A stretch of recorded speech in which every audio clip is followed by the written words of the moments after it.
Senhoras e senhores, senhores deputados. Ladies and gentlemen, members of the Parliament, distinguished authorities honoring us with their presence, good morning.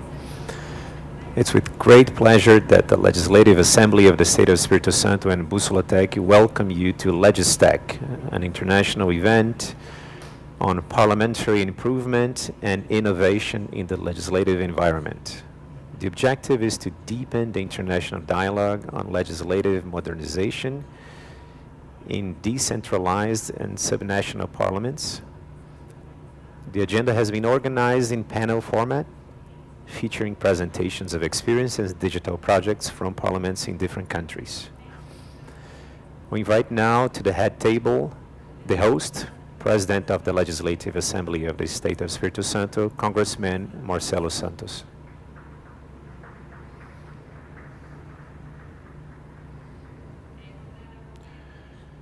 And accompanied by the co-host, Executive Director of Bússola Tech, Luiz Quimaide.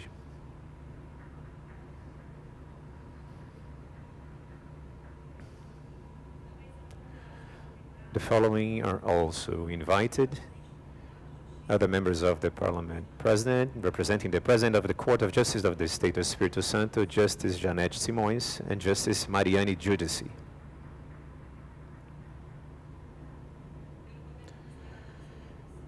Representing the Government of the State of Espírito Santo, the Subsecretary of Digital Transformation,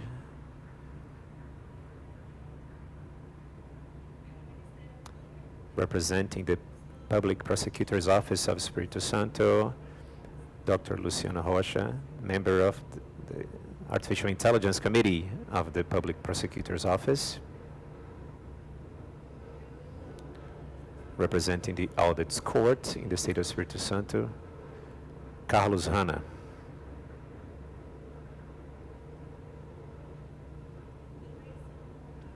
Are also invited the coordinator of this event, the Transparency Director and Development of Special Projects of the Legislative Assembly, Marcos Aquino.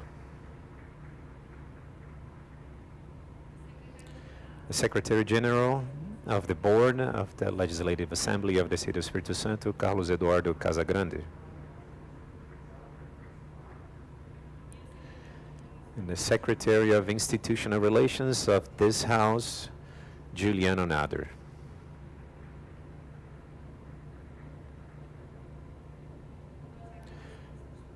We thank all the authorities, all the representatives that are present now.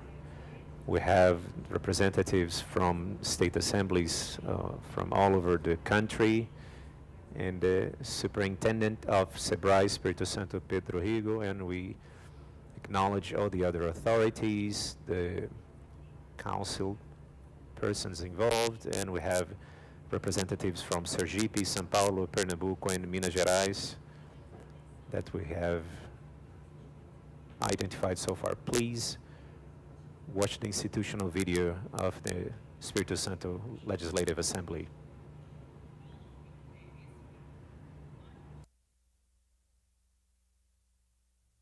Educação. Meu nome é fé. Nós somos a ALES e acreditamos que os valores dos capixabas são a identidade do nosso estado. Valores de um povo que trabalha, confia, empreende e faz o nosso Espírito Santo se desenvolver.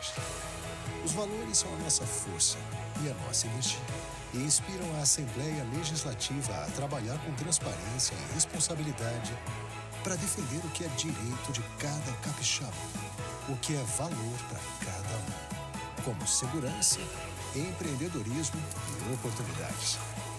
Com a ALES, o Espírito Santo cresce e o capixaba se fortalece. Assembleia Legislativa do Espírito Santo. We ask everyone to please stand up for the national anthem of Brazil.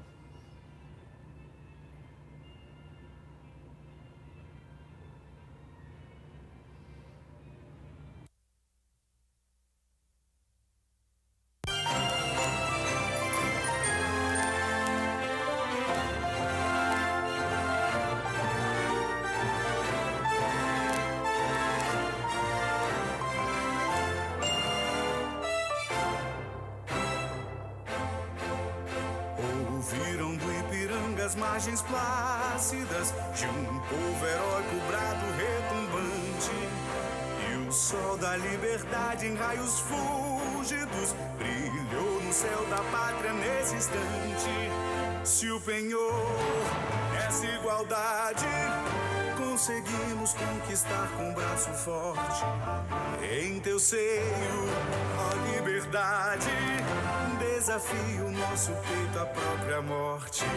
Ó pátria amada, idolatrada, salve, salve. Brasil, um sonho intenso, um raio vívido de amor e de esperança a terra desce.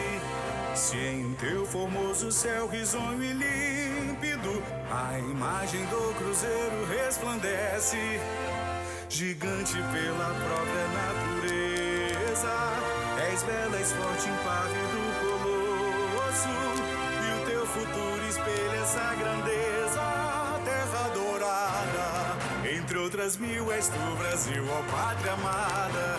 Dos filhos deste sol és mãe gentil, pátria amada, Brasil.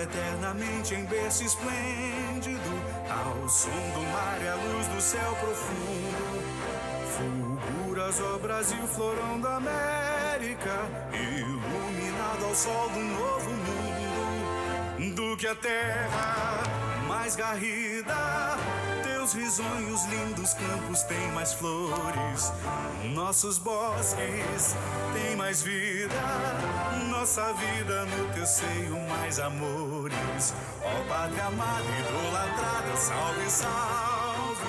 Brasil de amor eterno seja símbolo, o lábaro que ostentas estrelado. E diga ao verde louro dessa flâmula, paz no futuro e glória no passado. Mas se ergues da justiça clava forte, verás que um filho teu não foge à luta, nem teme quem te adora a própria morte. Terra dourada, entre outras mil, és tu, Brasil, ó pátria amada. Dos filhos deste sol és mãe gentil, pátria amada, Brasil.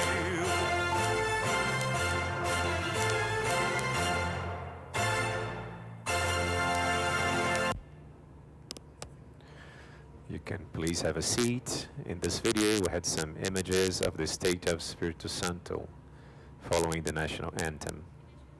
And now at this moment, for our welcome remarks and initial considerations about the event, for us to understand the agenda, we'll hear from the event coordinator and director of Transparency, Innovation and Development of Special Projects of the Legislative Assembly of the State of Espírito Santo, Marcos Aquino.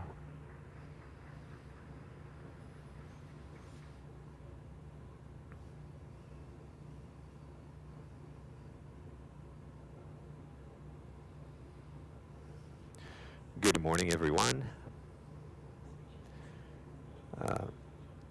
President of the Assembly, Mr. Marcelo Santos. In your name, I extend my thanks to all the authorities present at the head table. I'd like to greet the members of the Parliament, our international guests, the speakers, the public servants, and all the partners that are here attending this special moment for the Assembly of the State of Espírito Santo.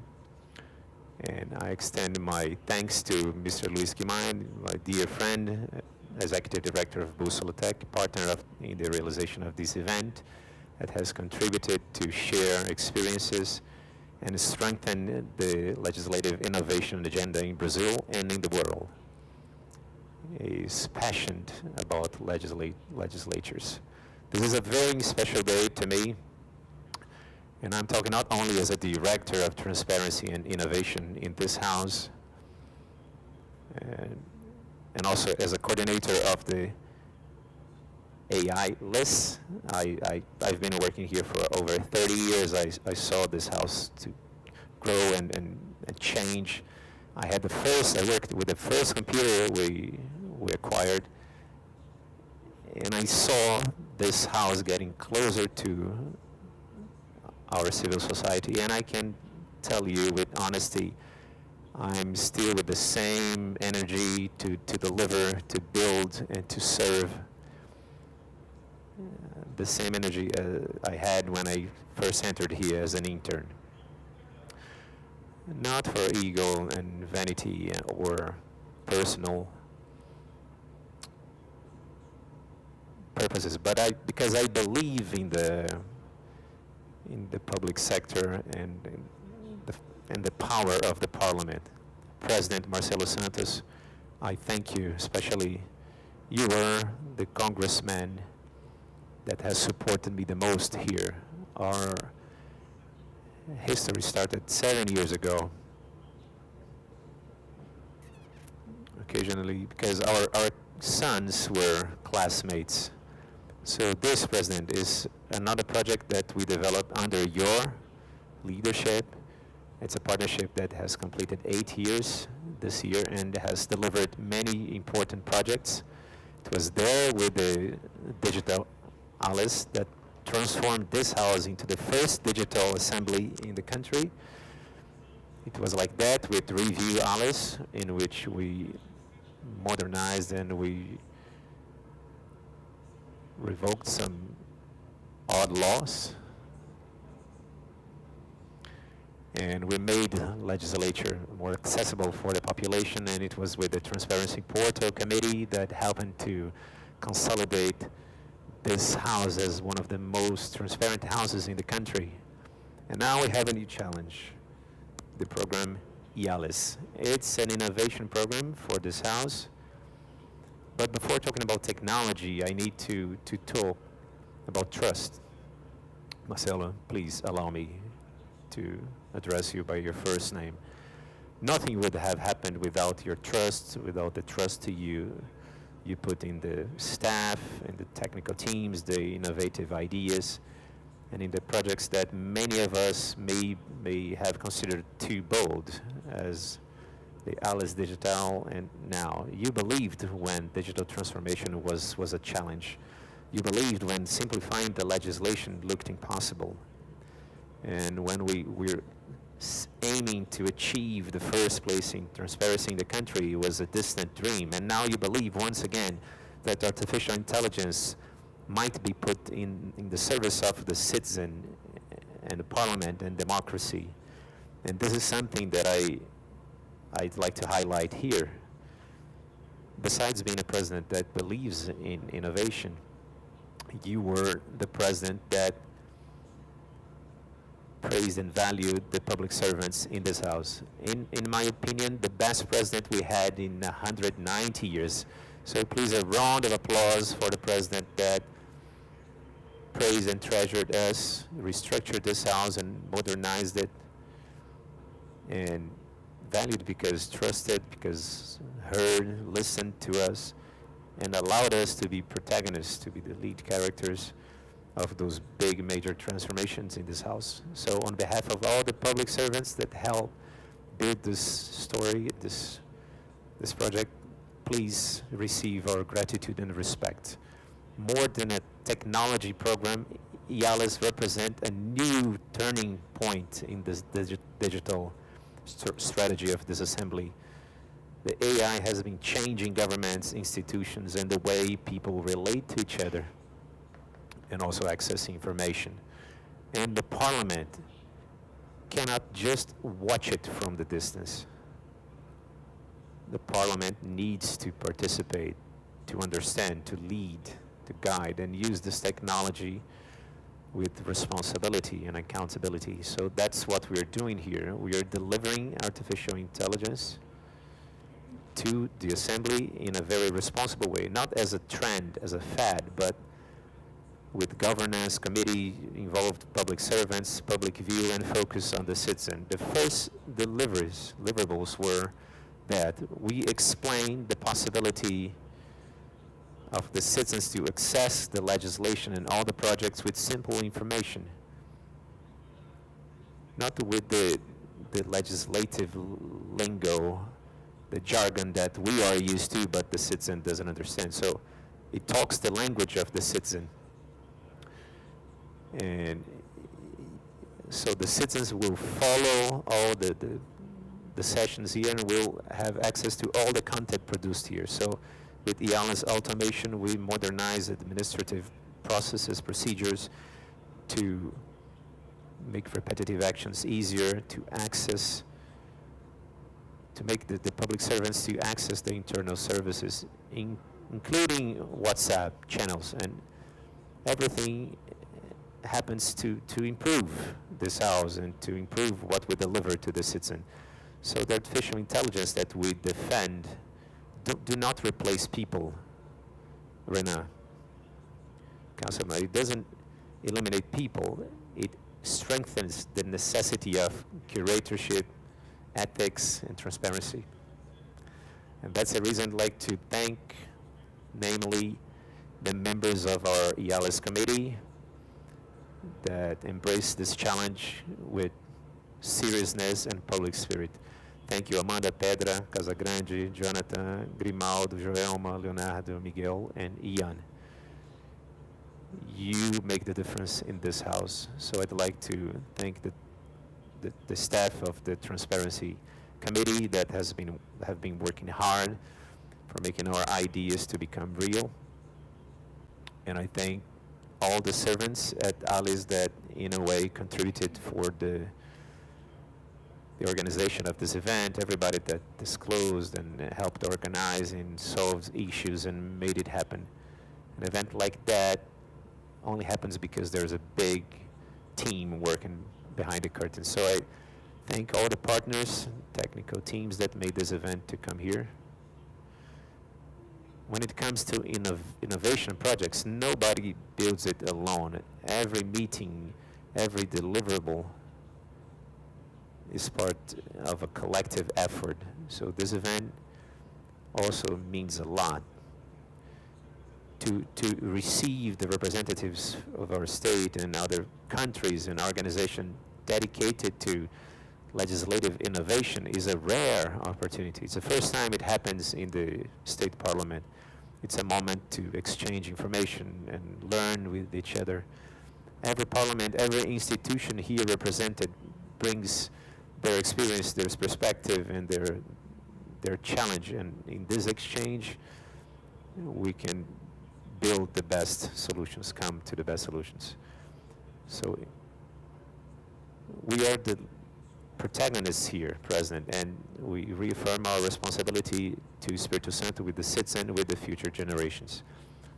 President, this is your last year as President of this House, and you will deliver another structural change. IALAS crowns a trajectory of modernization, transparency, and that brought concrete consequences and fruit to this house. And I'm proud to be part of your team. And when I look back in hindsight 30 years ago, I see that all the effort made sense, because we're not only delivering a project, it becomes legacy. IALAS is more than a technological advancement. I hope it's a bridge between the parliament and the citizens. And it's a tool for transparency, efficiency, and responsibility. Another step for the State Legislative Assembly of Espírito Santo not to fear the future, because we help building the future. So please be very welcome to the State Assembly of Espírito Santo and to the event Legistech. I wish you all a great event and a fruitful exchange of experiences, and I hope we enjoy the days we spend together.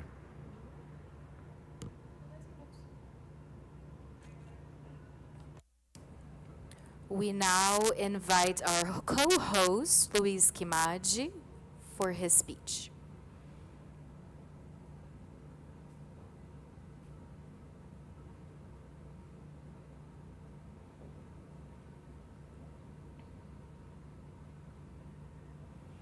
Good morning.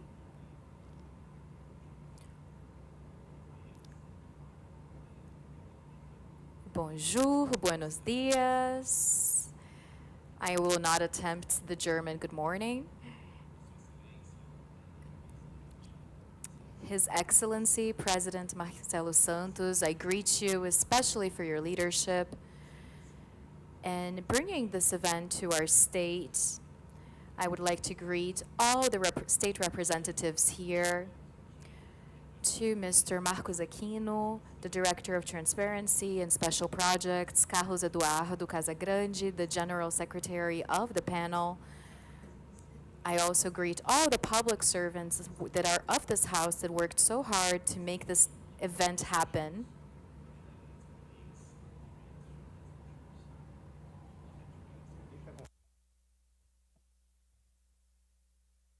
É com imensa honra e entusiasmo. It's with honor and enthusiasm that we begin the second edition of LEGIS Tech, Modernization of Decentralized and Subnational Parliaments.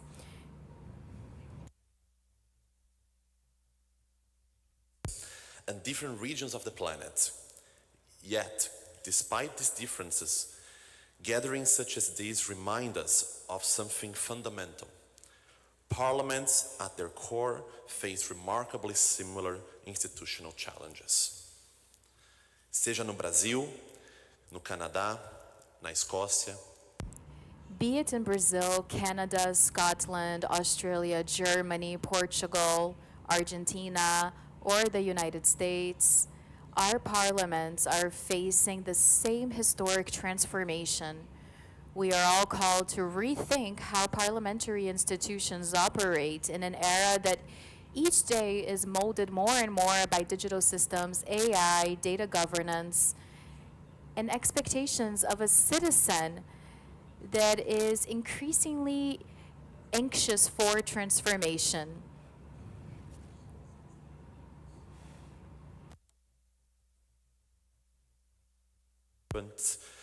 Education, healthcare, infrastructure, local economy, and regional governance.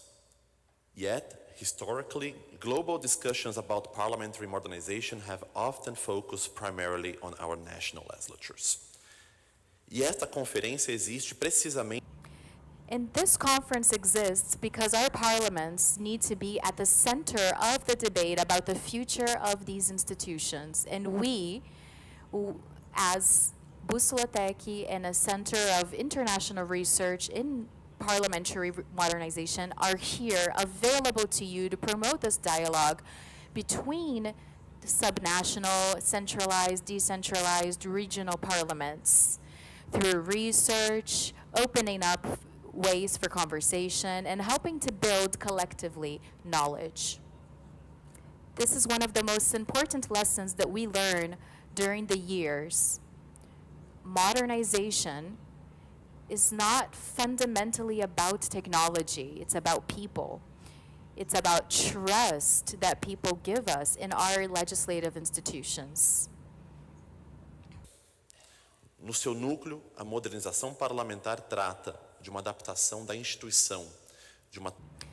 At its nucleus, we want to transform institutions.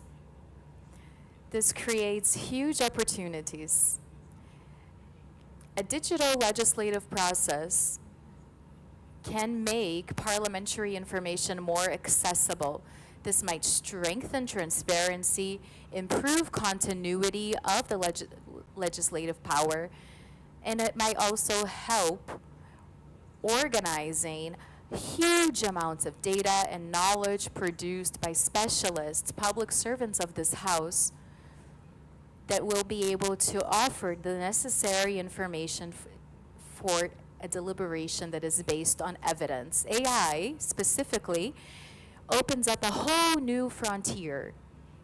And the only way to find out the new possibilities of its applications is through this cooperation that we're doing here today.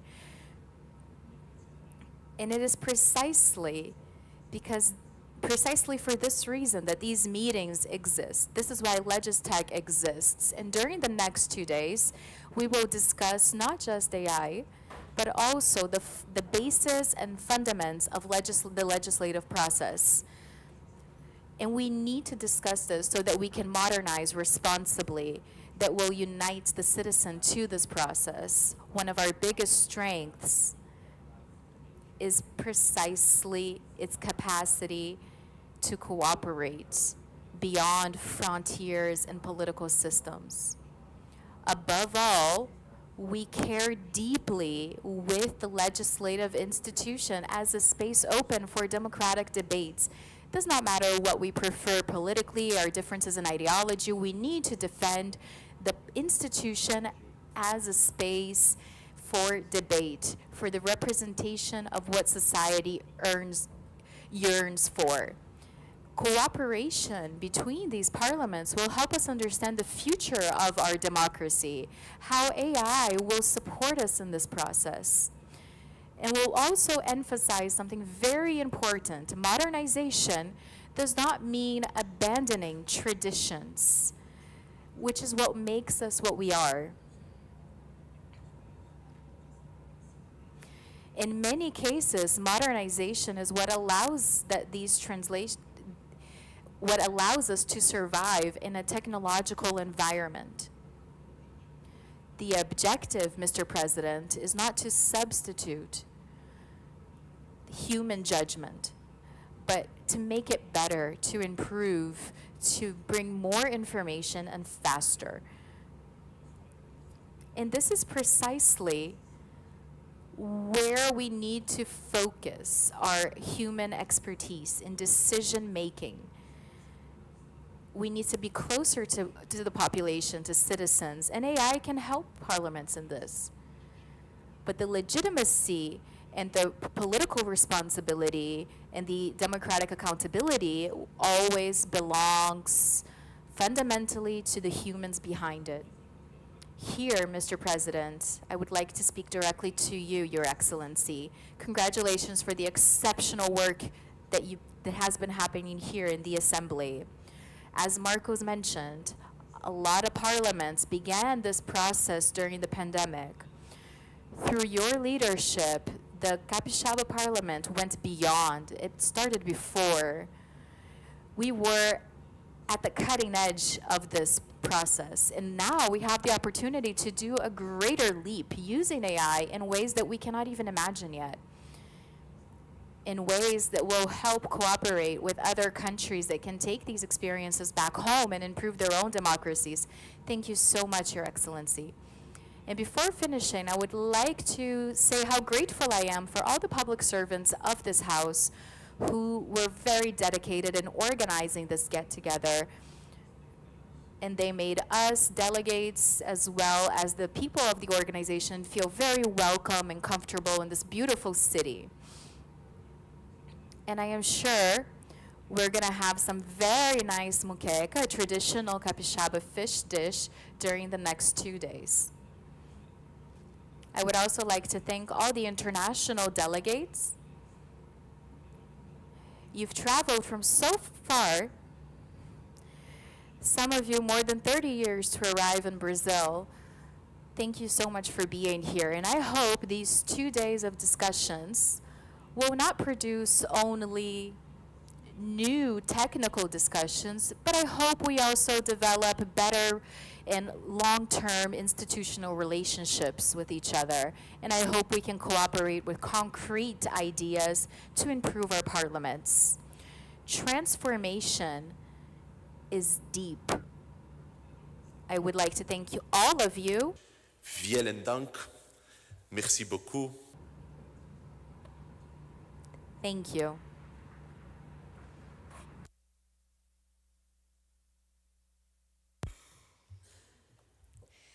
Só fazer. Just a bit of information. If you need to use the interpreting radio, and green it's English, red is Portuguese. On the headset, there's a little button written channel, and that's where you click to change the color. So if you're not hearing the language you wish to, click on channel. Red, Portuguese, green, English. Now we would like to invite the Secretary of Institutional Relationships of the Assembly here in Espírito Santo, Juliano Natti.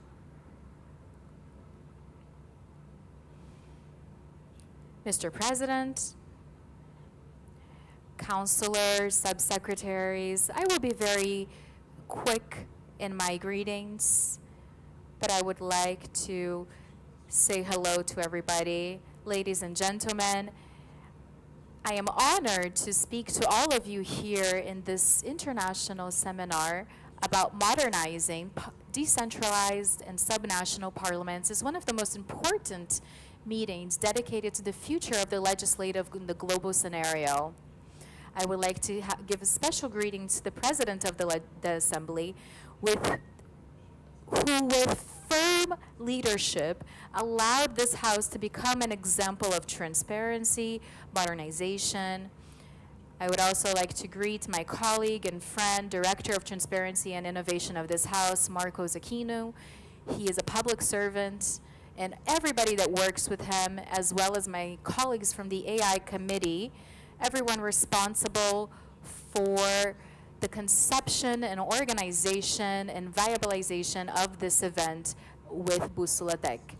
To them, I would like to give the institutional credit and recognition to sensibly organize this agenda in focusing in modernization. Some of you might be asking yourselves, why am I here today opening this event with the other members of the panel? The answer is in the DNA of the seminar. LEGIS Tech was not born of a closed office. It was born from the articulation and cooperation and active hearing between institutions. And it is about this. This is what my secretary focuses on in the day-to-day.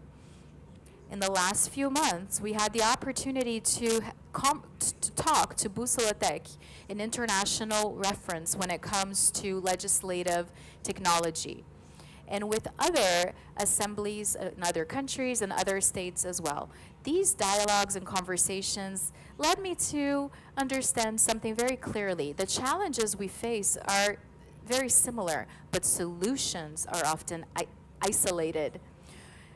We needed a space to get together different state parliaments, not just national parliaments, and put on the table the themes that really matter: digital transformation, data governance, automation of processes, and the responsible use of AI. This is what we lacked. We needed this seminar. And the president, very focused on his decisions, decided that this event would need to happen here in the Legislative Assembly of the Capixabas, the most transparent house in Brazil. As the Secretary of Institutional Relations, my mission is to follow up on strategic projects in this house. And I can safely say, LEGIS Tech is one of these strategic projects. It represents what is the most advanced in Parliament thinking of the future and having a more efficient and transparent Parliament closer to citizens. We're not here only to speak about technology. We're here to talk about people, processes, and objectives. Technology is not the end. The end is to give back a better legislative service to citizens, that is a service that is more accessible and fast. In the next few days, this will be a lab of ideas. Let's discuss how AI can support legislative activities without substituting human judgment. Let's debate how automation can free up our team to focus on what really matters. Deepen our analysis. Listen to society and build consensus. Let's talk about how data governance can transform our parliament into not only more modern, but more honest and trustworthy. This moment of getting together and discussing these themes is very significant. Tomorrow, on the 15th, the Pope will sign the first the first draft of his reign, and it will be called The Magnificent Humanity. This statement will broach, among other themes, the ethical challenges related to AI, how it will impact human dignity, and the need to preserve this. Faces, voices, which really define human experiences, not machines. It's notable how even in faith they discuss this as a moral theme, and here we as state representatives, subnational parliaments and national parliaments, and we're here getting together to discuss about the practicalities and technical institutional issues within this transformation. We need to consider what will happen in the next encyclical of the Pope. The convergence of these movements makes it clear that AI is not just a sectorial agenda.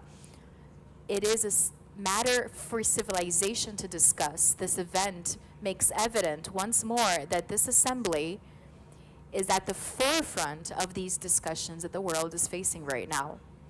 With this in mind, it is an honor to speak to our guests, our international guests. Of parliaments and institutions from South Africa, Germany, Portugal, Scotland, Australia, Canada, Argentina, the United States, and the Organization of American States. I extend our warmest welcome to you all. Your presence in Vitória is a testament to the global relevance of legislative modernization.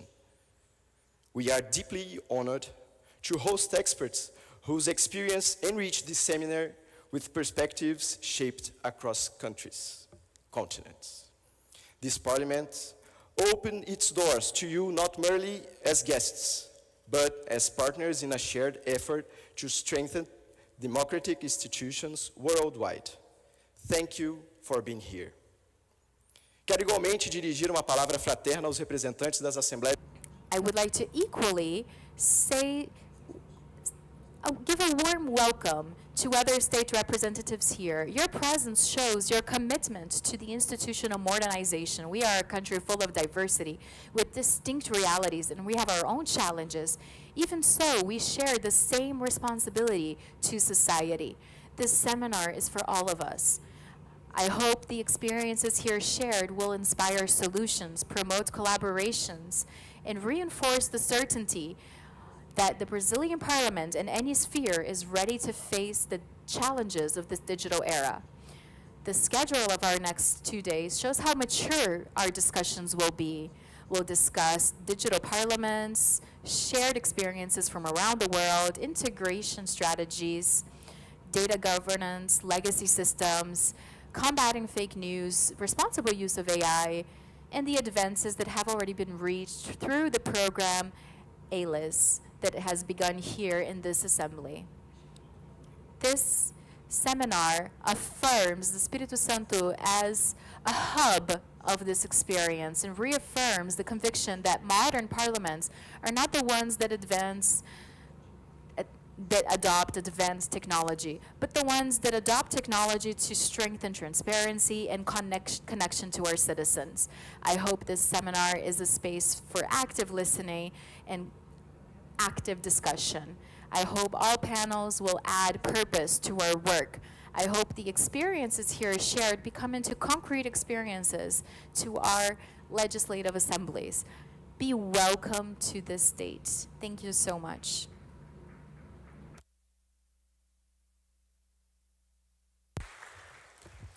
Senhoras e senhores, ouviremos. Ladies and gentlemen, now we hear from the President of the State Assembly of Espírito Santo, Congressman Marcelo Santos.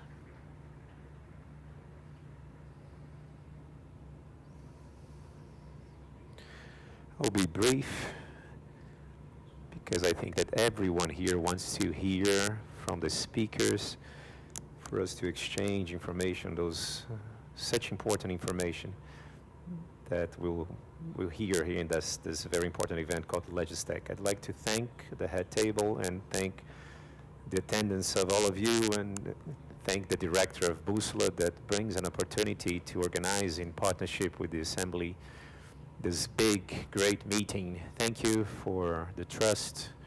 And I'd like to extend my thanks to Justice Mariane Judas, that represents the judiciary branch, another woman besides the Justice Gianetti. We have Your Honor that honors the judiciary power and the citizen and represent the women in Brazil. Thank you so much. I'd like to thank Vitor Moraes, the Secretary of Digital Transformation. It's very important your presence here at this event. I'd like to thank our prosecutor, Councilman Carlos Hanna, as the Public Prosecutor's Office. Hanna was the president of the audit court in the state. So for you that come from different countries, we have an audit court that supervises the public organs. And Councilman Carlos Hanna is a model in that collegiate. And Marcos Aquino, public servant of the House, that gave me this opportunity to hear from him, to listen his ideas, and talk back to him. And together we could deliver many important things in the state parliament.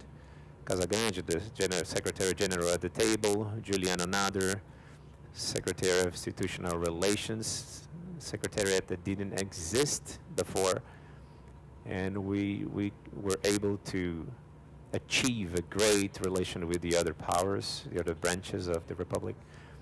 And we now live a time in which an idea can come out of the paper and impact many people in weeks. Weeks, not decades.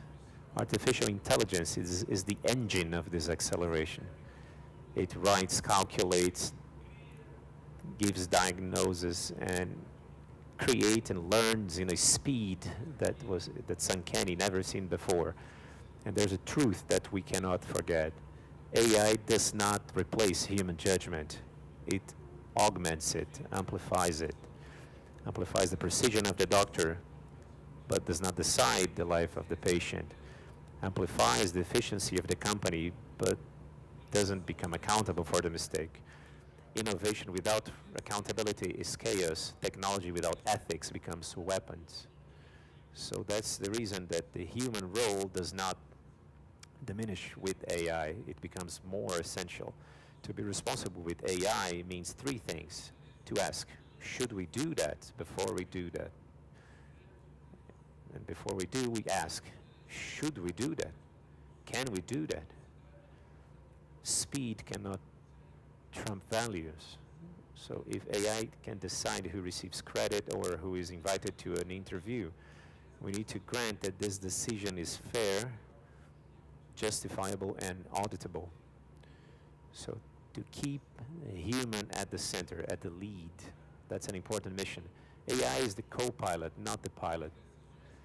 In critical decisions of health and justice and education and finances, it's necessary to have a person to review, contest, and take responsibility, transparency and humility, humbleness, to understand that AI doesn't know and to fix it when it's necessary. So trust is built under the light and not in a black box. So innovation that is worth is not the one that makes us obsolete, but that makes us more human, giving us time to create, take care, connect.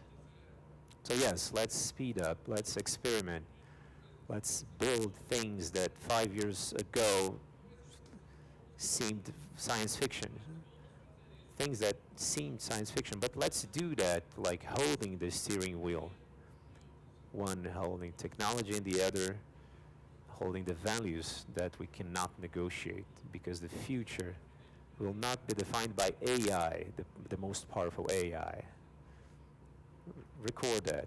The future will not be defined by the super powerful AI, but by humanity, the most responsible role behind it. So I'd like to say that we have a very important role here in the state of Espírito Santo. As I said before, I had the opportunity to lead many important projects that the staff gave to me. They gave me the opportunity to listen to them, and I could listen because I have to listen more, as this is our role in the parliament.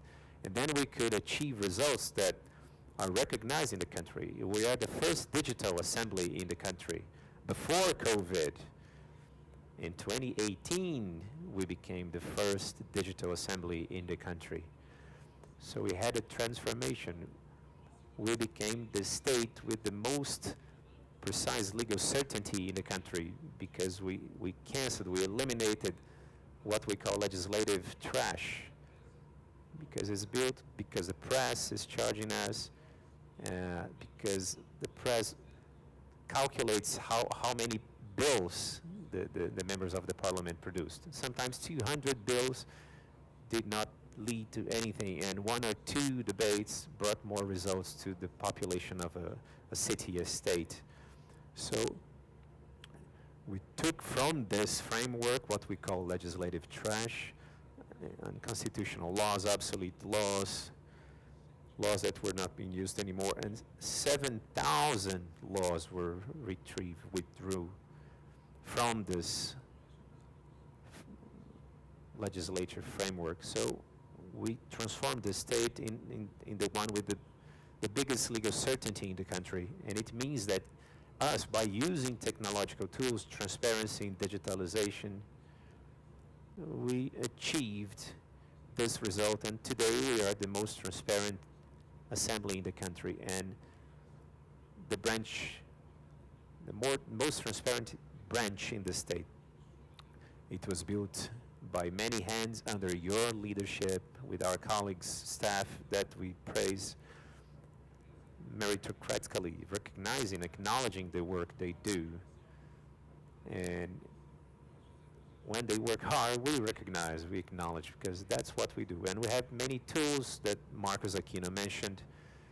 AI, it's called IALES Explained. It's a pun with the name.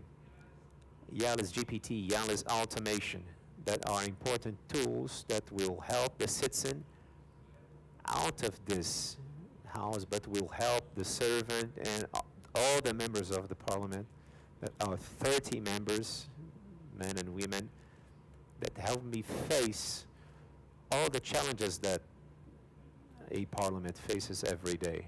I'm talking about representatives from many different states and countries and cities in the state. We know today, and I have mentioned before the event started, that our state, our country, and our world, Mariana Judici, is polarized because of extreme ideologies. It's very important. We have to order the ideology we have, but it cannot be bigger than the interest of the population. Today in the country, for instance, the National Congress, formed by senators and members of the House of Representatives, they produce little because they do not have a debate as this one, in which they hear from people. The local representatives are listened, the governors are listened. There they debate theses, and they are heavy with ideology, and at the end the production is zero. So one says that his perspective is ideal and perfect, and the other replies with the same. And we know that there's no ideal world. We have to debate, build, and dialogue. We have to supervise AI with responsibility because it makes mistakes. And we have to monitor and follow this improvement and advancement. I end that thanking your attendance, the members of the head table, all the guests, and you that are here with us to share your knowledge and exchange information and improve all the actions that we want, that is to deliver more and better to our population, because this is the purpose and the mission of the parliament that represents a population of your city, your state, and your nation. So I'd like to thank the presence of Danilo and to thank Ornella from Argentina, and tell you that we're going to turn the table, the 7-1 game from Brazil. So I'd like to thank from Canada, Francois from the Quebec State Assembly from Quebec, to thank Roberto from Canada, to thank Scotland members of Parliament represented by Andy, that's a legislative consultant. Thank the Parliament from Açores, Portugal. I'll be there soon, visiting you there. And to thank the Parliament from Australia, represented by Bernice, that is Director of Services in the Assembly, and thank Germany, represented by Alexander. Did I get your name right? Thank you. And to thank the Parliament from South Africa, represented by Clarence and Cobb. Thank you for your presence. And to thank the Organization of American States, represented by its representative, Moises, and to thank Juan from Director of Parliament School, also University of Argentina, and the representative of the U.S. that honors us with their presence. And as President of the State Assembly, our role is exactly that, not to be better, but to improve ourselves and keep working on what is working. We're not competing. It's not about ego and vanity. The idea is to exchange information, copy what worked, because copying what worked is not a problem. If it's working, we will copy and move forward with the only and the sole purpose that is to make people's lives better with technology, innovative tools, and transparency. This is the most important value. And with all those items, we achieve the results that the population expect from us as a parliament, state, national. Thank you very much, and have a great debate. Thank you.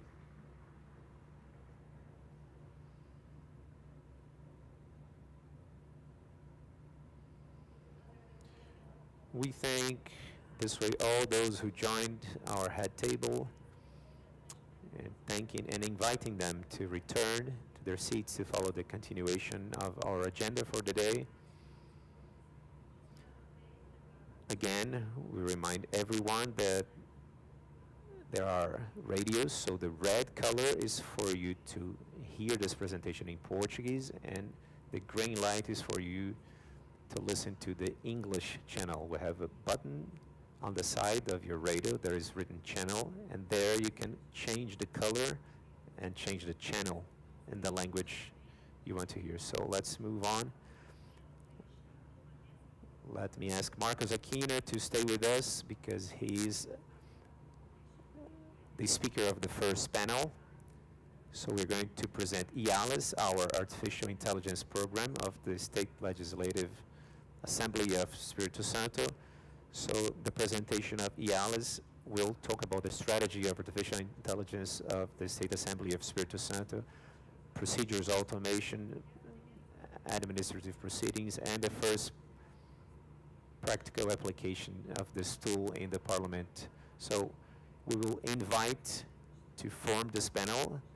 We have the Director of Transparency and Projects, Marcos Aquino, and we'll invite back the Secretary General, Carlos Eduardo Casagrande, to join the head table and the panel with its presentation, and the legislative analyst, Patricia Freire, to be part of it, and the Director of Information Technology, Grimaldo Cruz.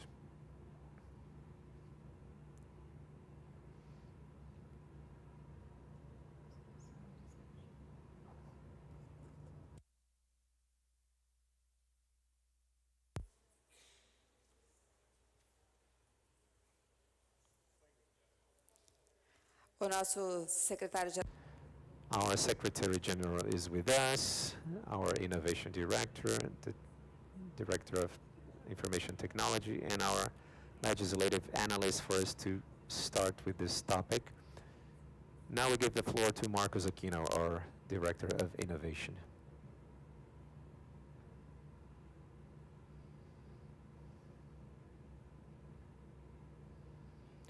Good morning, everyone, again. In this first panel, we're going to share with you our experience in applying artificial intelligence in this state assembly, and it has started by forming a committee. We created a program called IALIS, that is the artificial intelligence of the assembly.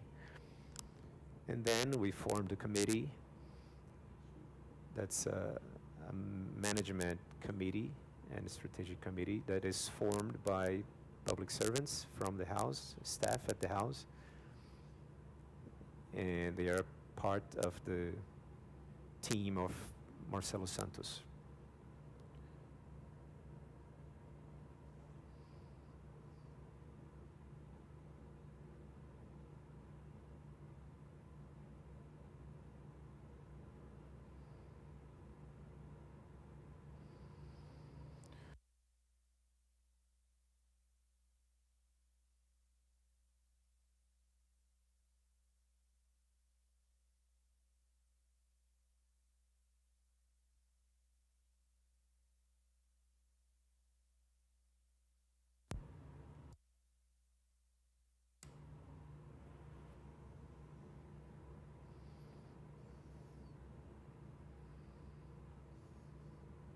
Okay, now I can do it.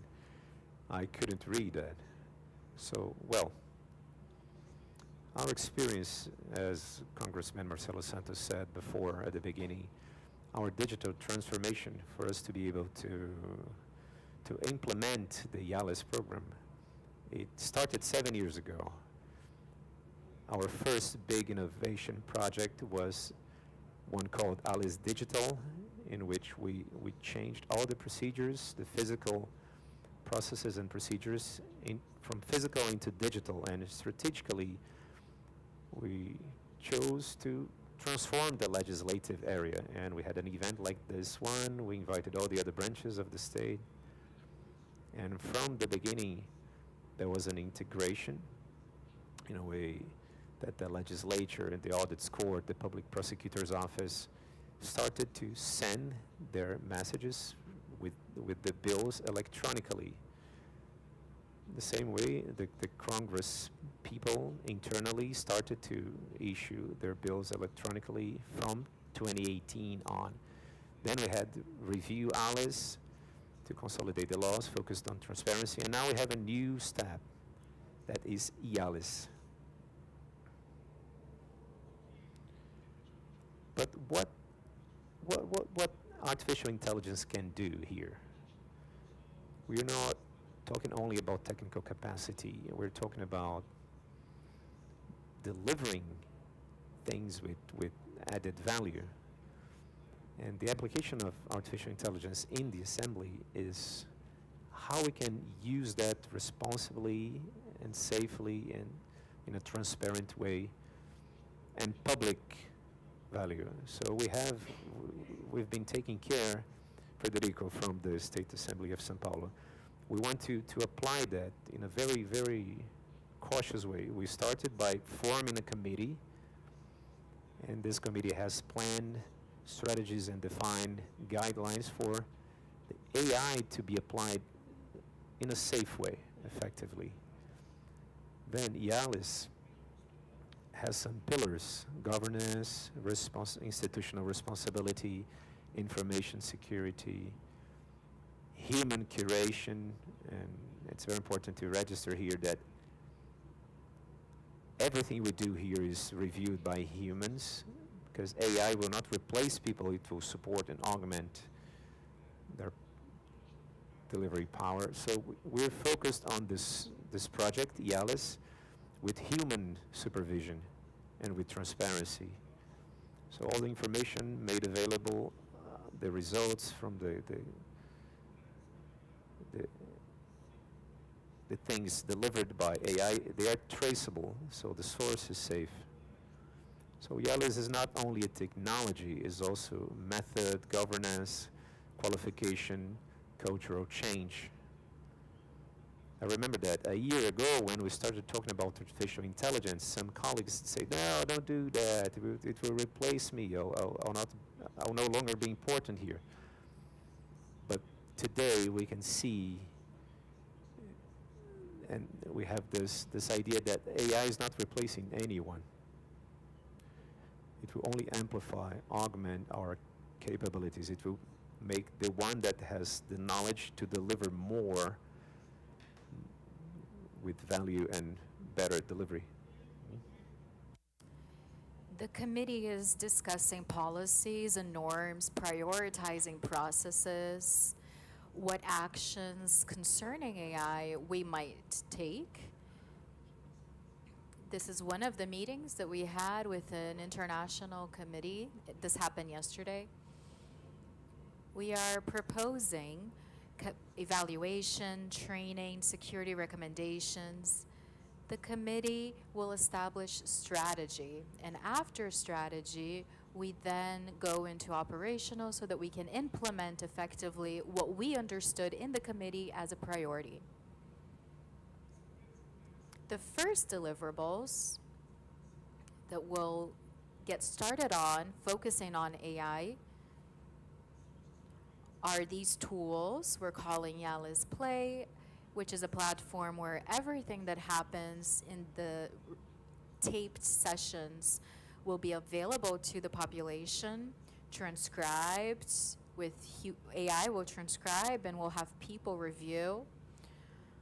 We have this tool called the LEGIS GPT, which will give support to the state representative and his employees, and they will be trained and curated for this. We're not just going to give them a generic tool like ChatGPT. We want to give them something that has knowledge of the internal ongoings of the Assembly.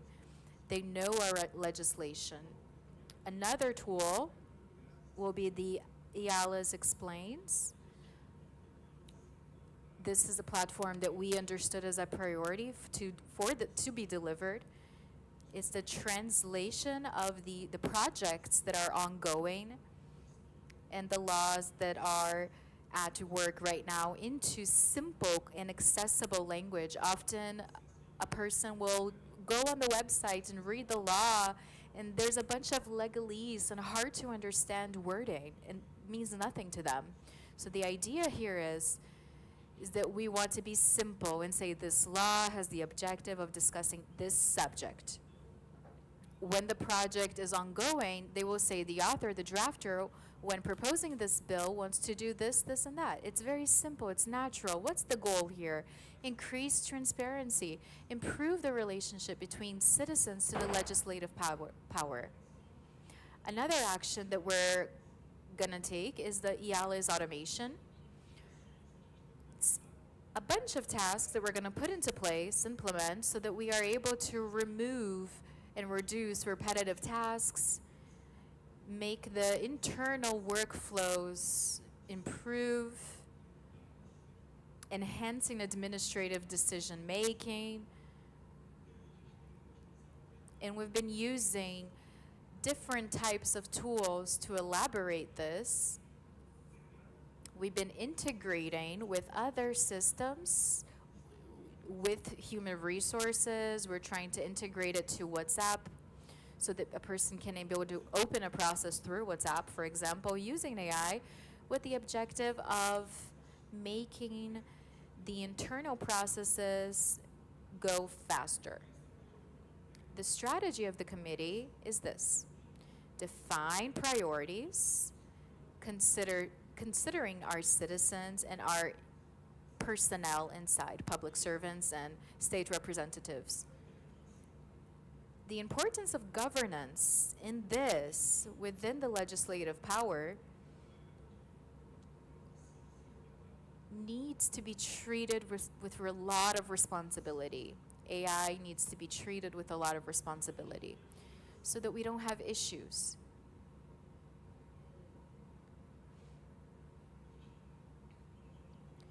So that we don't have problems with information that is not trustworthy, information that doesn't represent reality. LEGIS, AI, will accelerate repetitive and high-volume tasks, organize in large volumes in legislative information, expand analysis, facilitate citizens' access to parliament, and support civil servants. AI will not substitute political decision-making. We know the limits. If Parliament wants to approve a bill that is unconstitutional, it will, because they have autonomy for this. Democracy has ways and means of remediate a law that might have been approved in an unconstitutional way. The executive can veto, the Supreme, the courts might veto. There are ways of doing this. And I'm saying this because AI will not change political decision-making. If a state representative wants to do something, he will make it happen. It will not allow. It will not be allowed to do institutional validation. This belongs to the Assembly. Ethical responsibility also always belongs to people, and we're being really careful to avoid biases, so that it can deliver in controlled way, so that things don't happen like this. This is information from last night, a new risk for digital justice. This was published yesterday in Globo's website. And the headline says, procedural documents may contain hidden commands capable of attempting to manipulate AI systems.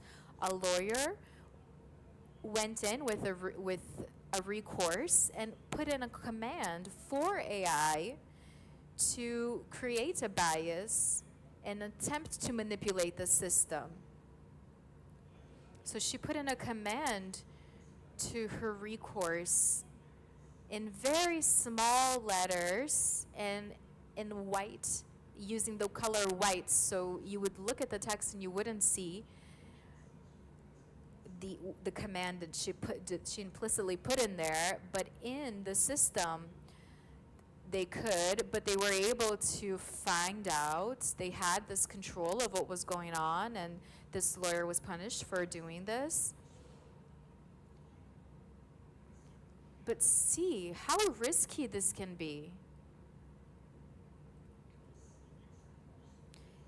In the legal systems, in the legislative, being careful, thinking of governance, of ethics, is exponential. We need to be worried about this. We need to make sure AI is used responsibly, with safety, so that it's not biased. And this is what the committee is working towards. We're going to treat AI in this way here, and that's what we wanted to share with you. Technology needs to be in service of democracy, transparency, and citizenship. To continue, I wanted to share some of the participations we'll have in our panel.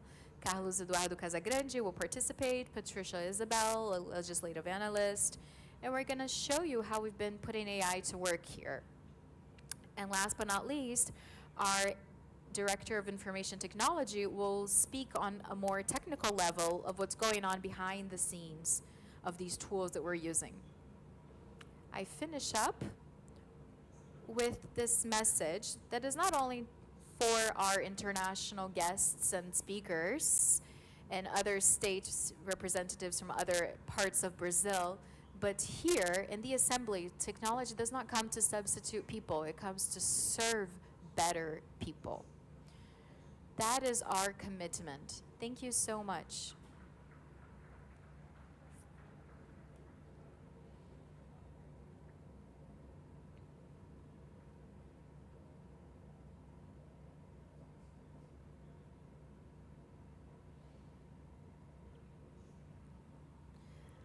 I would now like to invite the General Secretary, our dear friend, Carlos Eduardo Casagrande, Secretary General of the Board. He will discuss some of the platforms we've been using and how we've been putting them to work here at the Assembly. The floor is yours.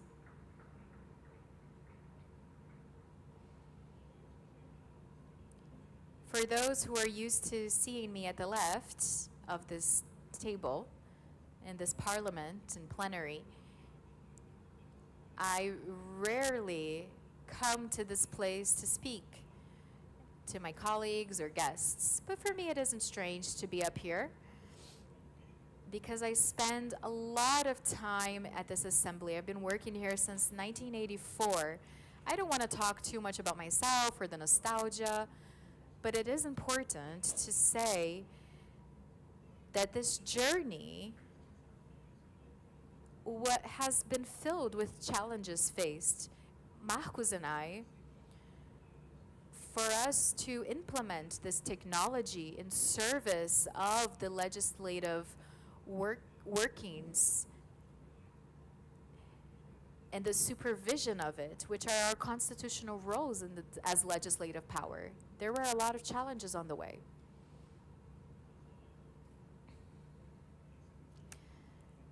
Let's talk about our history and actions that we've adopted and tools that we were able to implement in this parliament. Before that, I just wanted to greet Igor Albuquerque, my friend. He's the General Secretary of the Assembly in Sergipe, and he is my president at the Collegiate of General Secretaries and Legislative Assemblies around Brazil. Also my colleagues from Brazil, from Minas, Pará, thank you so much. Also, Danilo has just arrived. Welcome to our assembly today.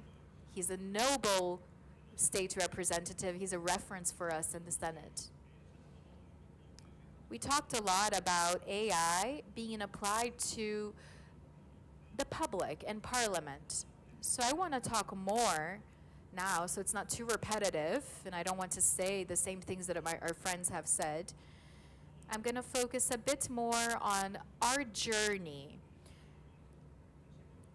The path we walked to reach where we are today. It wasn't easy, but I don't mean to prolong myself or be nostalgic. We had to go through this experience and face challenges to reach where we are today. This assembly was one of the first ones to have this electronic panel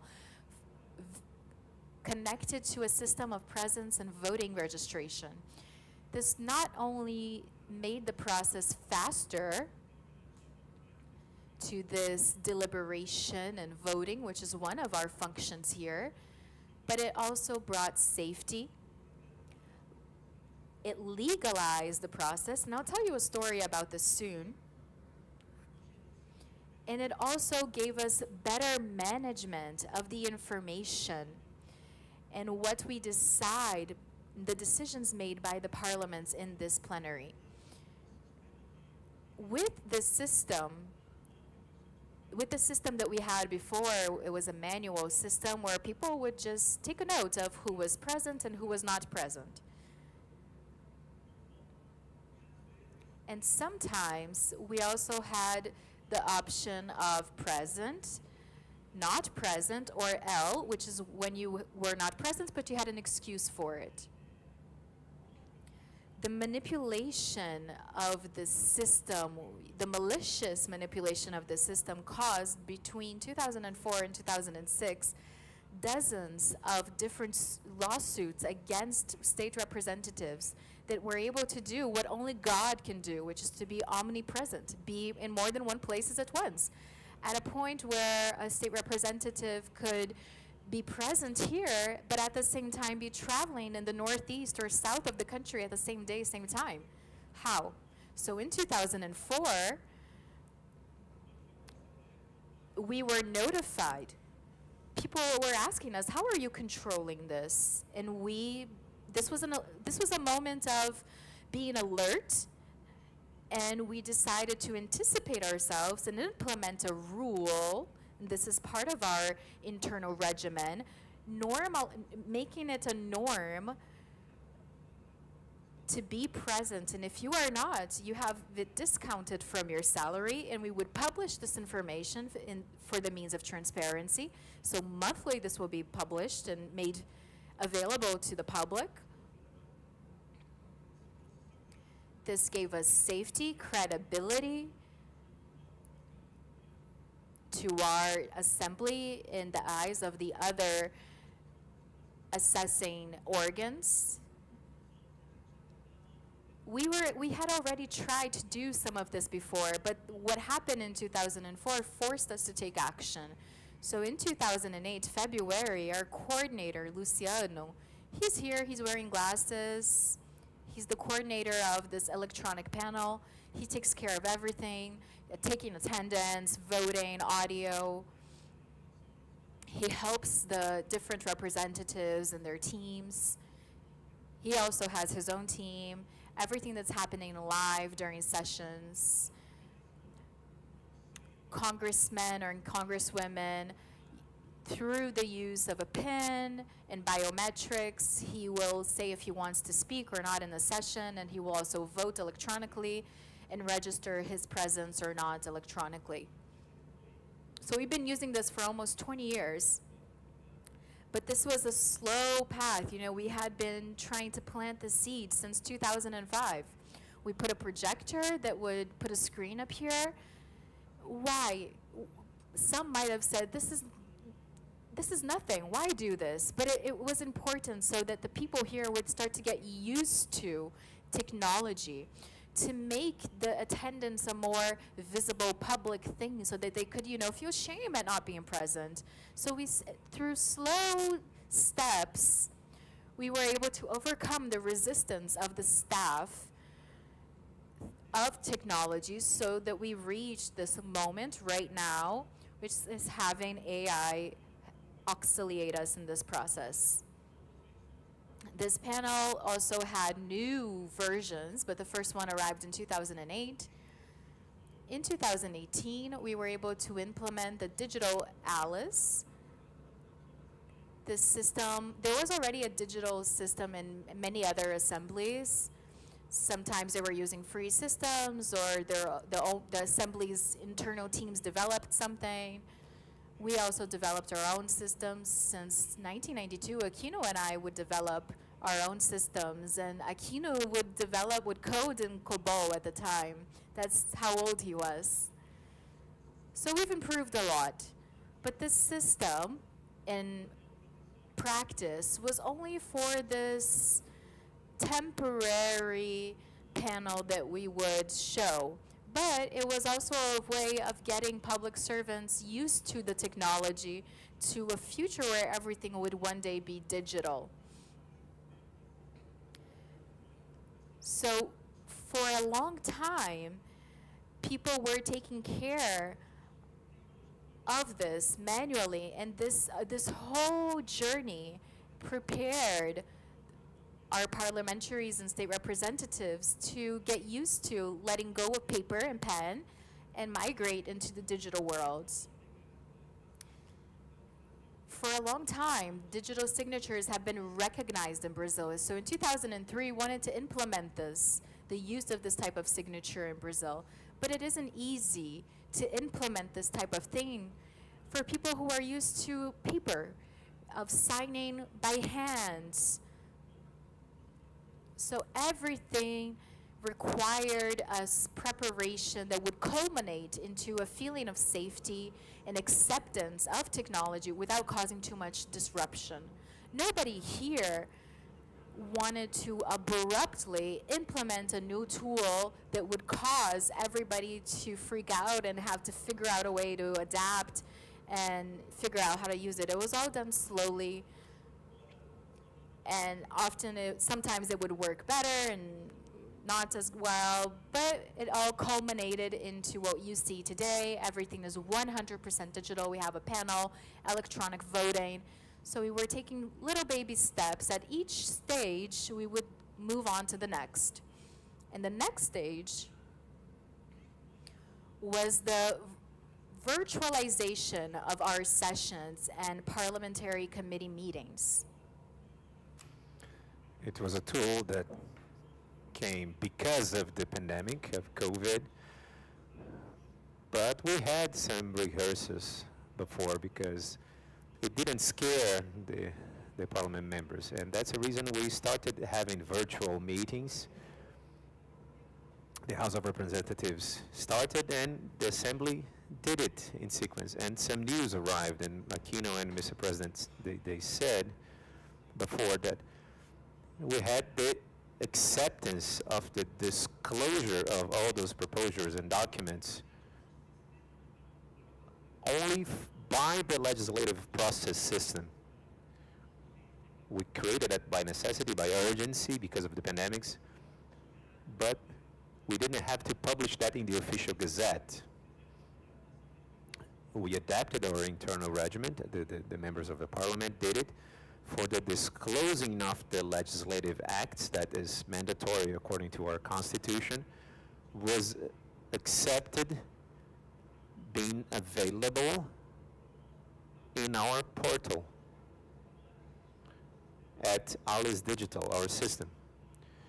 So it was something that the virtualization brought, and the pandemics accelerated the process. So we adapted our internal regiment for that to be, for some things to be modernized.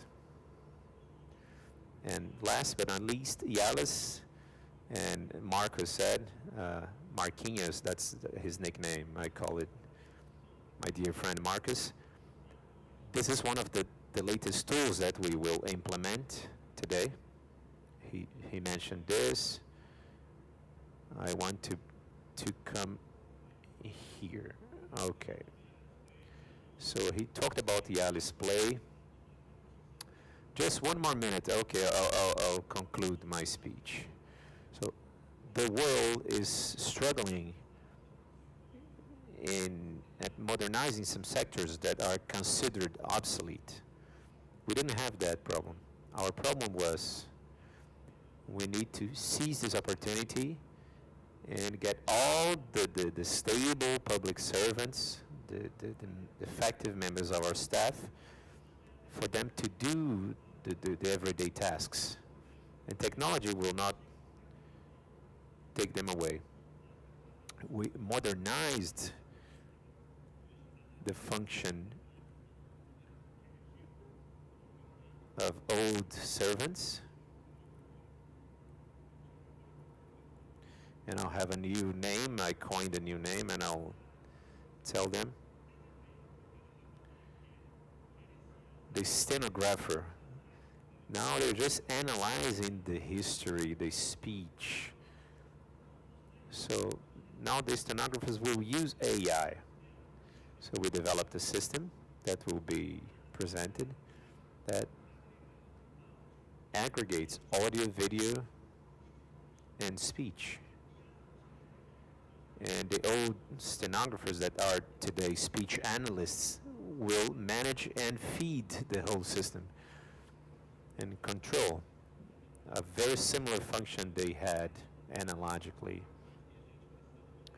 using paper and pen, but we had to adapt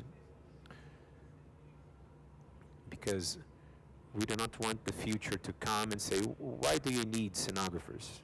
No, they are working with AI. So they will transform videos with audio and grant that the transcription of those videos are like reliable, with credibility, and to be legalized and accepted, and manage everything the member of the parliament says in time and history, contextualizing that speech to the topic and to the time, to the context, the external context in the state and in the world.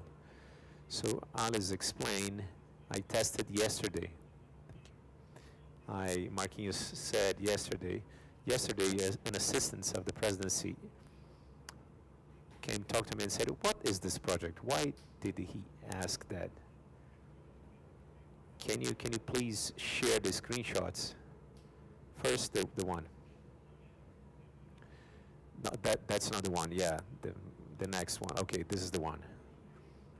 So that was one of the bills, and I did it by my mobile So let me get closer just for you to,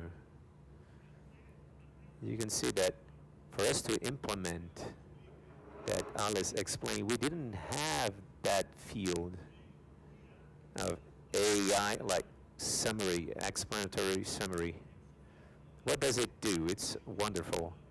So I had to work a lot to transform the summaries of the bills in a way that the one that if somebody was reading that, the summaries, they have to understand. But it was so hard because we needed to read many pages about the projects, about the justification of the projects. But with this tool that is being launched today, AI produces a very reliable summary to talk what that bill is talking about. So there you can see the regular bill, text of the bill, but AI did that, did the summary. So it encompasses everything that that bill draft wants to do to become a law in the state. I reviewed that. It works really well. Many times members of the parliament say, but that draft is not connected to the bill, but this tool now is automated. So if you don't write a good summary, the tool will do that for you with review. It's audited, reviewed, then validated for us to disclose to the public. Move to the next screenshot. What does the author of the bill says? This was a project from the governor of the state. What was the justification of the governor? It has been helping a lot because 30% of the legislation that is filed here, the summary is a brief text that says, oh, it talks about the autism spectrum. It talks about the census of the public servants in the state of Espírito Santo. So the tool now scans the text, scans the justification of the author, then interprets and brings it really well, in a really well written way, the result for everyone that is checking and consulting our digital system in the State Assembly. What I'm doing is that those tools are not replacing any servant. I didn't lose any servant. Now, is with AI in this People Management Secretariat. Good morning, everyone. It's a pleasure to be here with you to talk a little about the automation processes of the artificial intelligence when it comes to the People Management Secretariat here. So we talked that the transformation in our everyday life is what we want to share with you. He talks not only about processes, but it's a journey about people, processes, and purpose. How the Assembly stopped using paper and now is using AI.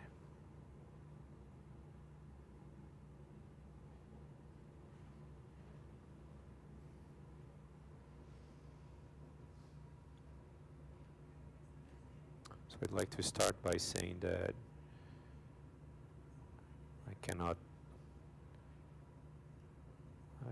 not to highlight, and I'm representing Amanda and representing the human resources, I have to highlight and emphasize that digital transformation first starts with people. So every time we observe, and we've been hearing a lot, that artificial intelligence doesn't come to replace people, just to improve their effort. So we see that this journey, since we came out from the physical paper to arrive at this moment with automation, we put the servant as a protagonist, because it's necessary for people to buy the idea, to get involved, to criticize, suggest improvements for us to make it even better. And we want to show you this journey. So we didn't pass through electronic processes in a brief moment. It's a process that we've been building throughout the years, and we're moving beyond, and I'd like to show you. So these slides are not behaving well. Okay.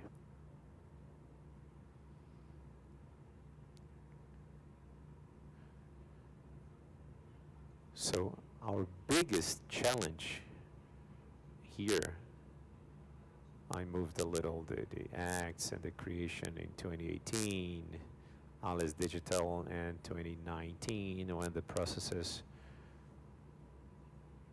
electronic processes actually arrived in human resources. Just to show you that the main challenge was culture. And I'm not going to escape from nostalgia, as Casagrande said, because this is part of our area. When we see that people need to feel safe in what they do. So what was to have a digital process? It was to learn a new technology, to go explore uncharted territory. So the main challenge was cultural. So we were attached to the physical process. We were we had a bunch of paper, and we would file and stamp. So to bring the digital process without looking at the improvements that it would bring, it caused fear. And every change does the same. So when the personal computer arrived in the digital process, every big change comes with caution and some fear. So the acts, as we said, in 2019, when the processes for the administrative life of the servants became electronic.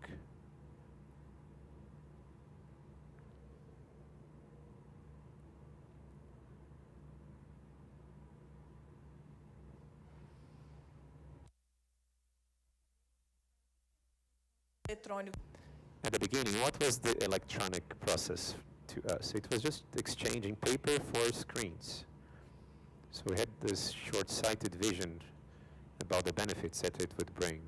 The idea was to reduce paper consumption. We didn't need big file cabinets, electronic devices. We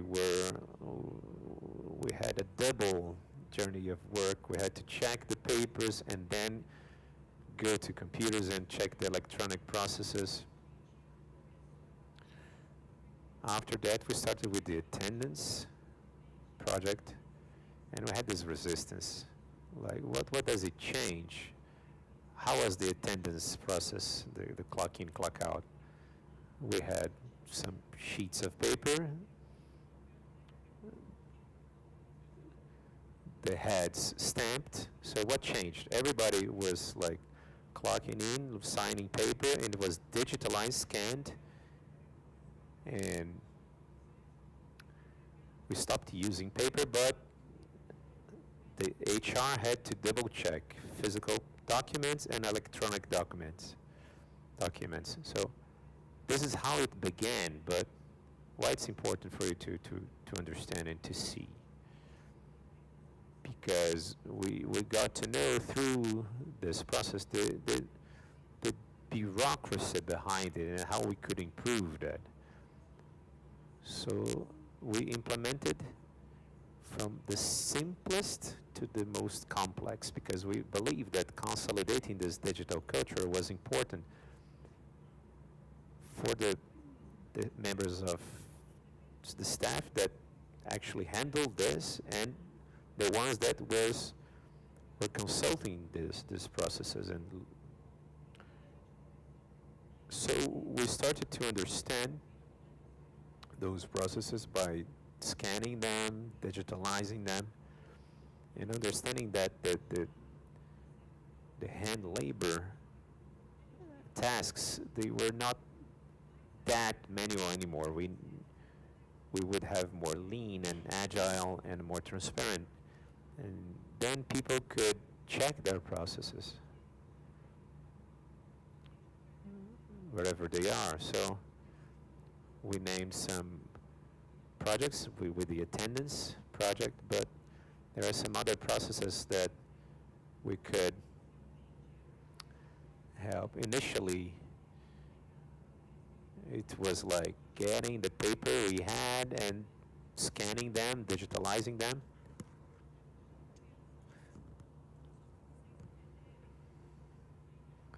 Then we moved to a different process. We know that many institutions are way advanced in this electronic world, but there are some others that are not.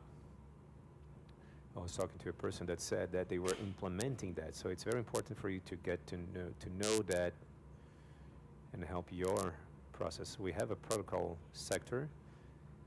So every MP office that wanted that, we got there, we had a folder, we created a protocol, addressed that to the presidency, that forwarded that to HR to analyze the act, then return it to the president office for signing, and submit it to the official gazette to be published. So it all depended on paper and many links, many sectors, and we had a deadline of like 3 to 4 days to do that. Today, with the electronic process, the member of the parliament can open that on their mobile phone, so this process is submitted to the presidency for analysis, and then to the HR coordination. We assess, analyze that. Within that process, the act is automatically generated. It's submitted to the presidency and submitted to the official gazette for signature. It takes less than 10 minutes for this activity to be concluded. So we reduced work, time, rework. So this document is generated automatically. It doesn't incur in common mistakes. So we used to submit that by email to the official gazette, and today it's all automatic. It's not only technology, but it's institutional transformation, because it saves time and gets the best out of the public servant at their full capacity, not only for simple bureaucratic tasks. So we did that with allowances, and the state law that regulates that allows 6 absences per year. So there are days off for them to take care of personal things and run their errands. So you can't have more than 1 leave per month and more than 6 per year, and we cannot have an absence unjustified. So the servant can start this process by their mobile phones. The system validates all the conditions, the requirements, the amount of absences per year, of leaves, and it can file this process, and it's launched directly into their personal profile. It's quicker, without any analysis, without any waiting period, and it facilitates the access of the servant to their profile here, to their HR file.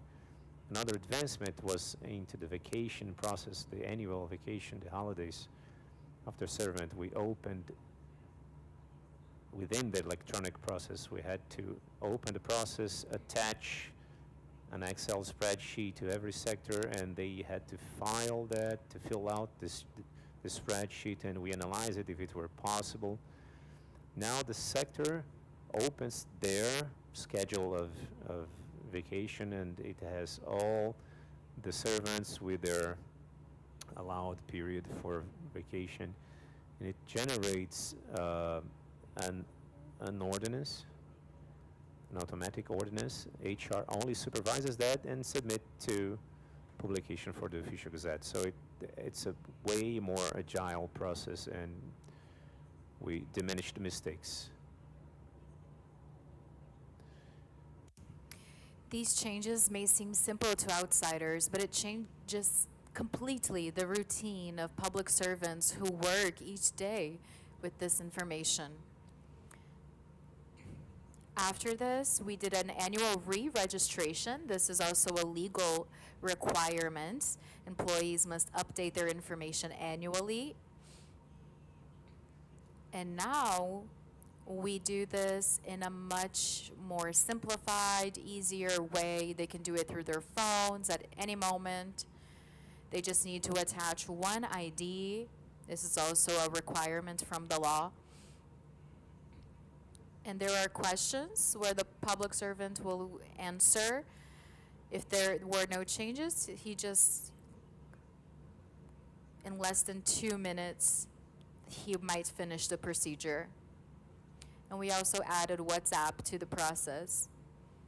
So some of these processes are more complex because you might need to correct a document after HR analyzes everything. So at each moment that the processes changes, they will receive communications, follow-ups with updates on what needs to happen, if there are adjustments necessary, and at the end, he receives a message saying that everything has concluded and it's okay. This interaction of the server with the system is much better. It's just more transparency, real-time tracking. Now, in our last process, we have a marriage leave, which is also one of the rights that public servants have. They have the right of 8 days off. And we are using AI in this workflow process. The public servant will use their phone to open the process, attach the marriage certificate. AI will validate all the data. He doesn't have to fill in anything. AI will analyze the document, check that it is really a marriage certificate, a legal document. If the person who is opening the process is the one is compatible with the information in the marriage certificate, they will calculate how many days since they got married to when the leave will begin. They will be notified on WhatsApp that his leave has been approved, and it will let him know that he needs to register his attendance and let his boss know about this. And the information will then go to their own little file folder. The process does not require any kind of human intervention. It goes through by itself. HR will just double check that it's okay and finish the process. Here we notice how powerful AI is when applied to a well-designed process where we've considered all possibilities. We want to finish up by saying, and this, I know this is something that everybody has said, AI does not substitute our personnel. We get together, we discuss our processes, and we talk about what we can improve, how our personnel can really contribute, how they can operationalize. Their involvement in the processes is fundamental, important, but we just want to facilitate the process. But this critical analysis, active listening, it's very important so that our processes really work and are successful.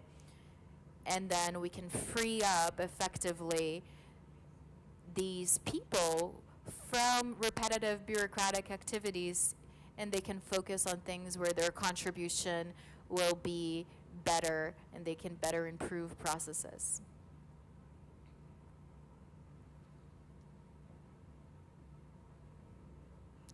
These are some of our results. Our processes are 100% online, electronic.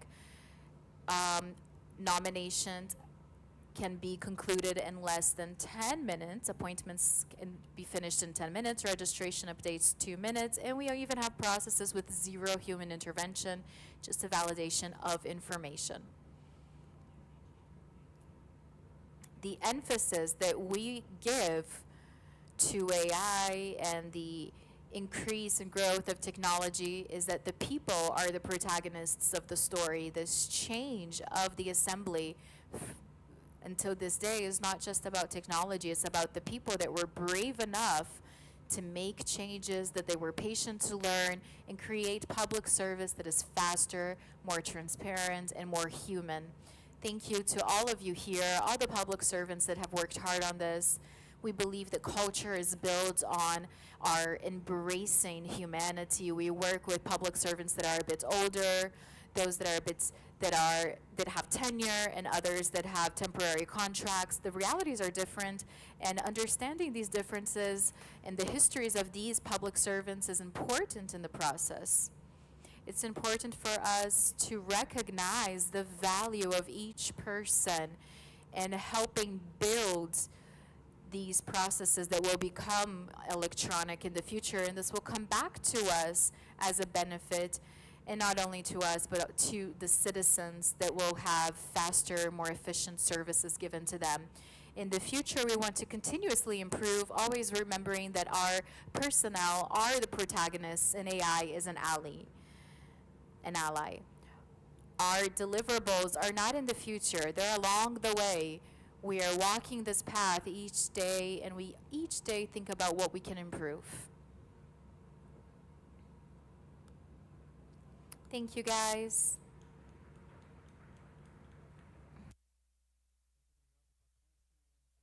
Thank you so much, Patricia. And now our IT director will talk to us, Grimaldo.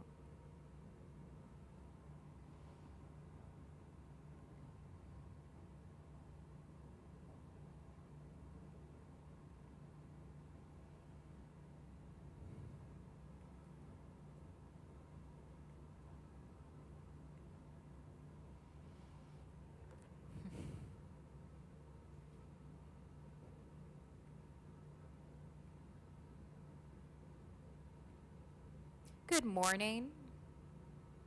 Good morning, everybody. My name is Grimaldo Cruz. I'm a director of IT here at the Assembly. I'm a tenure employee, 15 years now. I would like to thank all of you for being present here and the opportunity to speak to you. I also want to thank my team and all the public servants that have been working with me, alongside me. My presentation will be short. We're tight on time, but I wanted to give you a bit more of a technical perspective of the process. Of course, I want to emphasize that technology is not everything, but we do need to talk about technology because it is her that is behind all these actions that we are able to take. It's not a substitute for people, but it's important as well. A brief summary on the hierarchy of this assembly. We have two directories. People from other states asked me why, and I wanted to open up and let everybody know. Here at the Assembly, we have an innovation directory, innovation, transparency, and special projects. This is Marcos Aquino's directory, and we have a separate directory which is at the same level of power, which is the IT directory. Our job is to sustain all these projects that require technology. So Marcos' directory brings in projects, and we give them the technological infrastructural support to make it happen. We walk together, hand in hand in this journey. For us to talk about the LEGIS program, we need to first of all discuss some different concepts.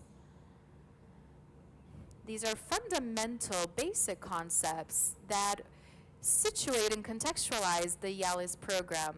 This program has some initial projects that have already been discussed as priorities.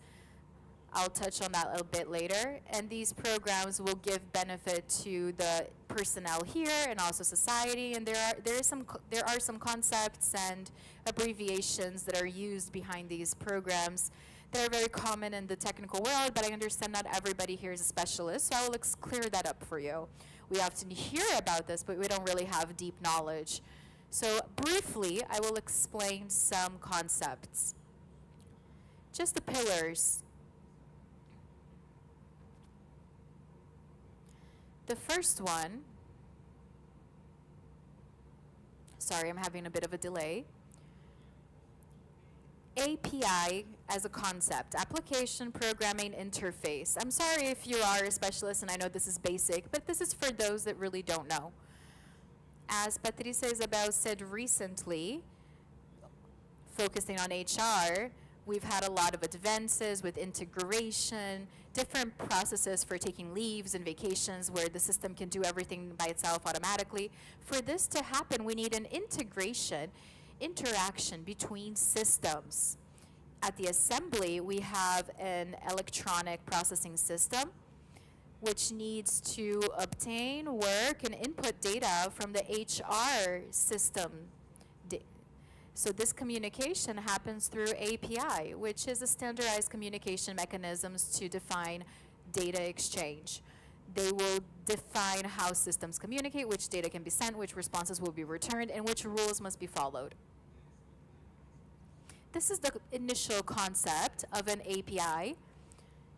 A lot of people say this all the time, and now we know what it is. Now, AI as a whole, we have the LLM concept, large language model. When we talk about cloud, ChatGPT, Gemini, this is what we're discussing. This is an artificial intelligence model trained to understand and generate natural language at scale. So these are abbreviations that you will hear during the event, and I would like people to have this knowledge and understand so that we are able to level and everybody be on the same page. Next week, we're going to have a training course, in fact, to make sure that everybody gets this information and so that we can discuss starting from the same place.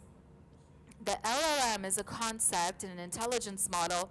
What they do is that they learn semantic patterns, a lot of large volumes of data. They read it, interpret, and give it back to the user. A very important concept, especially in the corporate world, is the RAG, R-A-G, Retrieval Augmented Generation.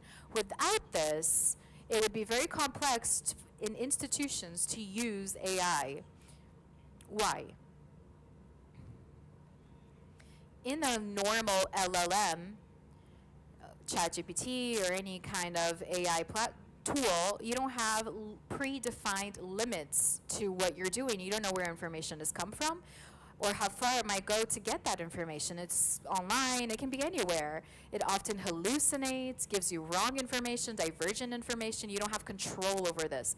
Of course, we're talking about the user, common user, using this at home.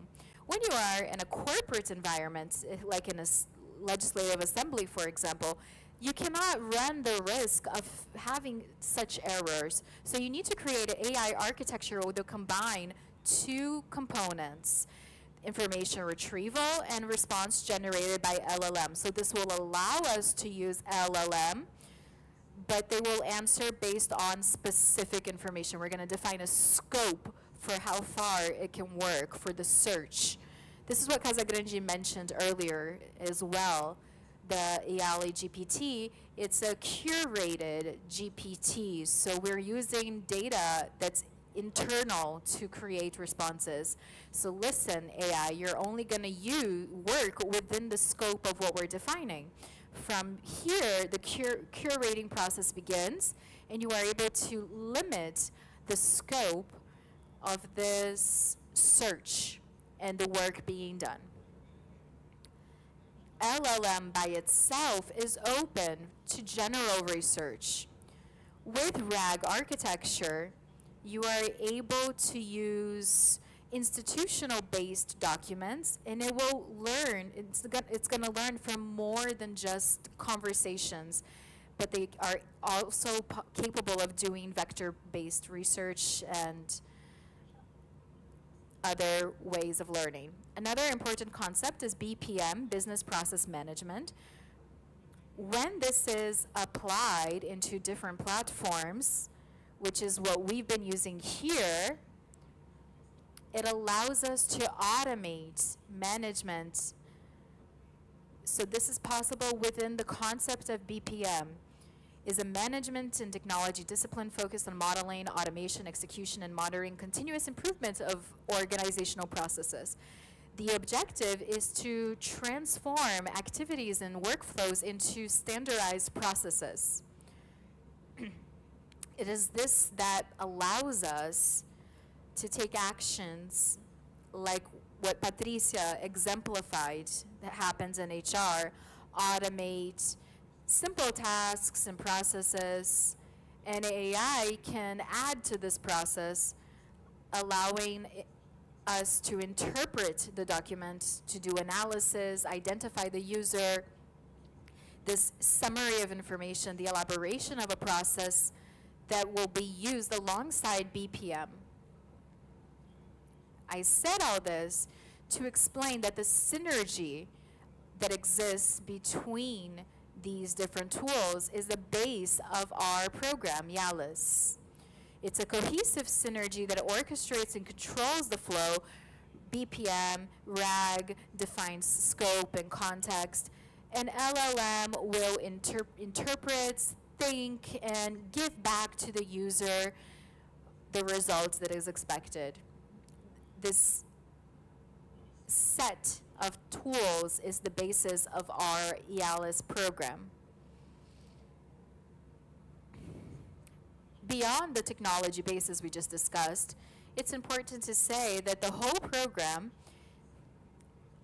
and it's important to always remind people of this, because I know a lot of people are scared of adopting these tools and what's going to happen, who's going to manage what, but we are working with control, management of access, user profiles. We are in compliance with the Brazilian General Data Protection Law, auditing everything that has been added and registered will be tracked, we'll have traceability, we'll know what was added, was put in by a human or AI, we'll have protection, anonymization. This is very important nowadays for sensitive data. We need to be careful. And ethics, which is the responsible use of AI, also with human validation, which is mandatory. I know we're short on time, so I just wanted to quickly talk to you about our projects. Just connecting what we've said to the projects. So this initial delivery is preliminary. We're going to do others in the future, but initially we're talking about YALIS Play, which is a platform that will receive a video of a parliament session. It will analyze the video, segment it into short text, and find the semantic correspondence and transcribe. So tomorrow you can do a search, for example, what did Grimaldo say about RAG? The tool will be able to find a specific moment of the recording, will give you the clip that you want and the transcribed part of what the speaker said. So this will really make people's lives easier. They won't have to watch the whole session to find out some information, for example. And we used to have this will also make the life of video editors and our tech teams easier as well. We'll have a very dynamic way to search and access information. Our next products, the YALIS GPT, is not just a robo-assistant. It's an ecosystem of assistants. We're going to have many assistants, initially working within the internal regimen's curation. It will already be available to be consulted, and the objective is to have this regimen working within the RAG methodology. The scope will be limited, it won't hallucinate, it won't invent information, so the public servant will be able to dynamically search for information and figure out what can and cannot happen. He'll be able to give information that was limited to our internal specialized information. That's the intention of this guy. Here, we have other concepts of LLM and RAG because of the scope, and LLM because you're interpreting the question and giving them back a response. As explained, Casagrande has explained before. Let me just mention that it also uses RAG mechanisms and LLM. It translates and summarizes the text and delivers to the citizen in a humanized way. So a summary that says, alters the item 3 of law number X. A layperson doesn't understand that, so AI looks for the text of the bill, shows the citizen, summarizes that, and makes it more understandable for the citizen. So it uses RAG and LLM for that. And IALA's automation is an automation project, not simple automation, because we have been using automation since the iteration 2 and 3 of IALA's digital, but what we've been doing now is to insert AI in the automation, building that initial link, BPM, LLM, and RAG. The intention is to enable the citizen to access, or to the servant to access, oh, I need a leave of absence. So the system will answer, yes, you can do it, you can't, it's all right. It opens the procedure and gives you a straight feedback. So it reduces the number of servants involved in that process, because it's just bureaucracy. The idea is I want to improve your capacity and to give you more time, because you're specialists, experts. We want to take you out of the bureaucracy, the repetitive actions. Let AI solve that. I want you to have time to have a specialized service of interpretation, analysis, management, and making that your capacity is well served, because the taxpayers will pay our salaries to do qualified work. So to wrap this up, a short brief of infrastructure. All the projects are in a cloud environment. It was an initial decision to increase the initial scale of that. We had some urgency to deliver that, to deliver that to the population. So in this first moment, people are curious, so where is that? Is on premise, is in an internal server in the house, what was the investment? So this initial solution is in the cloud, accessible throughout the world, but we are studying the feasibility, the technical and the financial feasibility to bring part of this processing in-house, because you increase the possibilities. You can start testing internally and simulating that before paying externally. So we are studying and checking the autonomy we have. So guys, this is what I wanted to say. Thank you for attending this event. I'm at your disposal for addressing further questions. Thank you so much. Thank you, Grimaldo. Since we are advancing time, so we'll be here in 2 days, so we'll skip the Q&A so we can answer your questions during the event.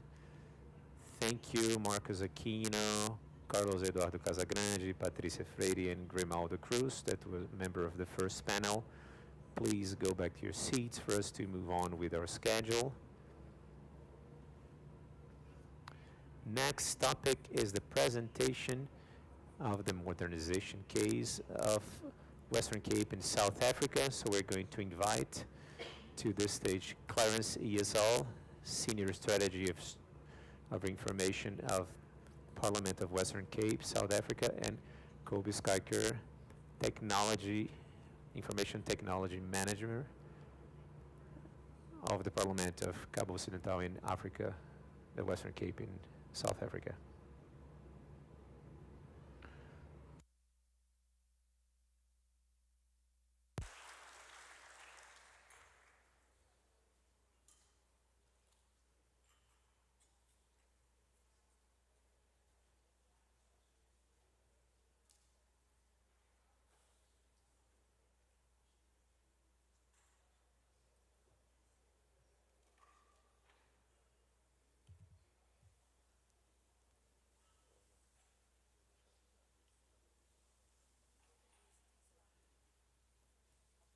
But if you prefer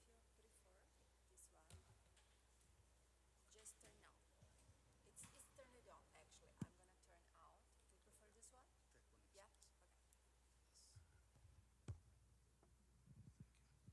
Okay. Go forward.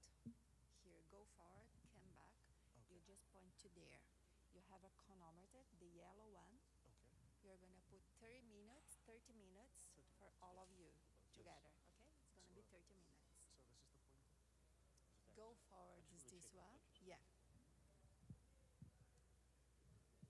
good. So I'll do intro. Okay. Good morning, everyone. Good morning, distinguished delegates, colleagues, and partners in parliamentary governance. My name is Clarence Eso, and together with my colleague Kobus Krikke to my left, we are honored to represent the Western Cape Provincial Parliament of South Africa. We have attended this conference as a delegation of two on behalf of our institution, with the objective of sharing our parliamentary modernization framework and strategy approach toward digital transformation and artificial intelligence adoption within a legislative environment.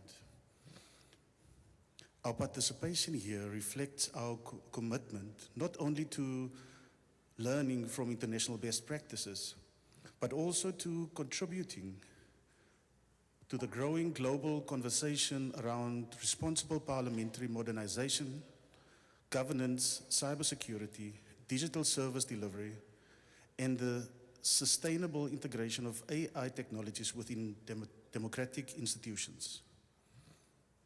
At the Western Cape Provincial Parliament, we firmly believe that modernization is not simply about implementation of new technologies.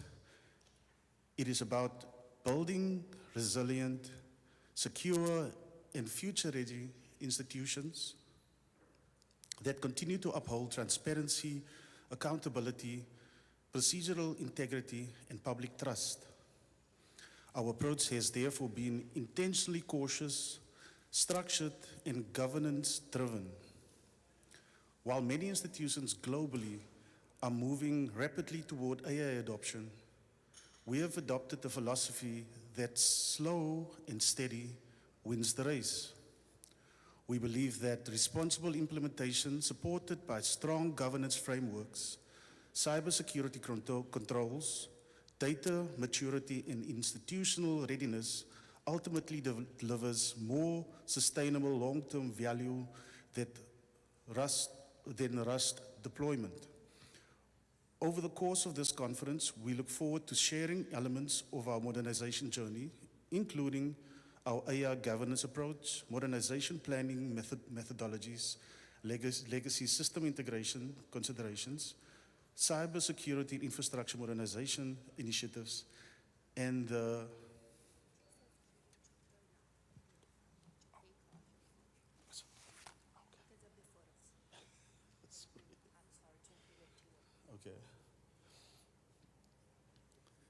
and the lessons we continue to learn as a parliamentary institution operating within a rapidly evolving digital landscape.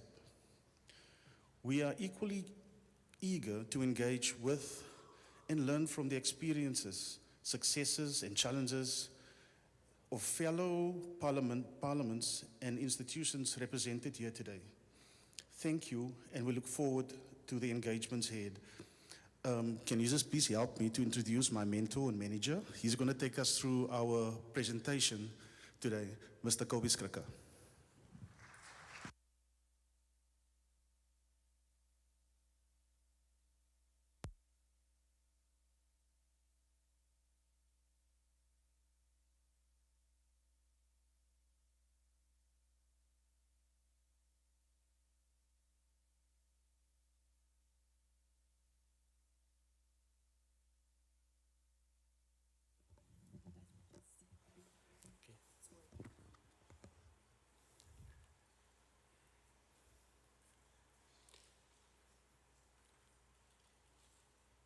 Jump. Good morning, everyone. My name is Kobe Skricker. I'm the Manager Information Technology and Digital Services at the Western Cape Provincial Parliament. The lessons we're sharing with you here today is that of a very small department. In total, we're only 6 people.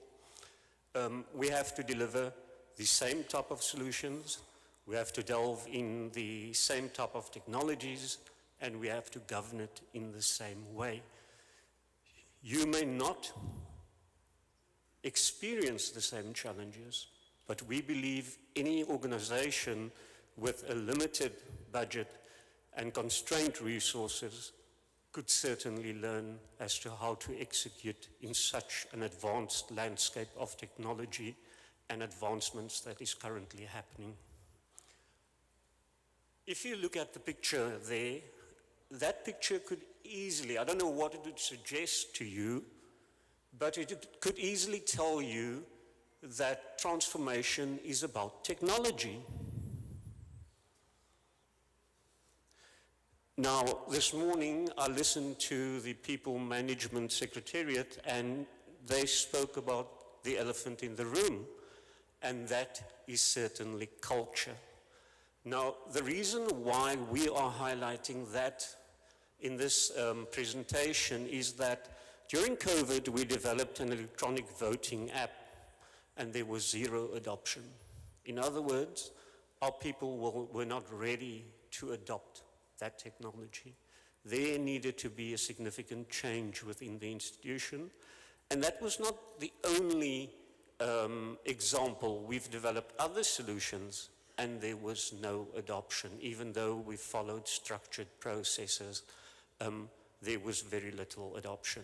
So modernization is not just about technology, it's certainly about the willingness of people to adapt and modernize themselves, to accept new things. And that is not an IT issue. Okay, that is an organizational issue that has to be driven at a total different level.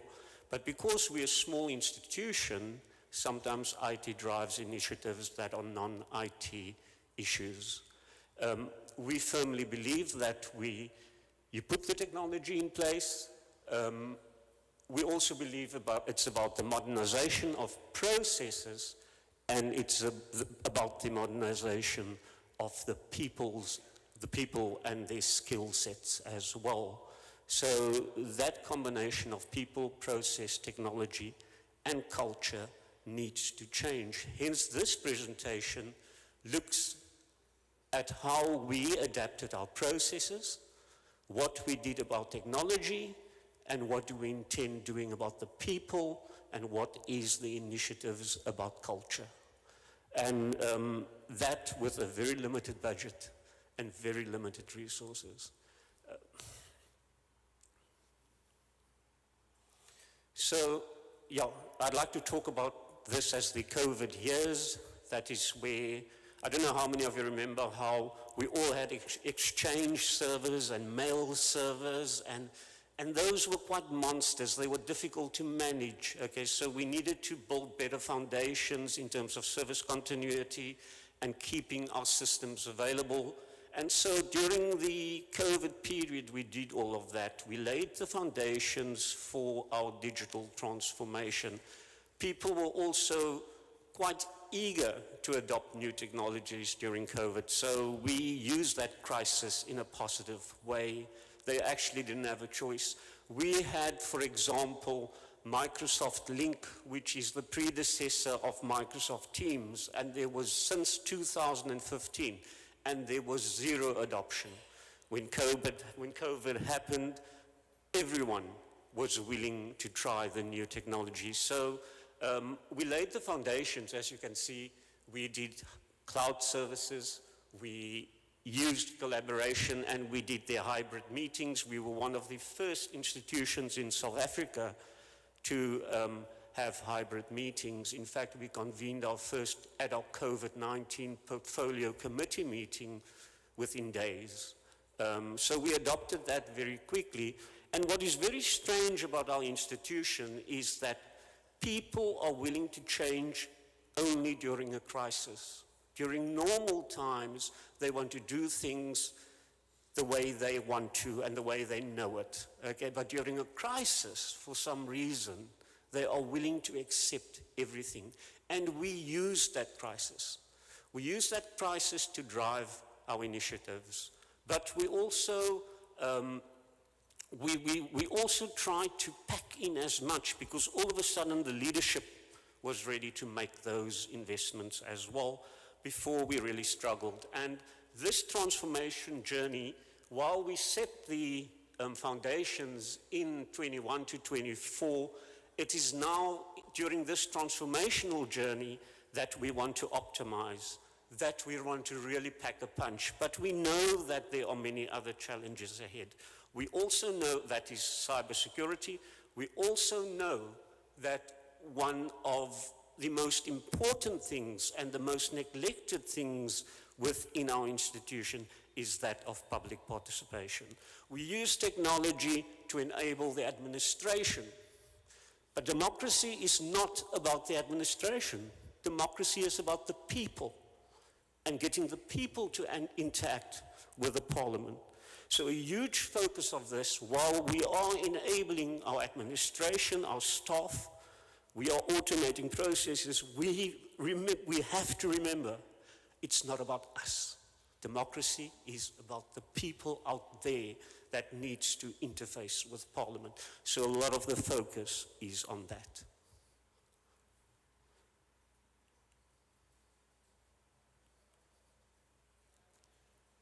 So let's start with one of the first processes. When a small IT department, 2 of the 6 people is here today.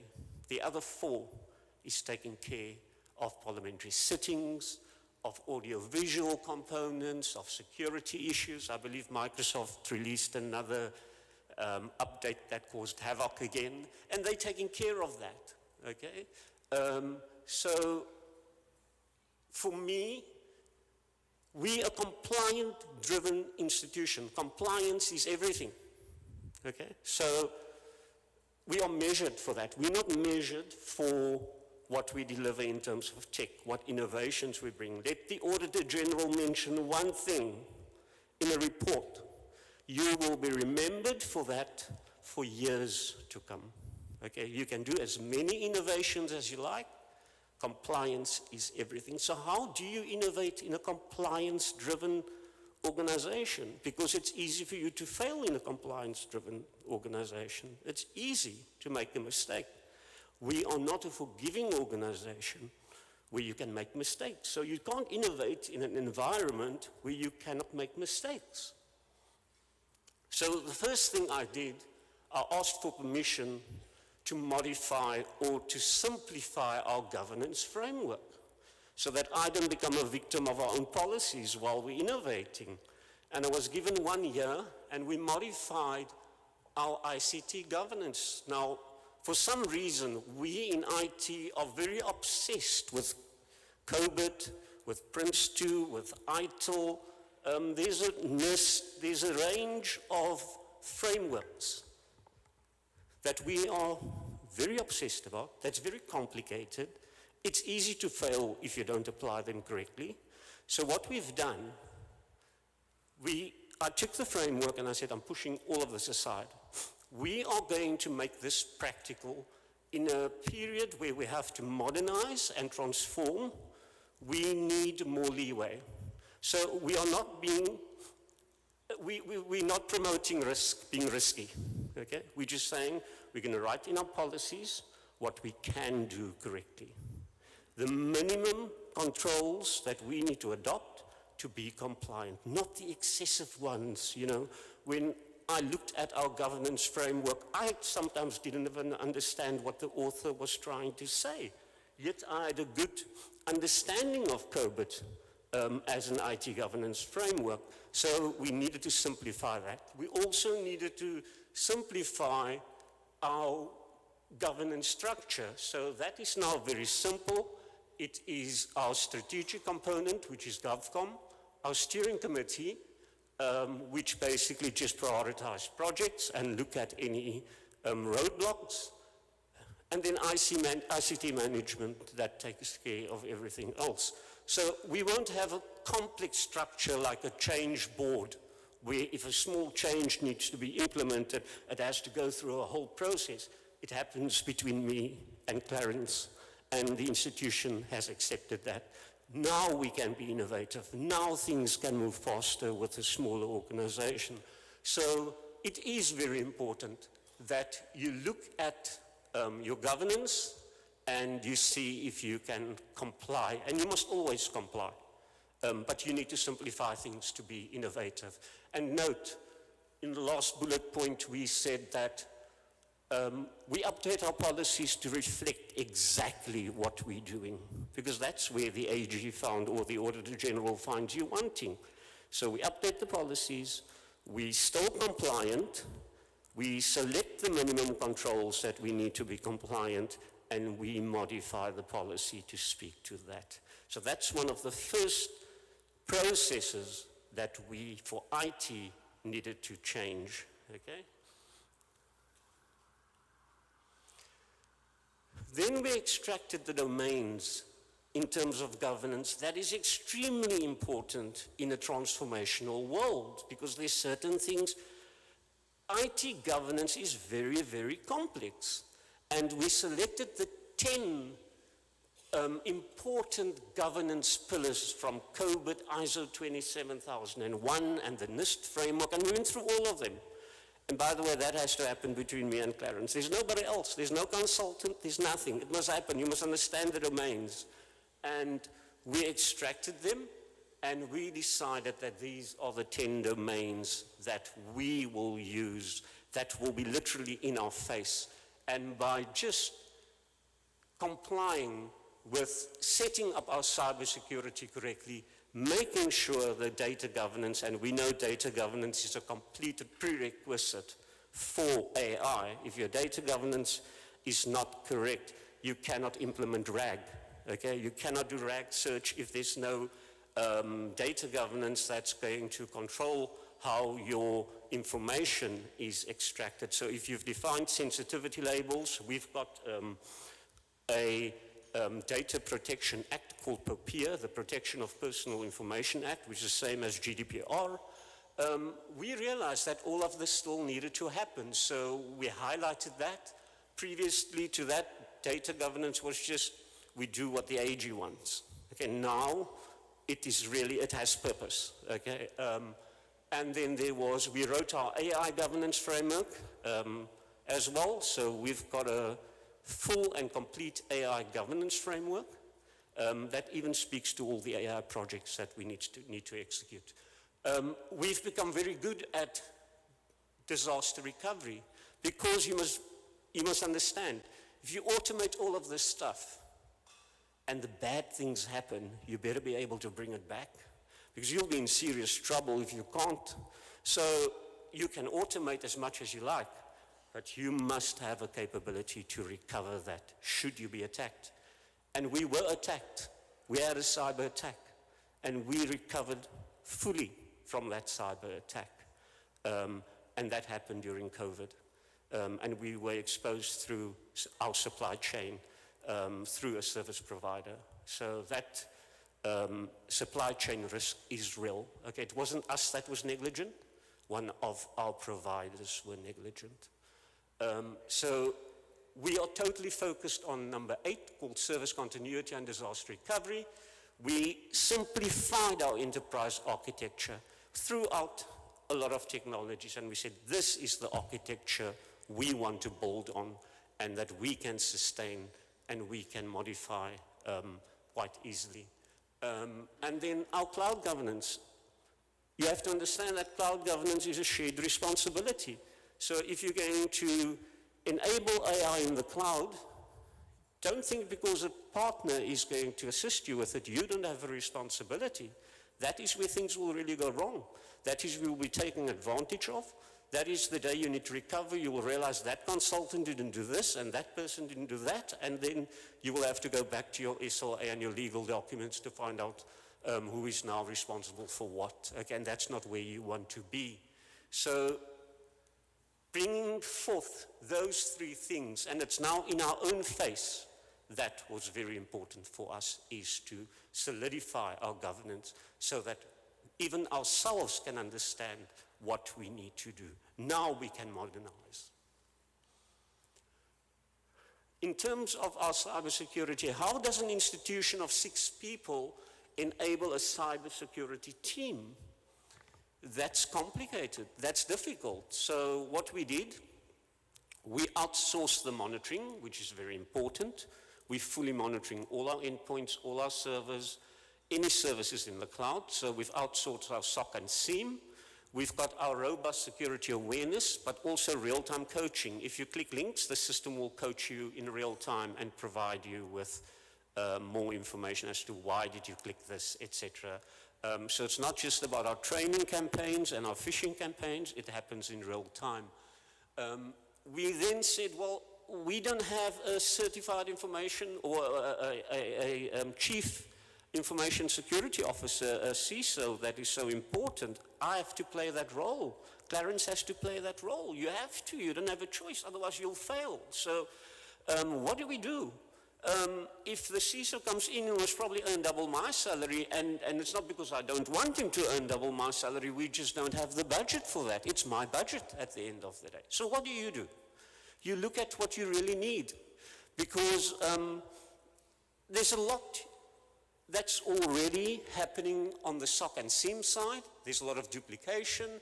You've got your security awareness, and you've got your zero trust model that tells the technical experts exactly how we want to manage our security services. So you only really need this for 50 hours. So we then procured 50 hours from a specialist, which comes in at half my salary, okay? And so you have to be practical about how you want to have to enable these things, because you can really sit there and mull over it for years, because you're getting trapped with, we can't do this, and we can't have a security organization. We have a fully cybersecurity organization that is functional at this moment in time. And we've just onboarded the cybersecurity governance officer, which is an administrative role. It's a technical person that's now doing the administration of checking, of writing security reports, of checking compliance, of making sure service providers are doing their job, and making sure we're not vulnerable by reporting to me. So in that sense, we've taken a very complicated thing and simplified it for our needs, for our budget, for what we do, and not what a bank does or an insurance company does. Because you're not a bank, and you're not an insurance company. So you have to align accordingly. The one thing we did very well is we do have an incident response policy and plan, so we know exactly what must happen during a cyber attack. Because you will get targeted. When the more technology you put out there, they will come after you. They came after us and they did a successful attack. But because we had the right controls in place, we could recover from that attack. And then forensic services. You cannot expect your outsourcing partner to investigate themselves, okay? So just don't do that. They won't tell you the truth. So what we did, we put a forensic retainer in place. And whatever we architected here is what was based on information we got from the regulator, from our previous forensic auditors, from the State Security Agency, and just global best practices by Gartner and the IPU, and even what we get from Busolatech. I mean, I simply just absorb every bit of information that they publish. They do a lot of research for you, and you don't have to do any of the heavy lifting. And then the whole AI thing, we wanted to embed AI for everyone. So we started with Copilot, issued enterprise licenses for everyone. And so now you could use generative AI. But again, that is the admin staff. Only we are benefiting. Democracy is not about us. Okay? What about the plenary side? What about the public side? In point 2, we were also very scared about the shadow IT issue, where people are now using Copilot and ChatGPT and Llama, and they are now pasting personal information in these public portals. So we don't know who's doing it. They're not going to be transparent about it. They can be doing it from their own personal computer, okay, because they know we are monitoring what they are doing.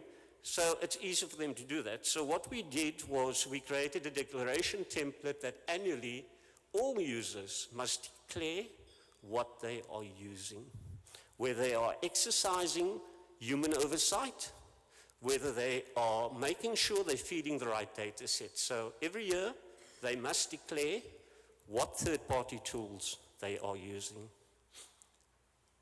And under number 3, well, we've defined our 12 use cases. And number 4, we wanted to assist our members in doing oversight over government. Because government is rolling with AI. And how does a portfolio committee exercise oversight if they know nothing about large language models or AI per se? So we needed to assist our portfolio committees in doing their work. And what we did was we gave them a basic, simple questionnaire per portfolio committee that will assist them in doing their work. So they could ask very basic questions from any government department, and they will be able to assess whether they're doing all the important trust-built things that are based on trust, you know, so that we can comply with transparency and all that stuff, the wonderful stuff relating to AI. So there's a questionnaire for every type of portfolio committee to assist them in doing their work. Again, that's the work of Parliament. AI is not just about us. Who is going to hold government to account if our portfolio committees are not enabled?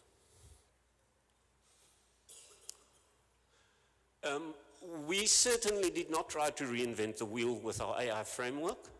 We consulted the EU Act, we consulted the NIST AI risk management framework. The IPU really did some fantastic work, and we used that.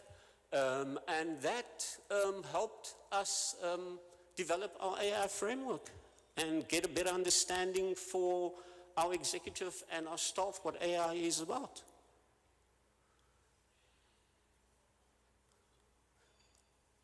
There are the 12 use cases that we had approved, so now IT can actually get on with their work with all the other stakeholders. All of these use cases, we have got the blueprints for them, we have got the architecture documents ready for them. It's now about implementing it. So things like RAG is certainly incorporated in there. We made sure that most of these AI use cases are based on public participation, oversight, and lawmaking, and not to help the administration with generative AI and making their lives easier. Okay, yes, we are doing that, but it's not about us.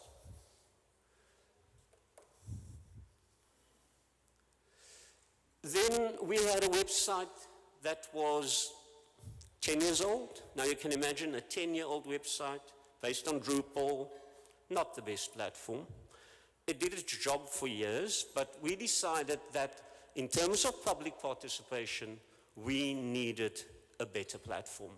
And actually so much better doing that right now instead of doing it 5 years ago. Because now we can integrate this thing properly. We can select all the right components. So we have a full-on blueprint to transform our website, to make sure that young people will even want to use it and engage with it. You know, it's not about the older people. We must now bring on the younger people so that they want to engage with it like it's TikTok or YouTube or whatever. So that must be very usable. So that was the objective. We did all the design elements of it as well, and we followed a very structured process in transforming this website.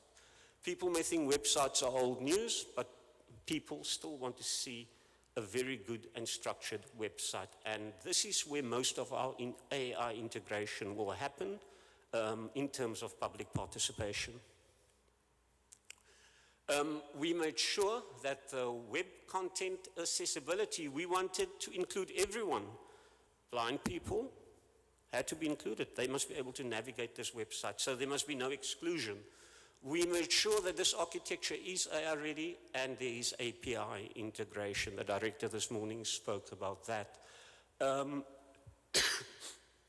Sorry, and there's a few things that we wanted to achieve with this website, which is, it had to be informational, it had to be assistive in terms of the WCAG 2.1 protocols, there had to be a personalized portal. So what we're doing is, you will log into our website, we will verify if you're a citizen, we don't want trolls in our system, because you're going to influence bills and you're going to have a voice in that system.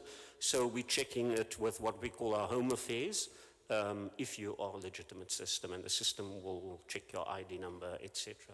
And so you would then build a personalized profile for yourself, and we wanted the system to be predictive for the public as well.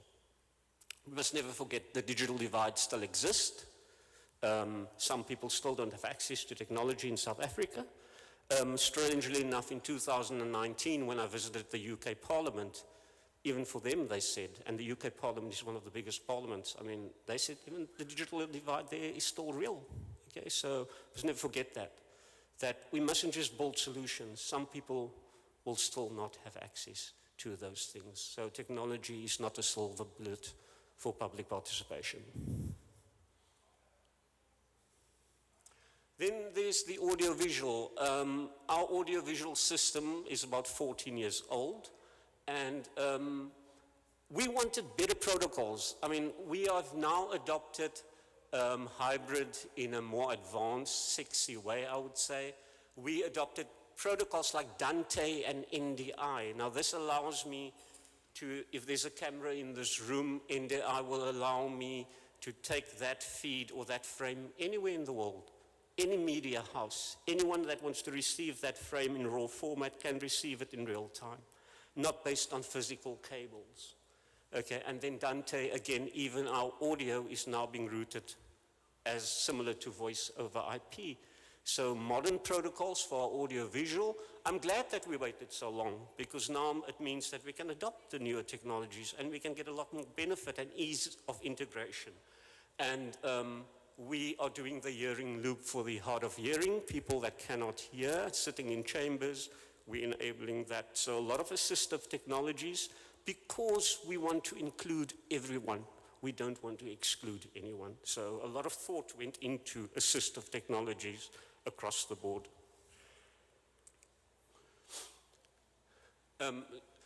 We have 3 languages in South Africa, in Cape Town at least. There's 11 languages in South Africa.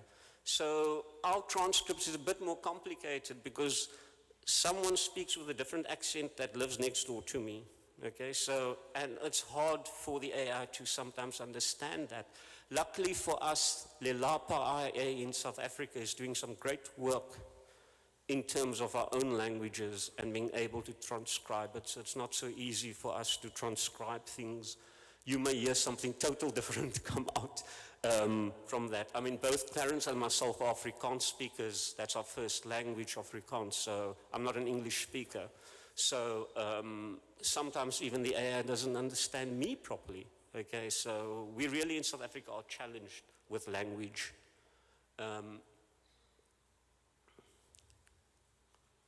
RFID very important for us because now when you transcribe, we can identify who spoke. And also because we're going to continue with hybrid sittings, the AI now needs to understand that the person spoke on Teams, need to also identify that person.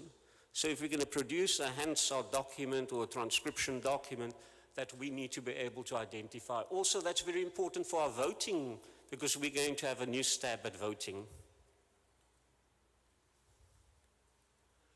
And we're going to do open data, transparency. We want to show people what members claimed, okay, where a bill is in its workflow, etc. So we're striving for open data, but we know our data governance is a prerequisite for that, and we need to get that right properly. So there's a huge focus on Microsoft Purview as our data governance platform to enable that.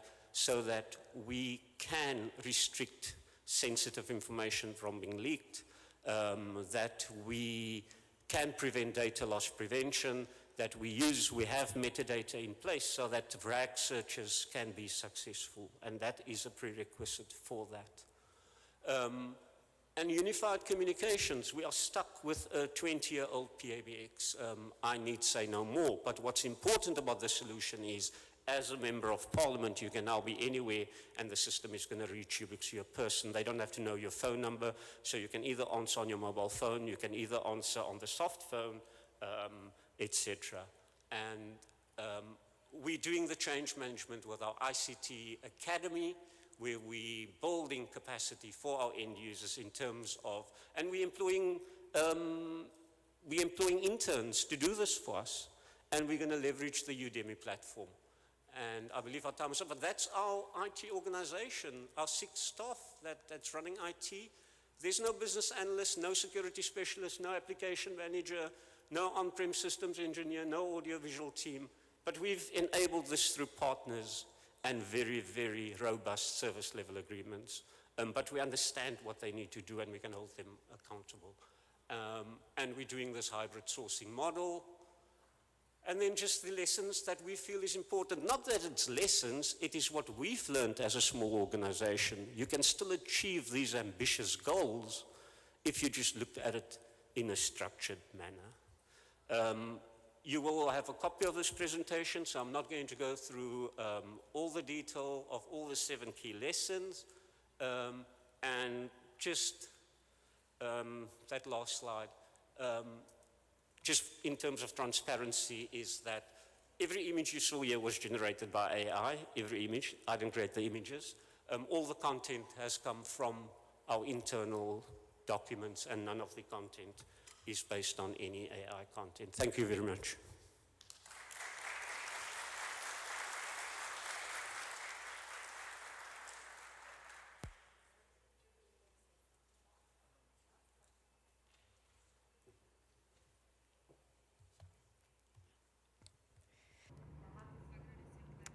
So I'd like to thank Clarence and Kobe that were with us talking about the experience with the Western Cape Provincial Parliament in South Africa. And now we move on to the next panel that will talk about the first steps for the digital legislative process.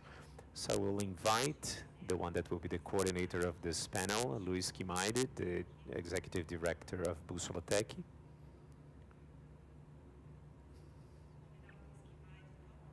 So please, Luis Quimaide, come to the stage, join us here for us to move on with the next panel. You'll be the coordinator.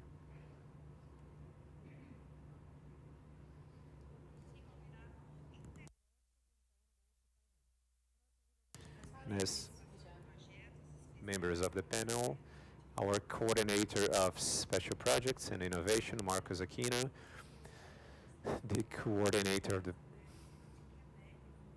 Public Administration from Quebec, François Gagnon, to invite the General Consultant from the Scottish Parliament, and the General Secretary of the Senate, Danilo Aguiar, and the International Director from Buenos Aires, Argentina, Ornella Flavia Vancilat.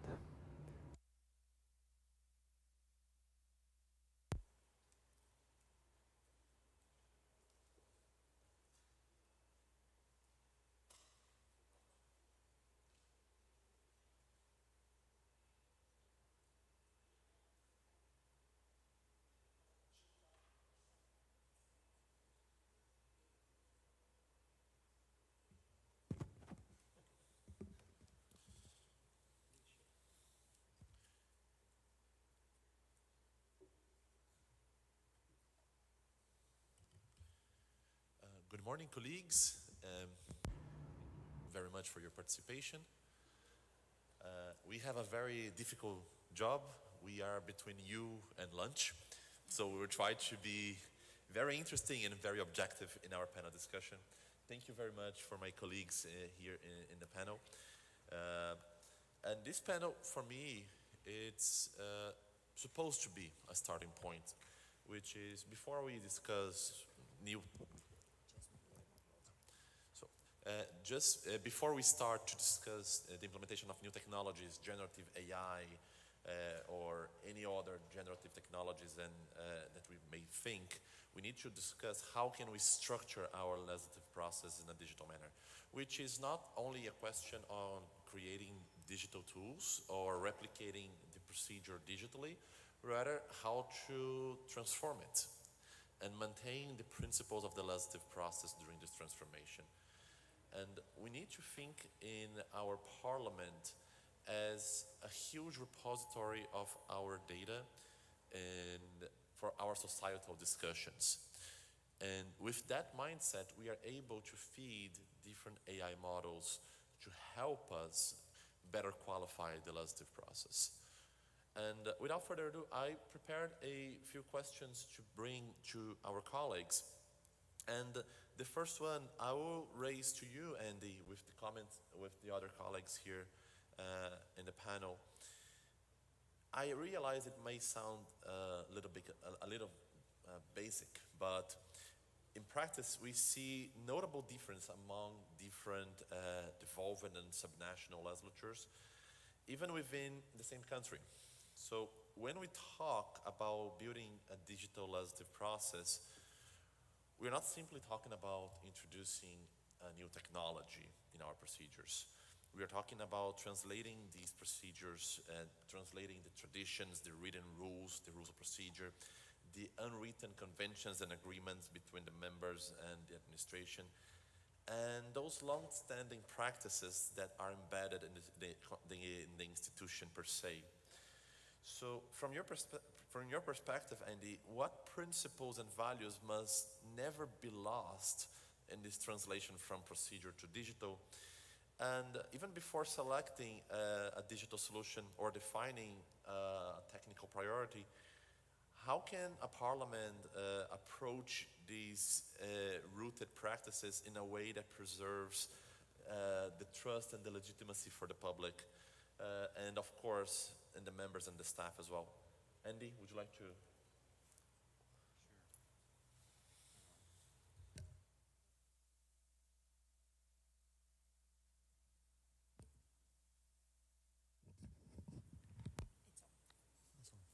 Good.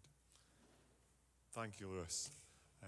I'll start to say, by saying what a pleasure it is to be here in Espírito Santo. I will have the honour of speaking to you later. But for the purpose of this panel, I will begin. You said this is a basic question, Lewis, but this is not a basic question. This is fundamental. Parliamentary processes, and from my perspective, I'm most interested in the actual legislative process, is not simply an administrative workflow. It's a democratic process. It embodies history, convention, political, cultural, and institutional trust. So when we translate parliamentary and legislative procedure into digital systems, we're not just automating tasks. What we're effectively doing is we're translating constitutional practice into code. And that means, as you say, that there are some principles that must never be lost. And the first is one which we've already heard a lot about today, particularly from our colleagues in Espírito Santo, is transparency. Members and all others involved in making or in observing the legislative process must be able to understand how decisions are made. If it's a bill going through Parliament, how amendments are made, what outcomes were reached. If a legislative process sacrifices transparency for efficiency, trust will decline very quickly indeed. A second important element is procedural fairness. Parliamentary procedures often exist to ensure good scrutiny, to protect minorities, to ensure that opposition voices are heard. Digital systems must not unintentionally privilege speed over scrutiny or convenience over participation. Sometimes a bit of friction in the parliamentary process is not a flaw, it is actually just a constitutional safeguard.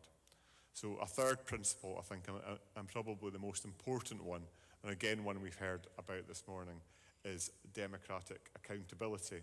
At the end of the day, legitimacy in a democracy comes from the elected representatives making decisions, the people we vote for, not from computers or digital technology making decisions for them. We as citizens, I think, would not accept the people we vote for relying entirely on technology to make the decisions which we have elected them to make. Technology should be there to support parliamentary judgment and not replace it. So when choosing technical solutions, I think parliaments need to begin to protect these values by following that. You also asked a little bit just about how these things should be done. And from my perspective, co-design is absolutely critical when bringing in digital innovation to parliaments. Data transformation, which is imposed from above, would struggle in parliamentary environments, and we do sometimes hear about digital modernisation not being taken up when it's sort of imposed rather than adopted in a co-productive manner. So for me, I guess just a key point to close is that a successful digital legislature is not one that simply becomes more technologically advanced. It's not one which just uses all the technology available to it. It is one that uses that technology wisely. It will use it to strengthen trust in parliamentary democracy itself. Thank you very much. Andy, Marcos, would you like to comment on that?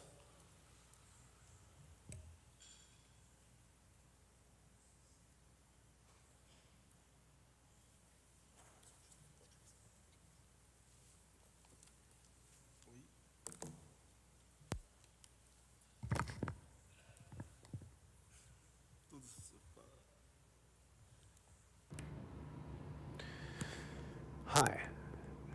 Luis, some values, I understand that we can't lose them. As Andy said, the transparency value. So there are many others, traceability, but one in particular is important to be highlighted here.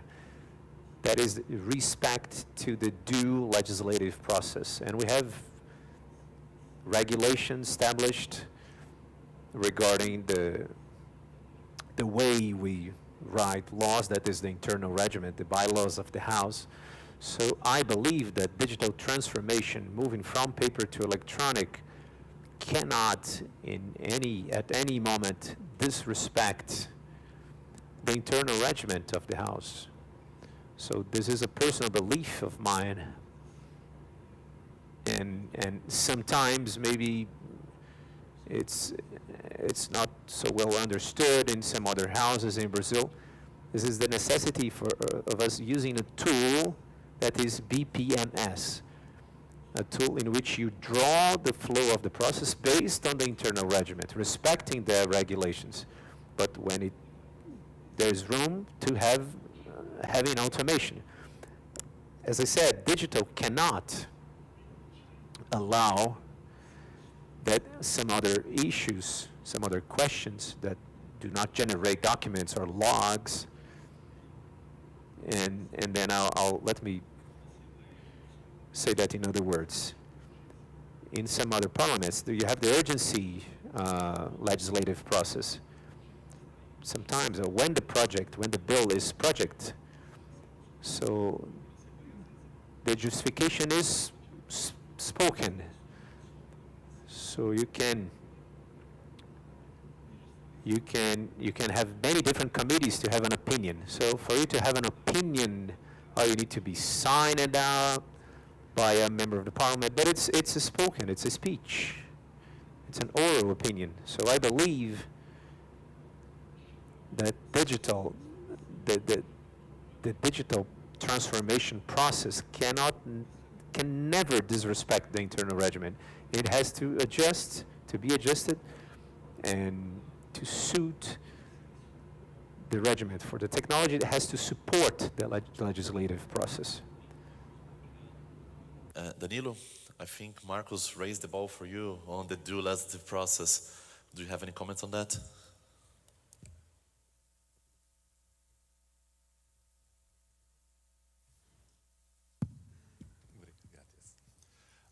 Muito bom dia a todos e a todas. Eu queria começar primeiro agradecendo.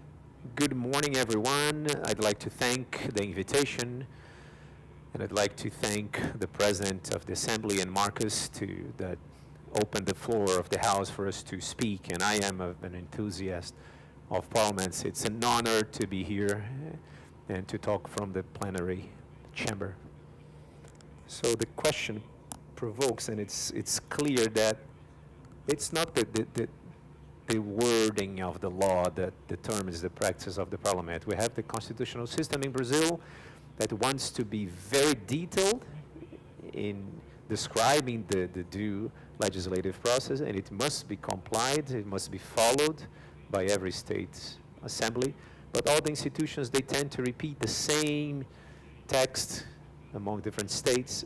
But what we see in practice is our different practices, different regulations that arrive, that are different from an assembly to the other. So when you think about the legislative process, you have to think in the real world and how the MPs actually perform them. So when we try to defend the principles of transparency and respect to minorities, it's very different from house to house. So we have to, maybe because it lacks a structure, because the budget is maybe higher or lower, maybe you have a technical team that's very effective, more stable than others, maybe you have like some political indications. So those different structures will feed and will cause different digitalization processes, let's say. So in this digitalization of the legislative process, you need to bring the policymaker closer to the IT professional that develops that. So when the technology team is aligned, even internal or external, it needs to be aligned and engaged with the personnel that make the process to happen. So this is the first step for the electronic legislative process that results from that is suited to the real practice. So on the second phase, to bring the members of the parliament to see the advantages of the process. Maybe this is the hardest step, to make the MPs aware that this tool will bring more transparency and agility and make society understand it better and participate it better. So in sweet talking the member of the parliament and convincing them into this new technology, maybe is the success, because they have to embrace the process and the transformation. And basically you are unveiling why we invited each one of you for this panel, with Marcos talking about the transparency, with Andy talking about the rights of the minorities, Danilo about the rules of procedure, and now I come to you, Francois, because one of the principles of the due legislative process, as we see, is the evidence-based legislative process. So what is your take on this from your perspective? This is a good. I think that, as has been said, a parliament is different from parliament to parliament, from house to house, and even from legislature to legislature. We have an upcoming election in Quebec, and so we are in the process of basically trying to predict how new members will want to take the legislative process, where they want to bring it. So we can have ideas of what the process should be, but the thing is that we have to keep in mind the flexibility that the parliamentarians want to organize their work themselves. This, I think, connects to the evidence-based legislation processes that you have asked about, because we as an administration can have grand ideas about how to integrate new tools, but really it's the final test is how will it be received by the parliamentarians. So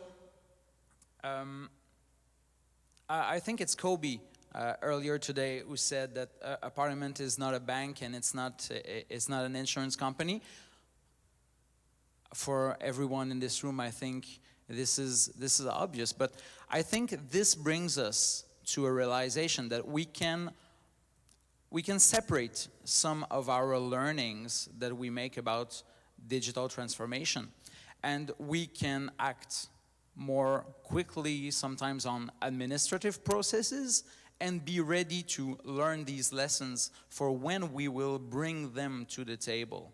So I think this might be an opportunity to use the administrative services as a testing ground and as a place to maybe be more flexible, be more creative, and then when the parliamentarians are ready for this, they will see that there is an expertise, there is knowledge, and there is a capacity to provide evidence-based solutions to their problems backed by a proven track record.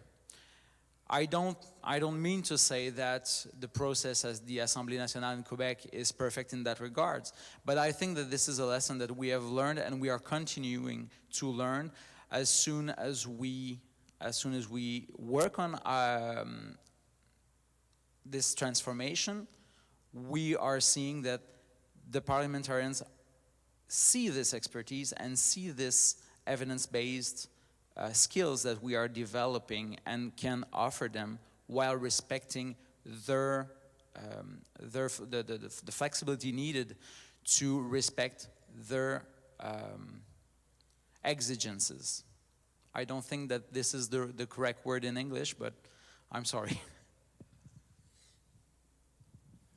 Thank you, Francois, for your comments. And Ornella, would you like to share your perspective as well? I know you've been working in the international relations of the legislature of Buenos Aires, but also with other subnational legislatures. What is your take on that question? Yes. Hola, hola. Thank you very much. Bom dia para todos. Luis, thank you for this meeting. Speaking from the perspective of the legislature of the city of Buenos Aires, which is a subnational parliament operating within the Argentine federal system, as Luis said, I believe that the central challenge is to recognize that parliamentary digital transformation is not at its core a technological process. It is first and foremost an institutional and democratic process, as my colleagues said before. When we digitalize legislative procedures, we are not only replacing paper with software, we are translating democratic practices, parliamentary traditions, and institutional logic into digital systems. If we focus solely on efficiency or automation, we risk losing essential democratic values along the way. From my perspective, there are 4 principles that must remain at the heart of any digital legislative process. The first one, transparency, accountability, inclusiveness, and institutional memory. Parliamentary procedures are not mere administrative routines. They are designed to protect representation, deliberation, and political pluralism. As far as you know, of course, because you work here. Sometimes an apparently inefficient procedure exists precisely to ensure consensus, minority participation, or political balance. For this reason, modernization cannot simply mean speeding up processes, it must also preserve legitimacy. I think that Danilo said something similar, or maybe one of Andy and Francois. A common mistake in parliamentary modernization is to start with technology rather than with an institutional diagnosis. Many institutions ask which platform should we acquire before asking which democratic function are we trying to protect or improve. Digital system must adapt to parliamentary culture, not the other way around. This is even more relevant in decentralized or subnational parliaments where institutional traditions and political dynamics may differ significantly even within the same country. Argentina is one of the examples. A model that works very well in one legislature or in one subnational parliament does not necessarily work in another without careful adaptation. So regarding trust and legitimacy, the most important factor is participation, of course. Members and parliamentary staff must feel that they are part of the transformation process rather than feeling that technology is being imposed on them. This means involving procedural experts, secretariats, technology teams, and legislators, of course, from the very beginning. To sum up, digital transformations in Parliament should not seek to replace parliamentary traditions, but rather to preserve and strengthen them under new conditions. Technology must reinforce democratic legitimacy, not merely speed up procedures. A parliament is not a company. Of course, efficiency cannot be the only measure of success. Digitalization, I think, is also political culture, institutional trust, and of course, democratic resilience. Thank you. Thank you very much, Ornella, for your comments. And that brings me to my next question, starting with you, Marcos. I will be very straight to the point here. Many parliaments, some national devolved legislatures are still facing a challenge, which is their information is distributed in fragmented systems or even paper-based documents or PDF publications. And they have a limited integration between the procedural area, the administration, the technology. So in your perspective, what are the very first institutional and procedural and technical steps that should be taken? And in your view, what mistakes should be avoided so that the institution is not merely adding digital tools around an essentially analog legislative process? What is your take on this?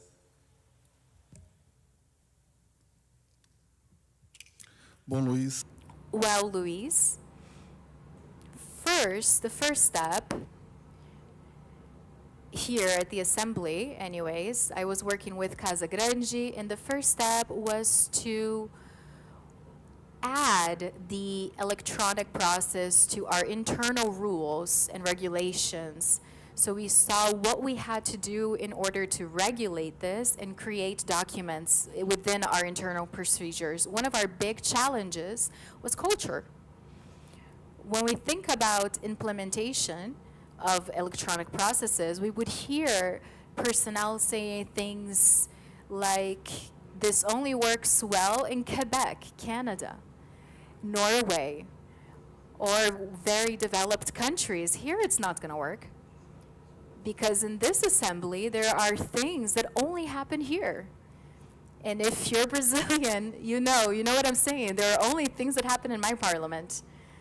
It's a very plural group of people. So the big challenge for us was to deal with the culture. We had support from State Representative Marcelo Santos. He supported our project of digital transformation. I would also like to highlight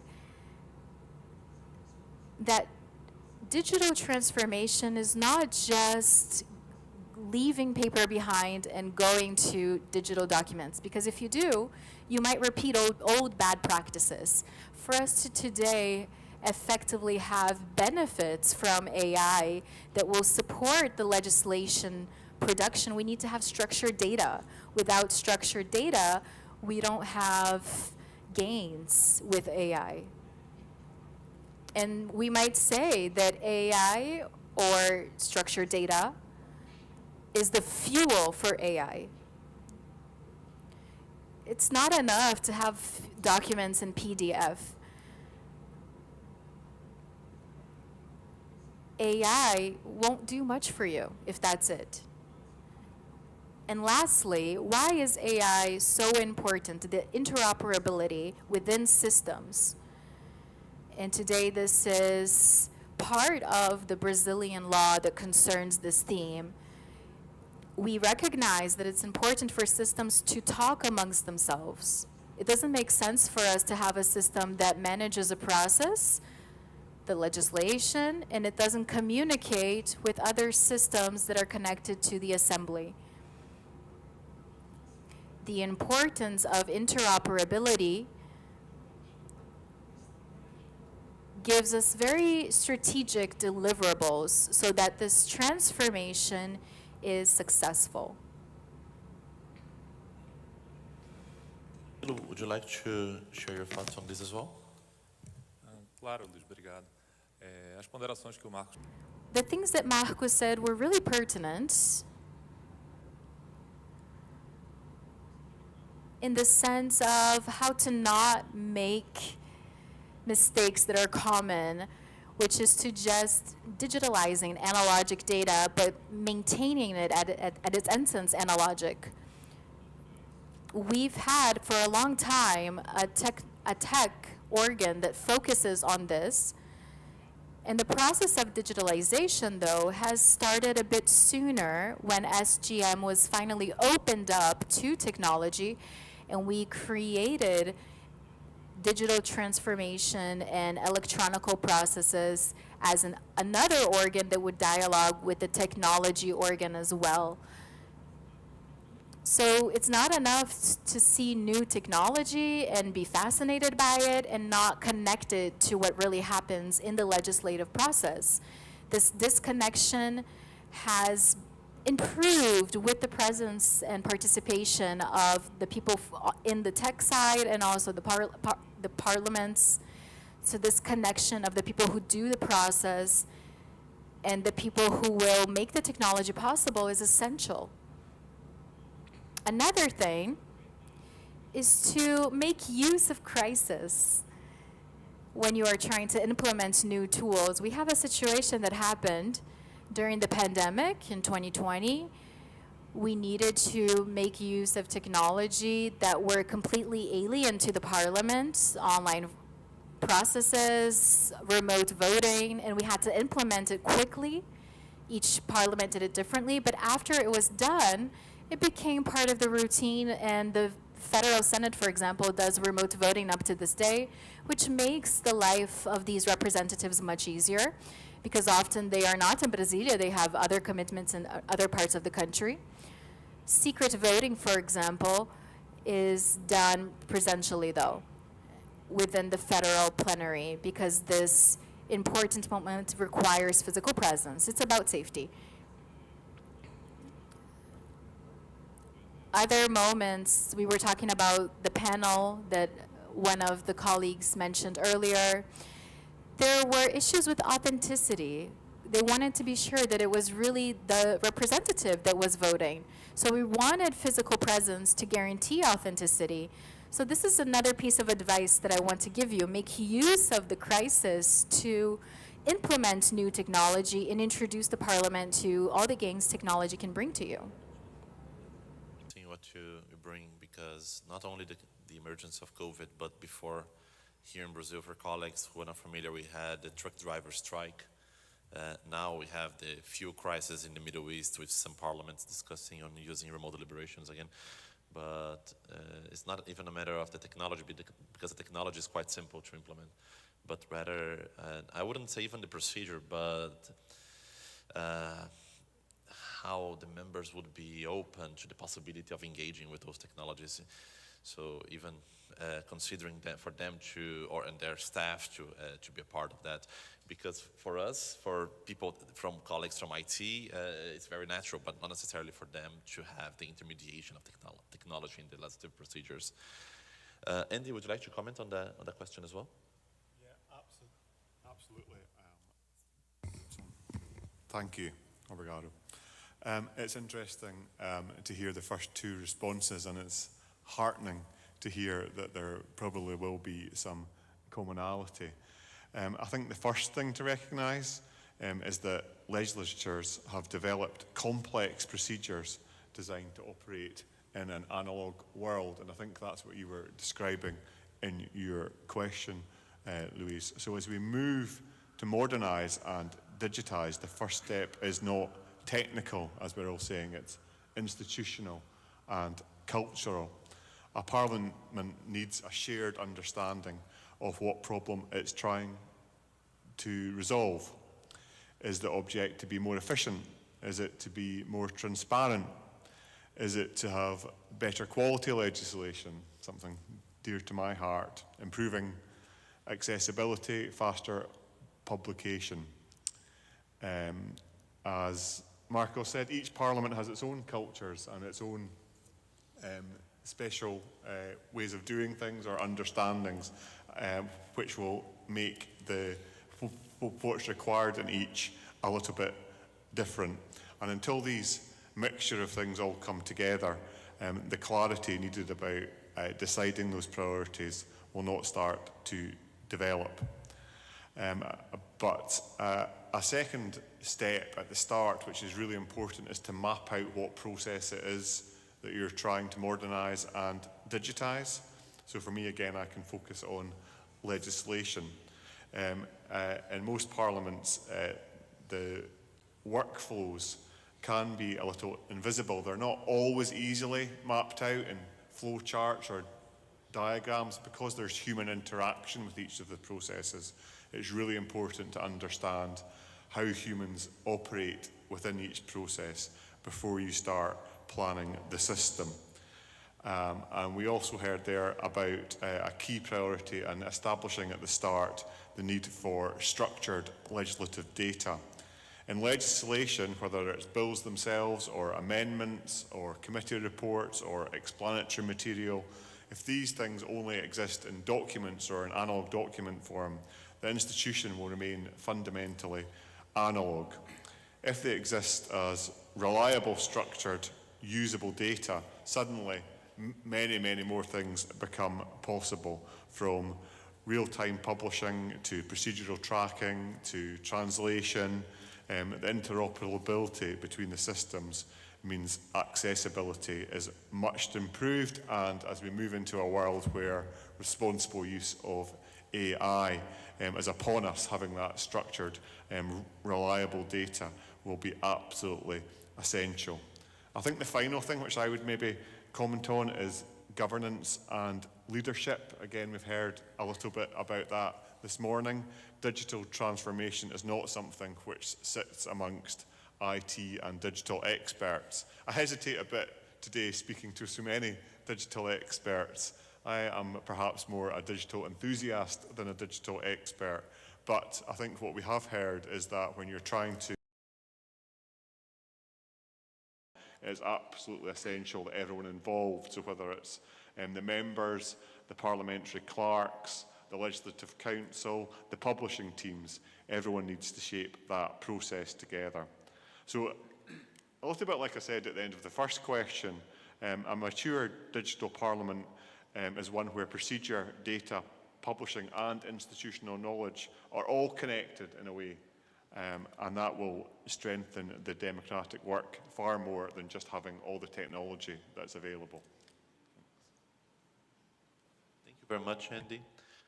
Allow me just to disagree with you on one point, which is I think the rarest person in a parliament is someone that is enthusiastic on the technology side, but also understands deeply the business side. So that's you. So just to disagree with you on that point.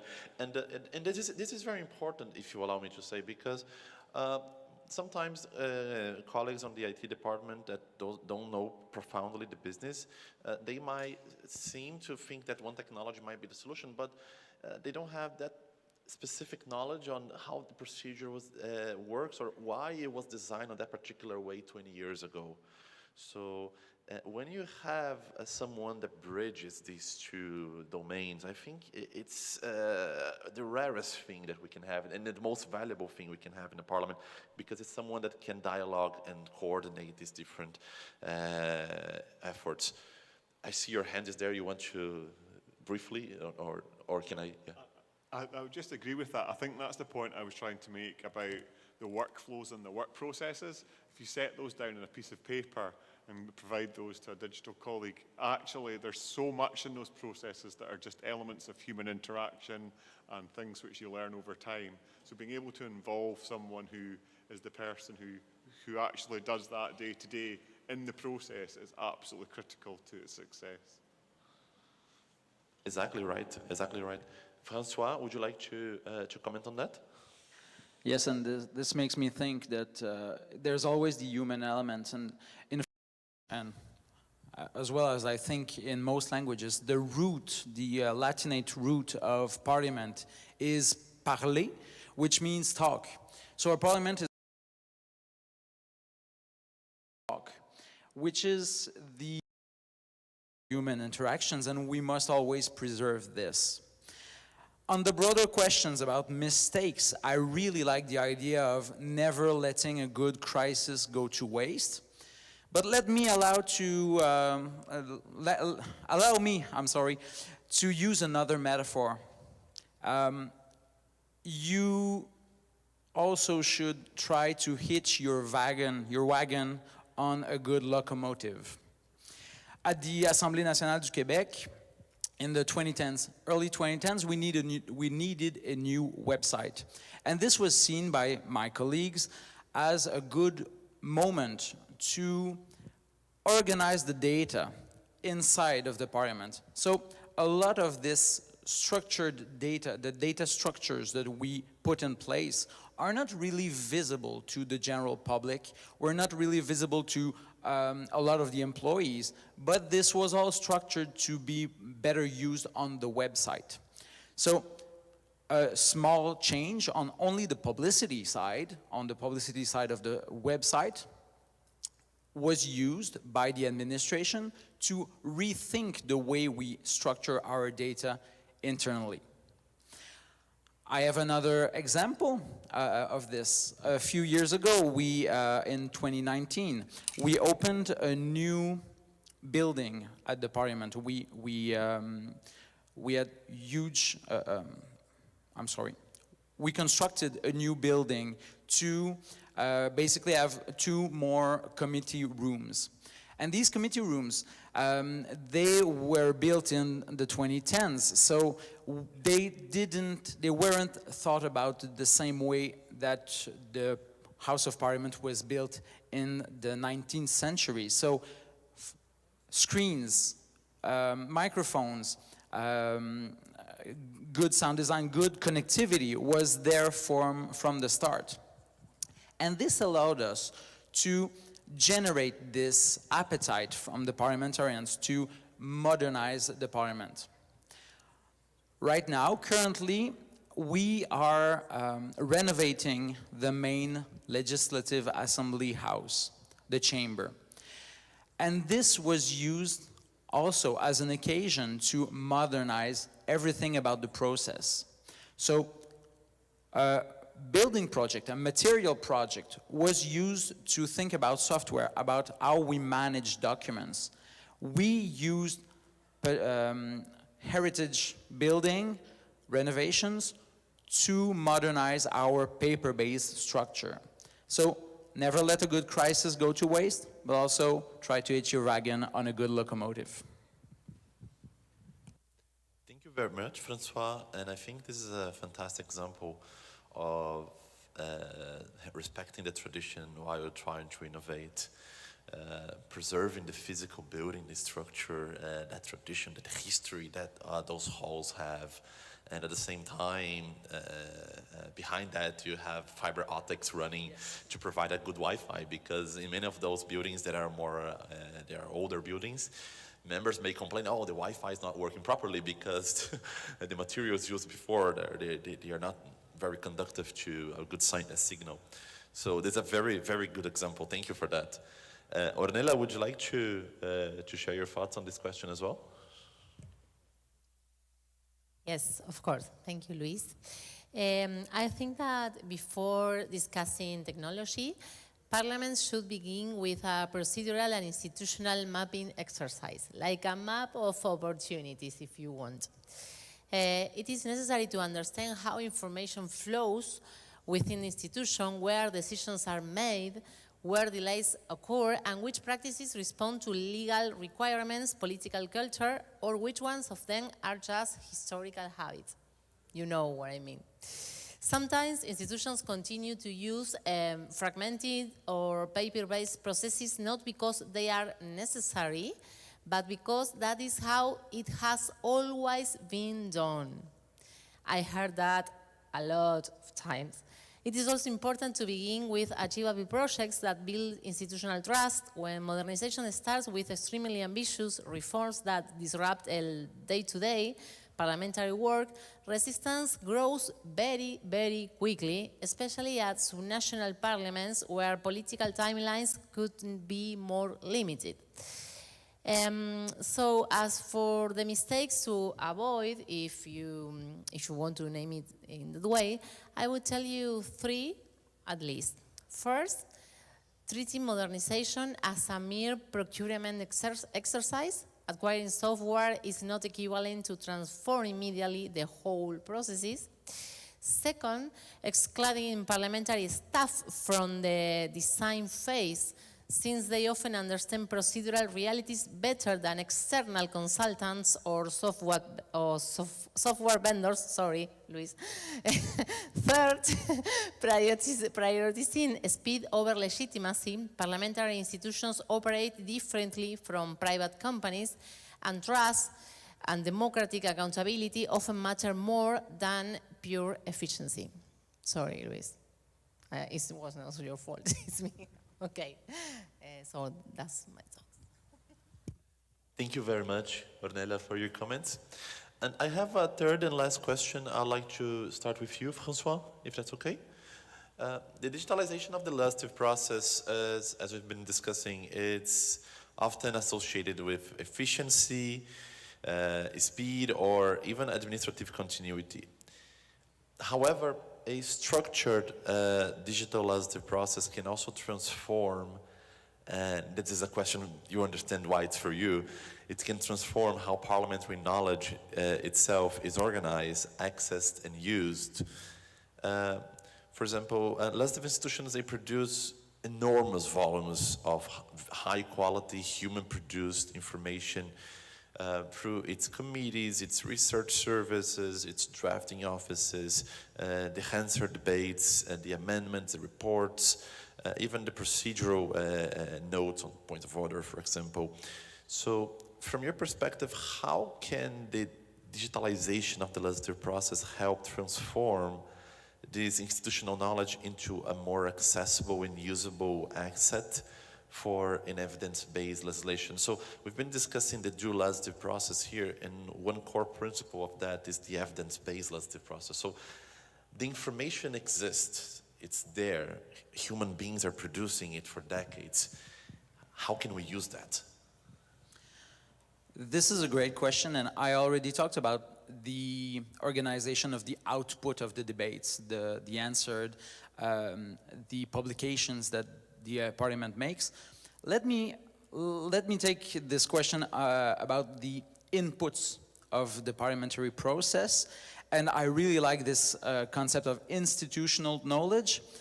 And I will put on my library hat for a moment, because the parliamentary library, at least in Quebec, and I know that in a lot of jurisdictions as well, libraries are by their nature specialized in information work. They are specialized in data organization. Libraries thrive in a complex world. So when earlier today you were talking about workers that are well suited to act as a bridge between parliamentary processes and IT, I think that it is a good lesson to learn to befriend your own local libraries, your own parliamentary libraries. They can help you. Because, as we said, digital transformation is not a mandate that can be accomplished only by the IT sector. This is not sectorial, this is intersectorial, and this needs strong collaboration between actors. So I think that libraries are really the key to help you with this. And I'm not here to toot my own library horn, but I really think that this is the key. Thank you very much, François. Marcos, what is your take on this? How can we use parliamentary information to better an evidence-based legislative process?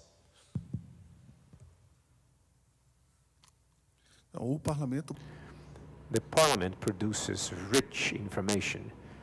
So it might be legislation, projects that are being discussed, the speeches from the MPs, and then you can identify what is the profile, which cause it legislate, who it represents, and information that are rich and a big volume of information, and have this information structured amplifies the capacity of the Parliament itself in legislate and produce better law, in a way that having structured data, being that legislation projects that are being discussed, and transforming the videos in the sessions in transcripted texts that might be used by AI, will allow us to act as a legislature to serve better the demands from the population and the citizen. Thank you, Marcus. Could you comment on that? Alô? Esqueci. Sim, obrigado. Well, thank you. I believe that the best systematization of the process of the information that form each step of the process brings external and internal gains. As Marcus said, the member of the Parliament knows in which phase it can act in a clear way, what information is available, all the opinions and the ordinances available from the mobile phone, through the mobile phone, and the content of the public hearings before the voting of the report, all the amendments that are available, allow them to participate effectively, to express their will, and to understand better the agreements and negotiate better. So a digital structured process that is clear and predictable brings lots of personal gain for the member of the Parliament, and brings a lot of gains for the society. And one of the functions of the Parliament is not only the parler part, the talking part, but it's to be a window for society, for the society to see itself. So the more organized the information are, the more channels they have to participate. It improves the quality of the representation. It improves the way that societies see the Parliament, and everybody wins. So I think those are the two benefits that I see that come from a well-structured legislative process. And that you, for many years, 10 years, you were the Chief Legislative Council. And one particularity of the Legislative Council in our Congress here in Brazil, the office provides the draft, but also the policy papers. So you have worked there in that department, and you have, decades worth of colleagues that have PhDs on different topics providing this. And as we've been advocating for parliaments, if you have that repository digital, imagine that the richness that you have to provide information to the members, to the society, is not only in the legislative process, but it's to qualify the public debate as a whole. Do you have any comments on that? Sim, eu tenho de fato esse orgulho de há 22. Yes, I'm so proud. I've been working with that for 22 years. I accumulated memory, knowledge, participation, and all the issues that arise to the legislative, that are brought to the legislative agenda. So we have a big repository of data, but they can be published. So part of our studies are published, and some of them are made by the requests of senators, and because of confidentiality, we cannot publish all the repository made that available, but many works are published on the internet, and it helps with the transparency for society, and helps society understand it better, the content of the topics that are being discussed at that moment in the Senate. It helps structure data internally and externally. It's a critical instrument of work for the MPs, for the senators, but it's also a societal control tool. Ornella.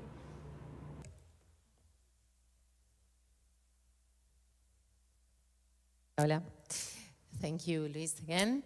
Well, I think that one of the big problems is the knowledge in many legislatures remains fragmented, hard to search, disconnected across departments, or trapped in static formats such as scanned documents, old scanned documents.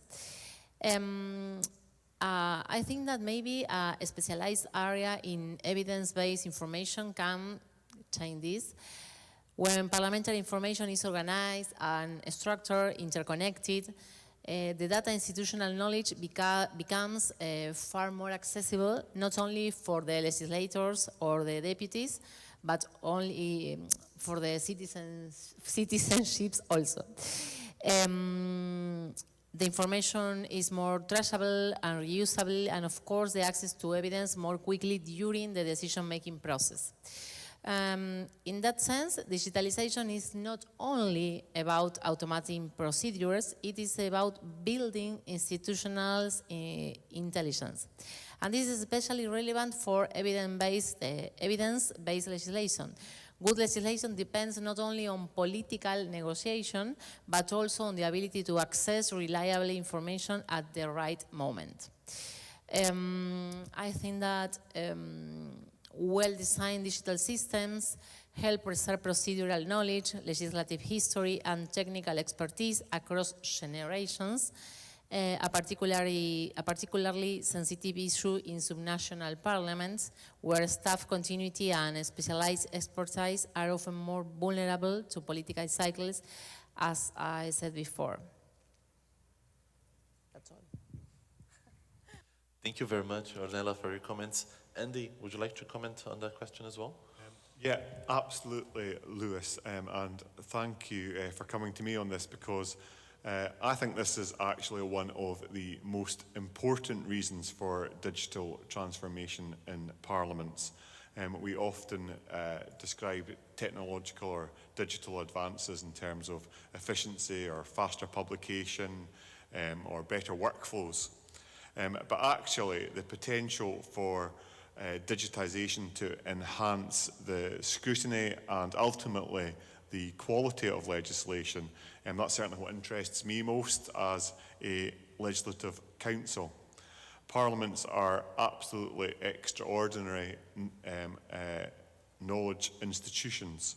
The problem is not a lack of information, it's the tremendous volume of it, which I think everyone has now agreed that in paper form, the volume of material that can accompany even just one quite simple bill can make that relatively inaccessible in paper form. So having structured digital legislative processes can change that fundamentally.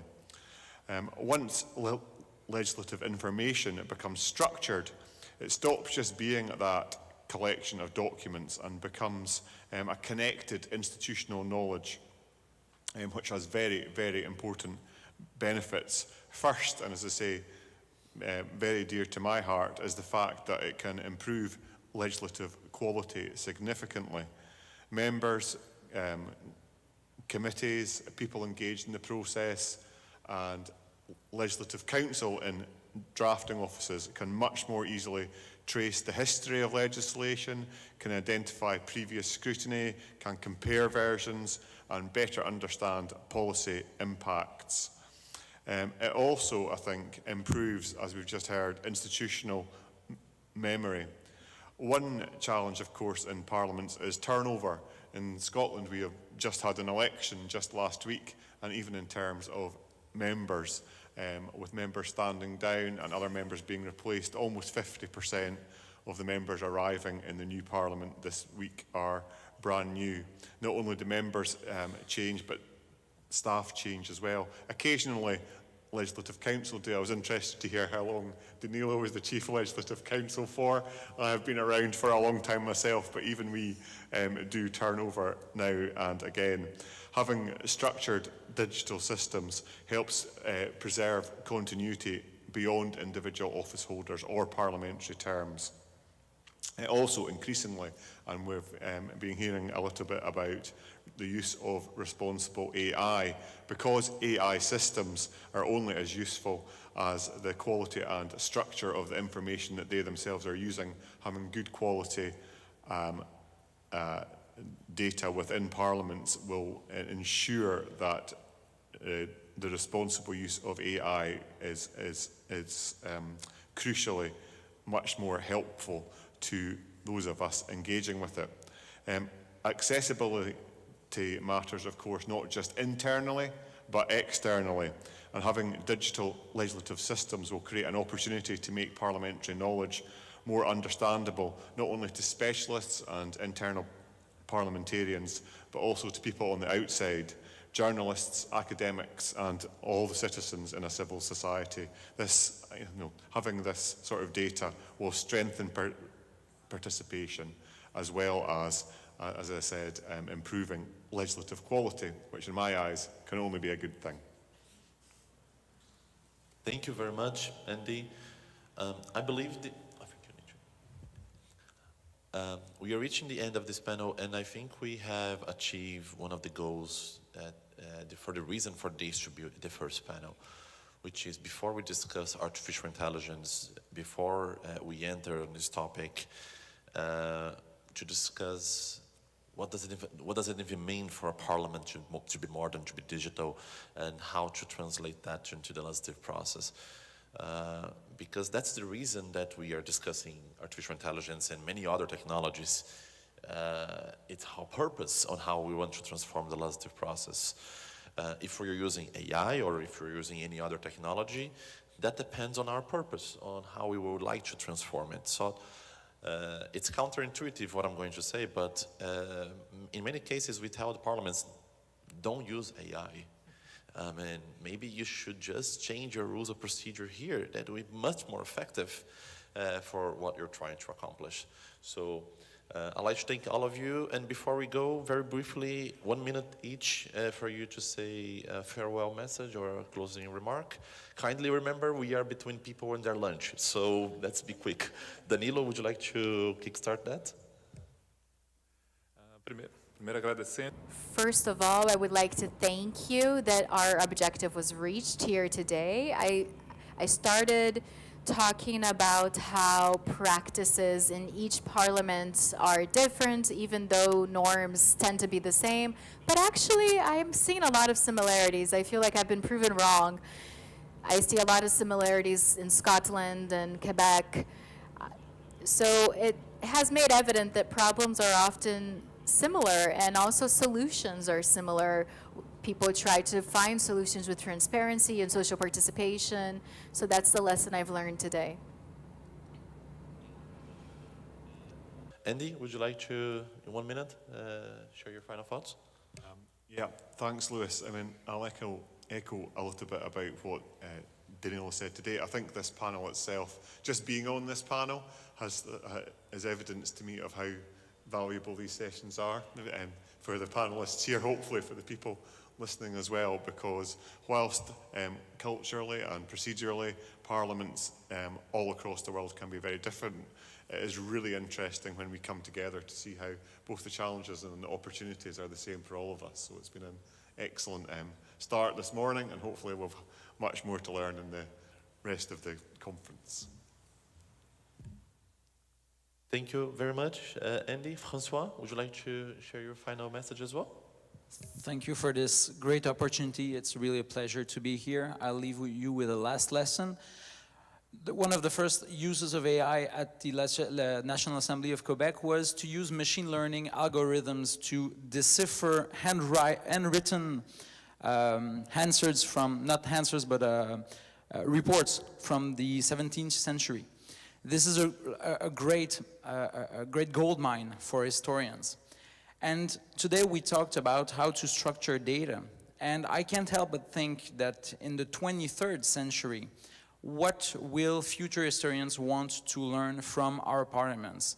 We work in institutions that are the reflect of our societies, so we have the opportunity and the great responsibility to work on clear, structured data for the future, for the memories of our nations. Merci beaucoup, François. Marcos, would you like to share your final message? Luis, thank you so much for the invite to participate in this panel. And I would like to finish by saying that the people who are feeling the legislative process are people, the citizens, the public servants, the parliamentaries. So the question should not be which system to use. The question should be which system is going to respect the internal ongoings, the constitution, statewide, federally speaking, so that we can deliver real results to citizens. I hope that we use platforms, be them whatever they may be, but I hope that we are able to structure data and collaborate to democracy, to the parliament, so that we can deliver better and better quality legislation to citizens. Thank you so much, Marcos. The panel. Okay, thank you very much. I think there is no single or universal model of digital transformation. I think each parliament must develop solutions that reflect its own reality, democratic practices, and institutional identity. The goal is not simply to build digital parliaments, also they should be more transparent, more connected, and more resilient institutions. Thank you. Muchas gracias, Ornella. Thank you. And I give the floor back to our gracious host. Thank you.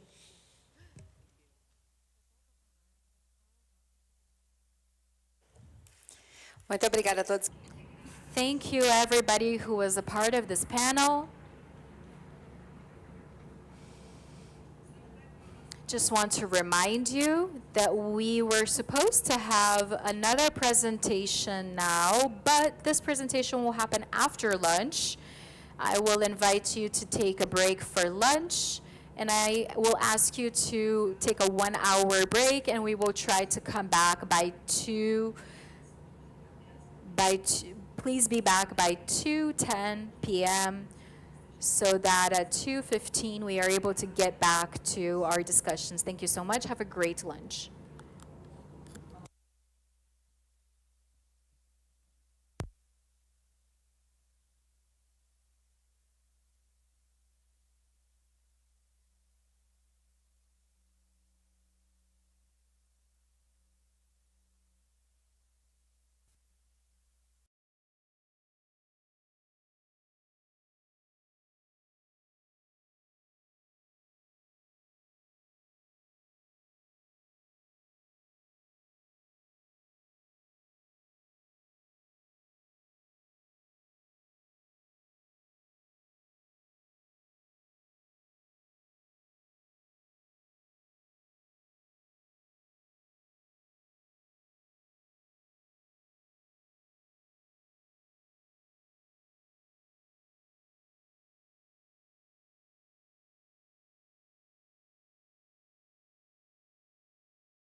this medal is a celebration of the 190 years of the Assembly.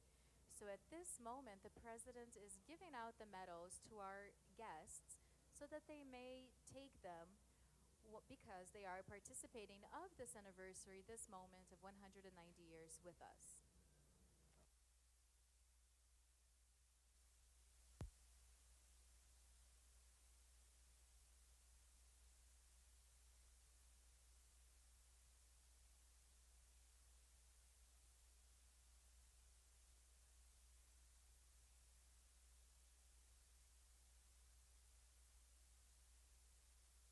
Our president is just saying that we are young parliament.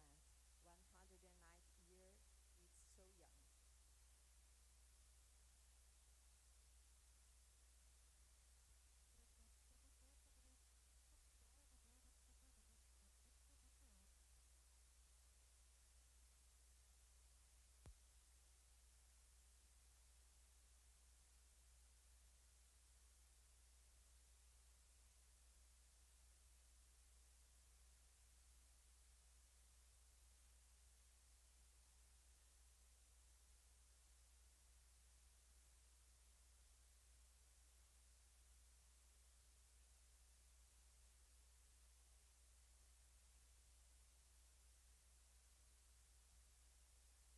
We're going to have another photo now with the medal.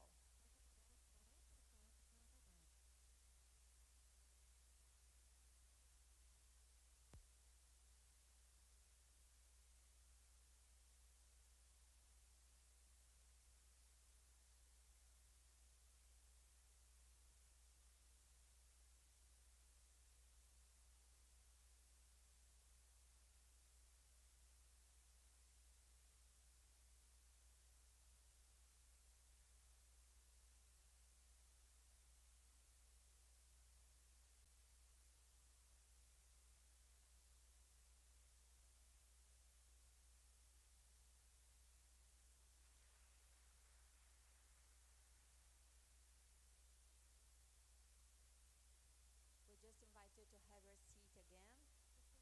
Now we are going to have the program of this event. Pedimos a todos que retomem seus lugares. Nós vamos. Please take your seats. We are now going to get back to our schedule.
Estamos de volta para a nossa programação.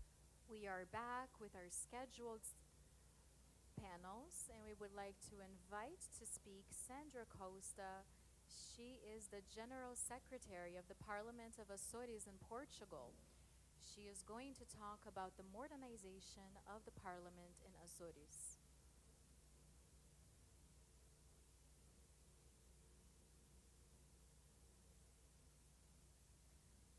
Good afternoon, everybody. I hope you've had a good lunch and drunk a nice cup of coffee, because continuing on after lunch is a challenge.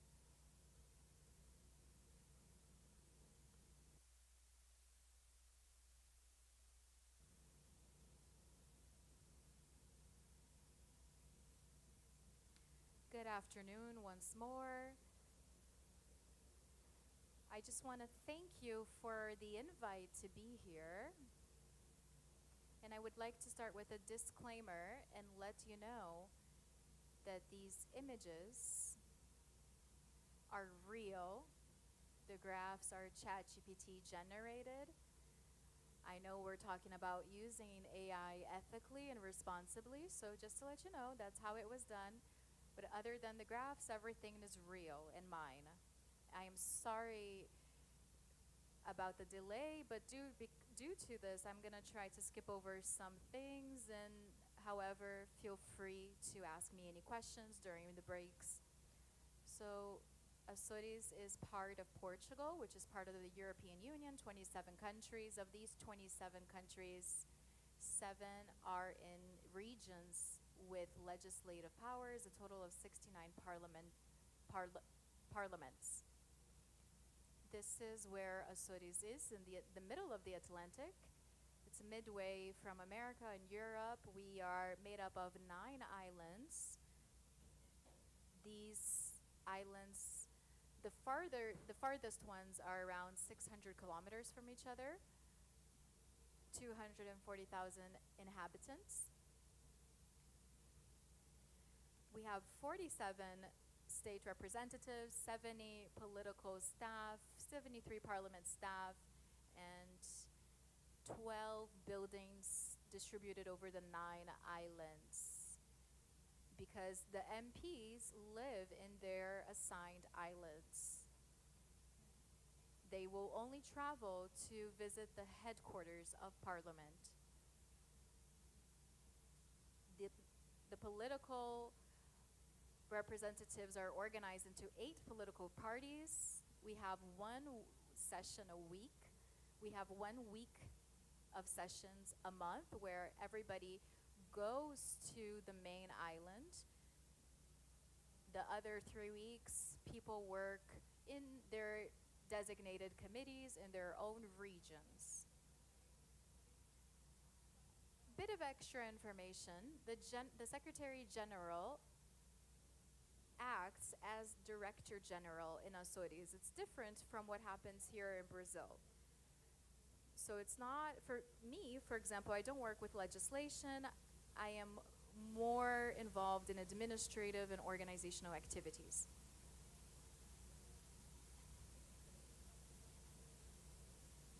I gave you this information so that you understand a bit more about us and how we work.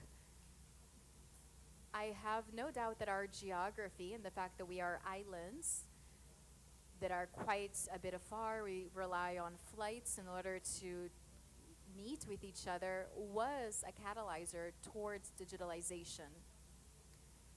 We value digital and electronic communication because of the distance. This makes a difference.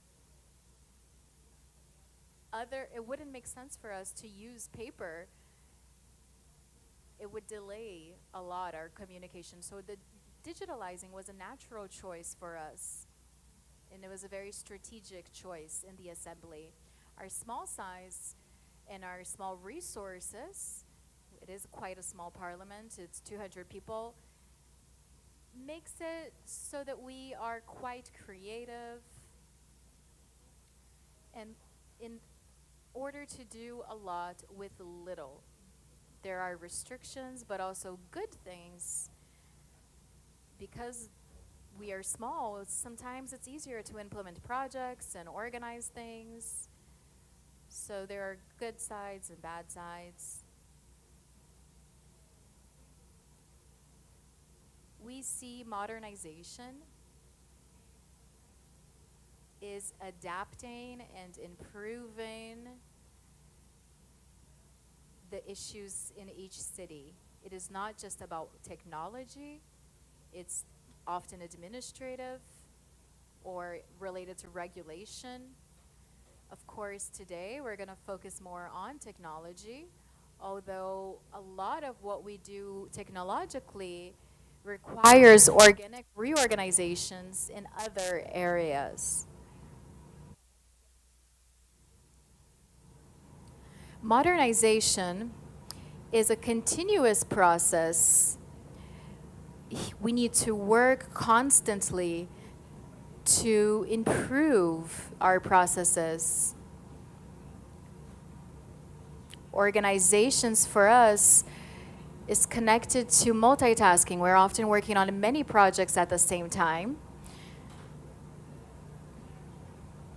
I would also like to add that modernization requires strategy and change and management of this change. This implicates naturally change. In a parliament, specifically, due to our own characteristics, it's fundamental to have sponsorship and engagement of these politicians. It's for them that we are working, and if they don't want it, it's not worth it. That's what I wanted to say. No matter what the project and phase of modernization that we're in a parliament specifically, we need to always work with transparency, explainability, accountability, and focusing on people. We are the organ that is closest to citizens. So we need to add value to their lives. No matter what stage we're in, we need to always remember to safekeep transparency, explainability, accountability, and remembering that you always need to have a human responsible for everything. No matter what, there always needs to be a human responsible for what's going on. We've seen cases where small errors cause terrible situations. It's very important for us to have safe, reliable information. Because if not, we lose trust from the public, from parliaments. I will try to quickly, because I am running against time, to tell you a little bit about our journey. The Assembly, due to its geography, started the process of digitalization in '89 with Macintosh. In '89, I'm sure you remember the Macintosh versus the MS-Tosh. It was a very dramatic, the difference. And for the parliament, we wanted to bet on a user-friendly tool. Some tools aren't user-friendly. It's not easy to use, so it's not worth it. So this was fundamental for us.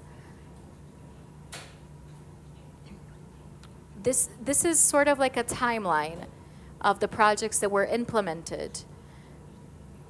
But very soon we had networks, we had tracked communication. In the 90s, we had databases with all of our activities.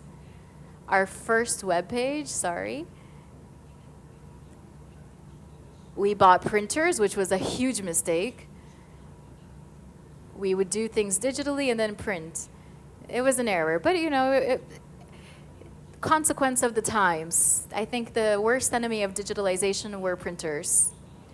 But we had this culture at the time of printing and having a paper copy of things, and you would archive it and file it. Today it seems unbelievable, but that's how we worked in the past. As things evolved in 2005,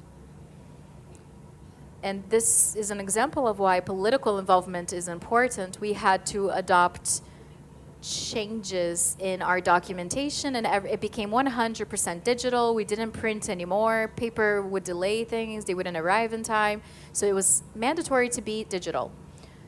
Politically speaking, the Assembly forcing this was really good.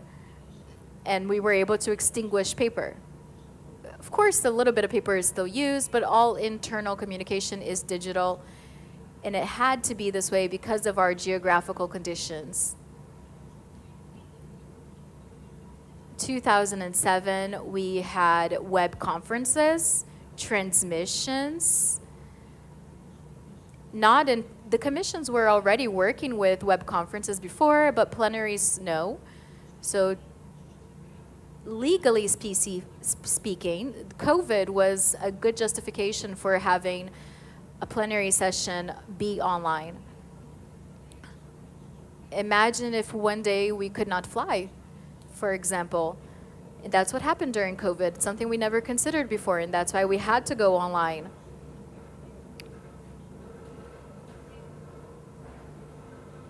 The fact that we have a lot of information in 2006 or so,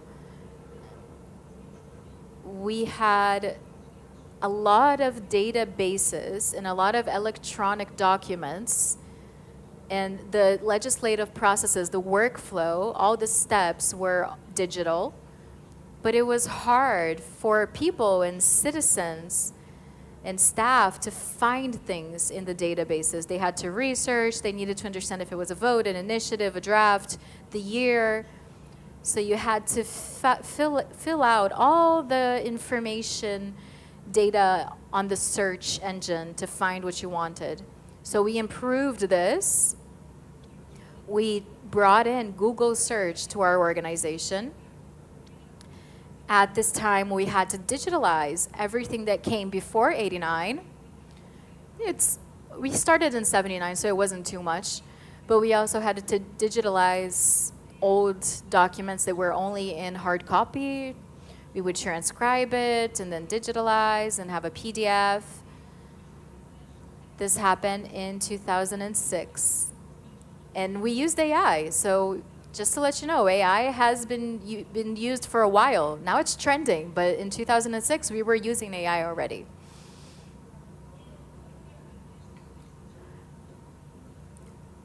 This digitalization and having semantic research with Google was really important so that we could find things easily. It was like a Google search, you know, very easy to use. You could just type in keywords and find whatever you wanted. You would see all the possible results, and then you could just easily find what you wanted. We then evolved to a SharePoint, and we've kept this system.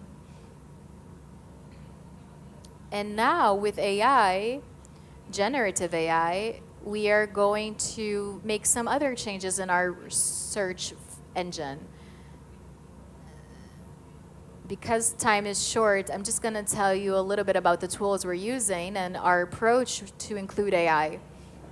For us, there are 3 aspects that are fundamental in how we approach AI. One is our knowledge basis. It's not just an information system. For 2 years now, we've been trying to work on a system through graphs to create this knowledge base. We understand that all the information we have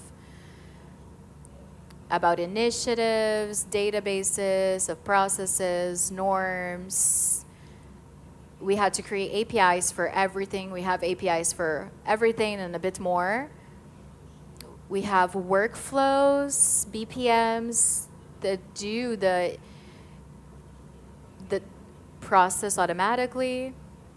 And then we're integrating with HR, with financial department.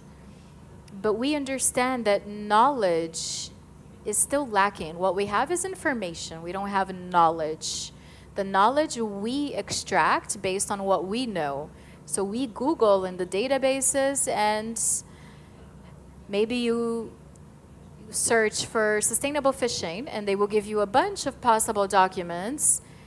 And then you as a human will have to look for that information and generate knowledge. This is static information. The intelligence, the knowledge is in the user, not in the AI or the search engine. If you want to know the year, if you want to know the votes, you have to click on the links and you have to see it for yourself. A lot of these APIs don't do these connections. So this is our project. We want to create a knowledge base. Nowadays, for us, it's fundamental safety, privacy, and compliance. This is talking about digitalization, AI, these themes are very similar to the responsibility. I don't like this name AI, to be honest. I think the intelligence is ours. Machines are not intelligent, they just simulate intelligence. They might increase our intelligence, but calling it intelligence for me was a casting error. We have tools that I will briefly discuss with you.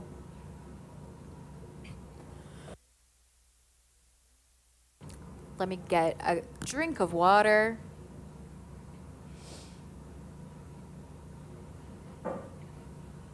So we have humans that are always in control and validation and curating information.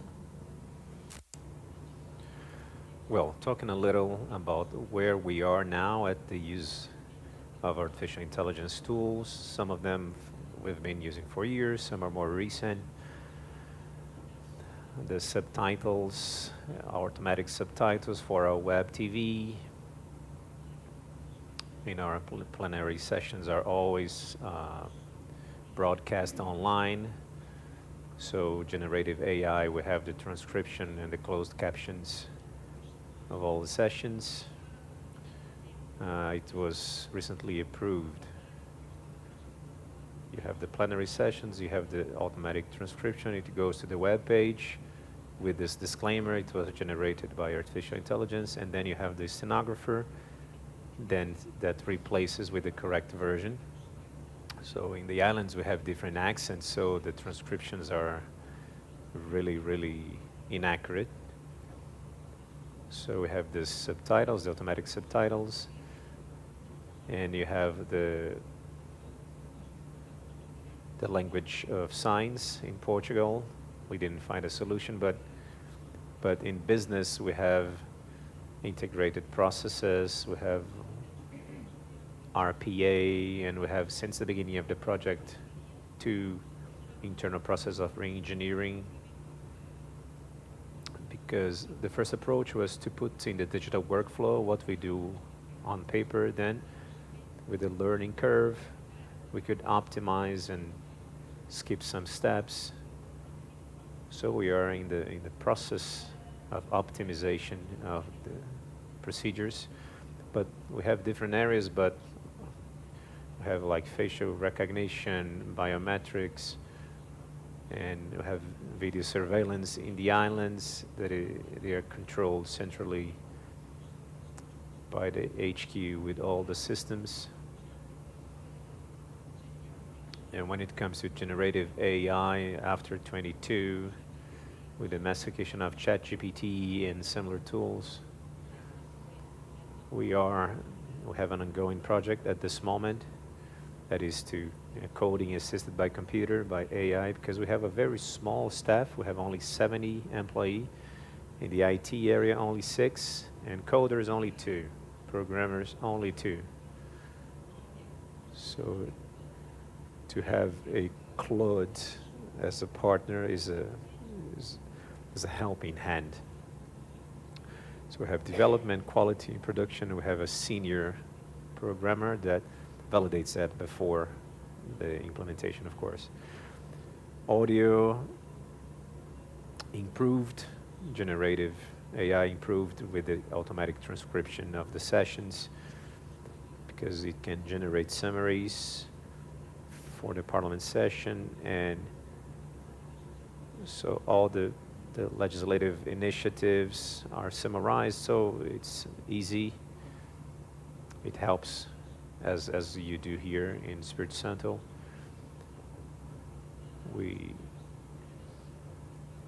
Before submitting to the final publication, it checks if there's all the correct amendments, so we use that a lot. Copilot. Our cast in communication. So we wanted to do a podcast in the parliament, but since we have the videos and we have a video repository of almost 20 years, so the session ends and there's a tool, I forgot the name, we generate a summary, It seems like, it looks like our staff did it. So we had months testing that before publishing it. It's just like Notebook Alien that creates fantastic audio. I don't know if you know this tool, but it's a audio summarization of our plenary sessions. So it's as good as having a video summary. So Copilot also, we have some licenses, not for everybody because it's really expensive, as you know, but we have a few licenses, and for some people that we believe will be important for transcription, automatic transcription of the sessions. We have tested for meeting with Belgian and Italian parliaments with automated translation. It's amazing. It works a lot. I speak in Portuguese and the person listens to that in their local language.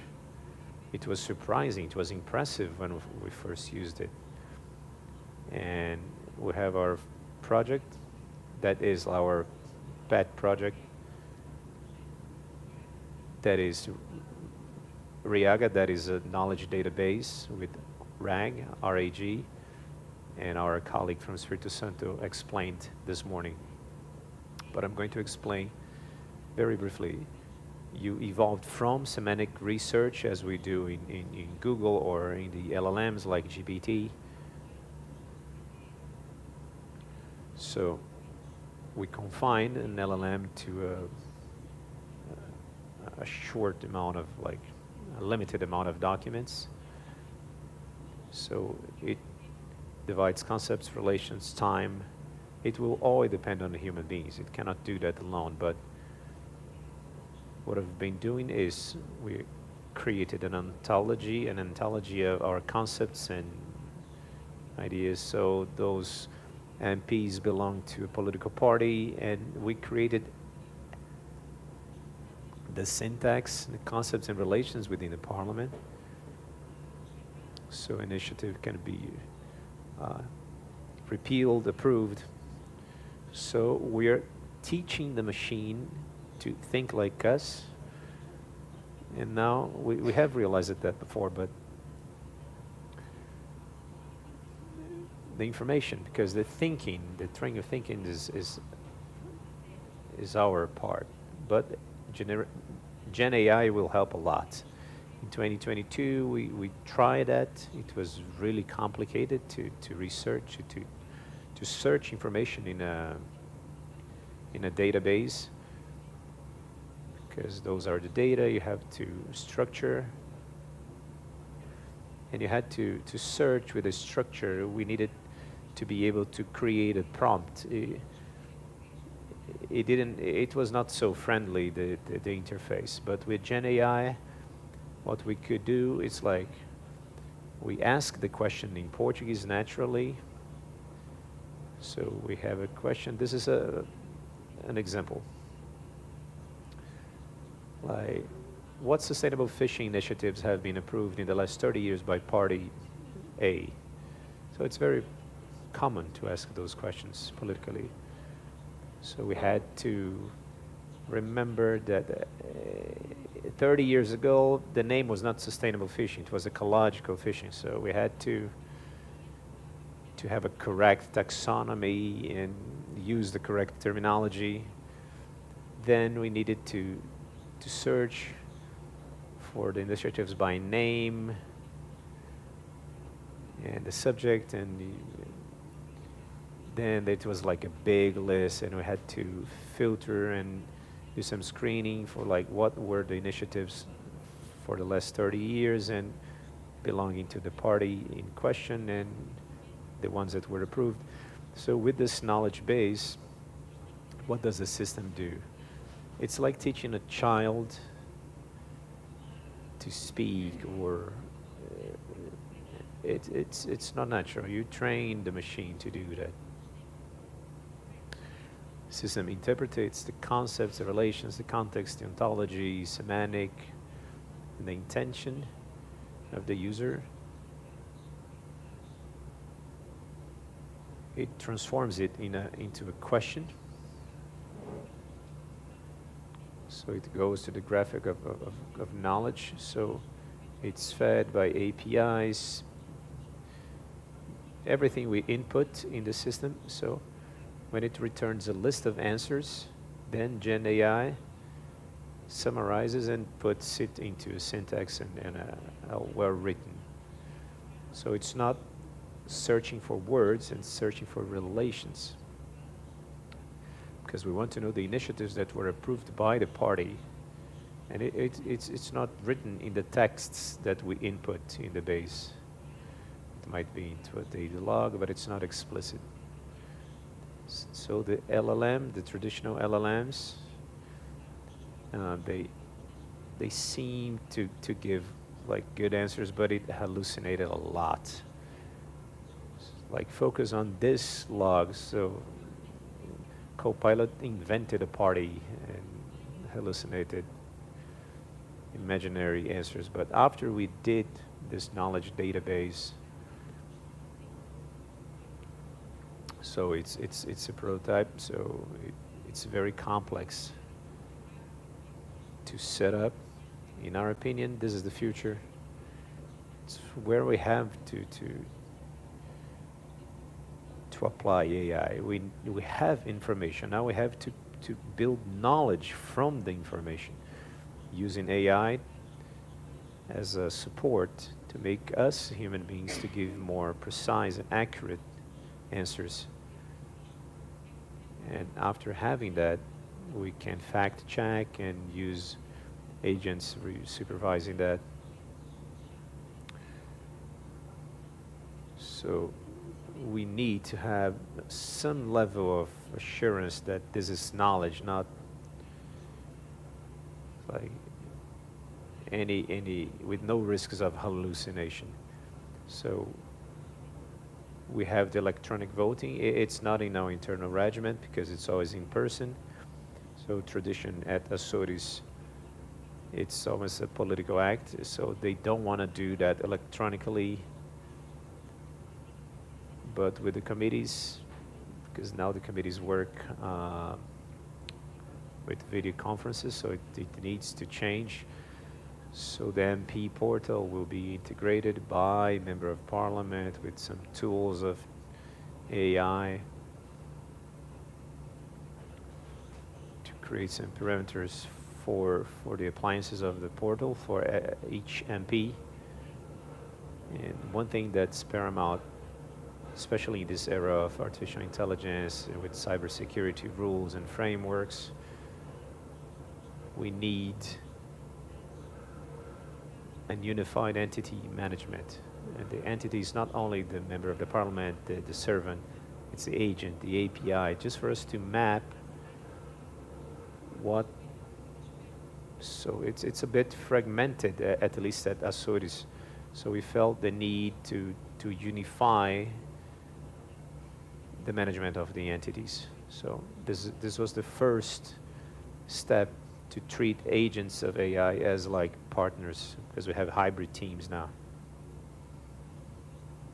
After that, when it comes to cybersecurity, we will have some tools with AI to assess threats, DLP and security. So Preview by Microsoft gives us some guarantee because it classifies the document with strict rules.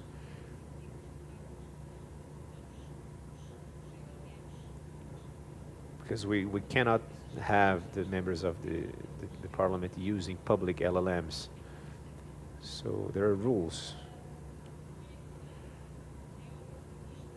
It's obvious that there are many concrete actions to be implemented, and we are always thinking about what comes next and what's the impact of those new tools. Of course, like data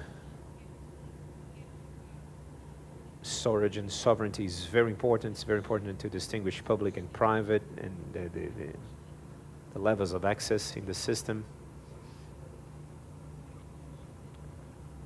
So with quantum computing, like, will it work for us? Will it impact? We don't know. So I can try and explain that further later, but with semantic research, with RAG, that we call KAG. It's not only retrieval, but it's augmented knowledge, because we're talking about knowledge. I'm going to move on. And to wrap up, the natural way is to make it digital, have an electronic collaboration, and move to the knowledge phase, because we created many digital documents, much information, and now we need to ask the machines to help us generate institutional knowledge from that. So I don't think it's going to risk jobs. I think it's going to augment our capacity, our human capacity. We get smarter with AI, but maybe some positions will become useless, but new positions will come. Some people will come to explain and teach the machine concepts and relations to improve the quality of the answer. So there are new functions and new roles that will appear, and other servants will have very important roles teaching the system what knowledge is, what is knowledge for the digital world. I talked about that. So artificial intelligence will not replace institutions, it will improve them. And an example is that so we talk a lot about AI, and everybody talk about tools, and we don't know what's AI, what's not, but we talk less and less of what is actually important. That's Gen AI. So we have to talk about that. So architecture, governance, privacy, safety, transparency, accountability. We need to keep talking about that, especially with AI. So it's critical to, AI is just another tool. AI is technology, it's just a tool for us to use. It's powerful, as the personal computer was 40 years ago, but it's just another tool that we have to learn how to use and benefit from it. Thank you very much. I'm at your disposal at the break. If you want to visit Açores, you'll be very welcome. Thank you very much.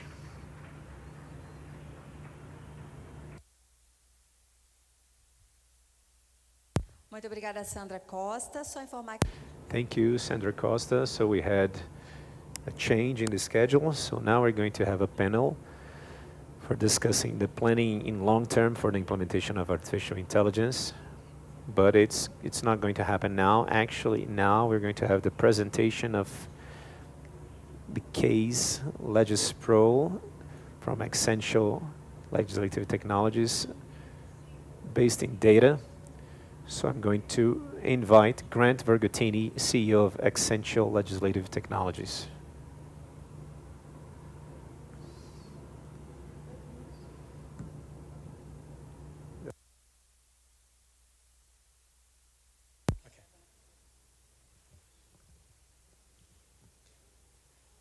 All right. Well, good afternoon, everybody. As she said, my name is Grant Vergutini. I'm the CEO and co-founder of Essential Legislative Technologies. We're a company based in San Diego, California. We do just one thing. We focus on legislative drafting. I've been in this field now for 24 years. I'm also one of the primary members of the OASIS Legal DocML technical subcommittee that defines a comontoso. If you don't know what that is, I'll talk about it in a little bit.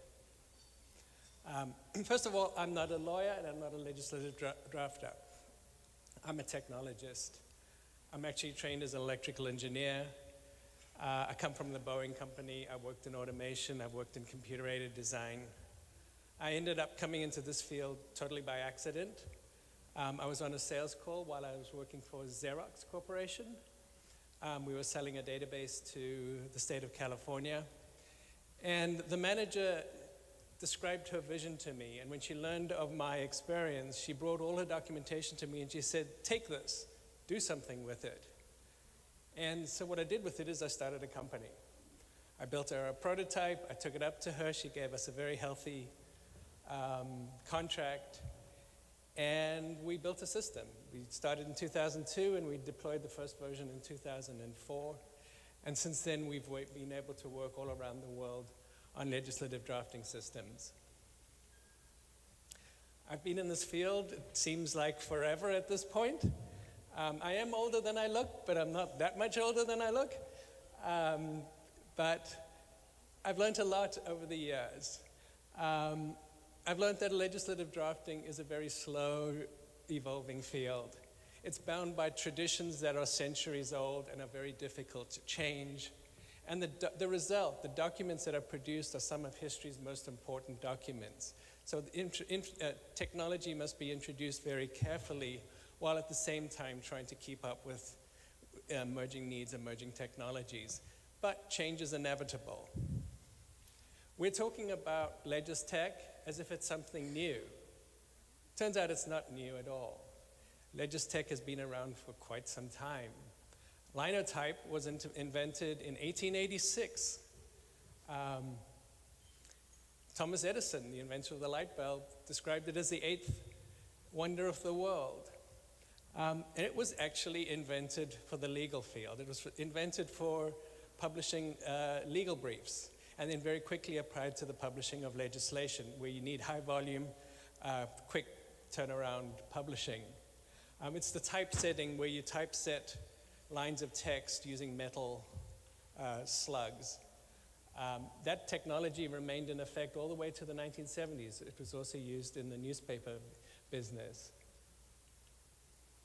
That was then replaced by photocopying. The previous speaker complained about photocopies.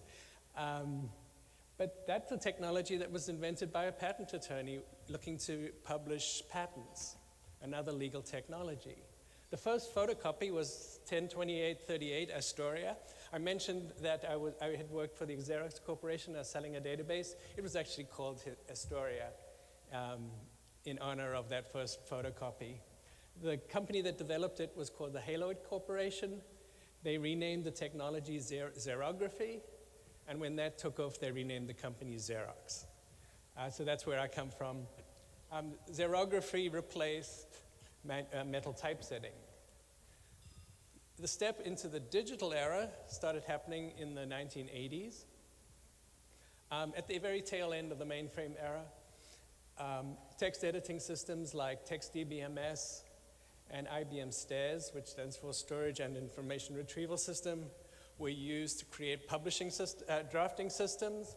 The system we are currently replacing in Oregon in the coming weeks is actually the very last implementation of IBM STAIS. It's been in use drafting legislation for almost 40 years. Should have been replaced decades ago, but it's still in effect. And that got widely adopted by commercial and government entities. The result of that level of digital automation was still paper, though. When I first started working in California, there was one point where there was so much paper in the office that the fire marshal came by and had the building evacuated until they cleaned up the paper. There were piles of paper everywhere you looked, because computers make it very easy to produce paper. So then we moved on from mainframe systems to personal computing. Oh, sorry. We moved on from personal computing to personal computing. That shifted the workload from terminal operators to the drafting attorneys actually doing the work. And the result of that, using Microsoft Word, WordPerfect, the result of that were PDF files. As Marcus said earlier today, PDF files are a very poor form of digital information. But that's largely where we are today. This is still the dominant technology that we find in place. PDF files, digital paper. It's just a digital representation of paper. As times change, though, we need to move on from PDF files. Those paper-based paradigms just don't work anymore. Internet publishing in the 2000s started forcing the need away from digital paper, having information at your fingertips, being able to search using search engines. PDF files don't work very well with search engines. So PDFs have started to become an impediment as computers themselves become the consumer. And now we're looking at artificial intelligence and where that's taking us.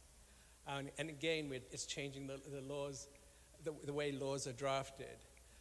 Paper paradigms now must give way to digital paradigms. When I talk to the press, they always want me to say, always, that robots are going to be drafting our laws. When is it going to be that robots start drafting our laws? And I always try and stop that line of thought. That's not where we're headed.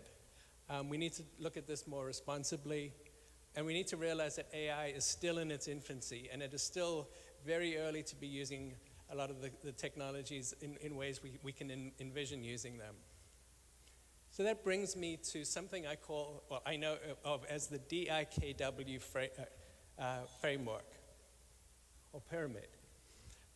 This is a representation that someone came up with in the 1980s, and it's a hierarchical model that explains how data is processed in stages to become applied wisdom used in decision making. You start with data, which are just facts. When you connect those facts and you add context, you end up with information. As that information gets connected, you develop an understanding and knowledge for how that information works, and then from that, you get applied wisdom and you can start making decisions. It's an important concept of how we solve problems, and you can map that pyramid to the evolution of computing. Before computers, say 1940, humans did everything, all the way from taking data and processing it all the way up through decision making. Over the next 40 years, mainframe systems were used for data processing. You think of data processing when you think of mainframe systems, and they were working at that lowest level. Then around 1980 or so, we moved into the next era, what we call the information age. Information technology, the information era. And we got personal computers, we got mobile phones, we got the internet, and technology had now advanced to the point where computers could work at the information layer. Now we're in the next era, where artificial intelligence systems are able to work with knowledge. That's a big step forward. But we need to realize where we are. We're at the very beginning of this era. There's still a lot still to come. There's still a lot to be learned. We're in a time of transition. We're moving from one era to another. We're leaving behind paper-based traditions for digital ones. That's a big historic shift. We need to think about the consumer now. The consumer early on would be lawyers. They would go to legal libraries.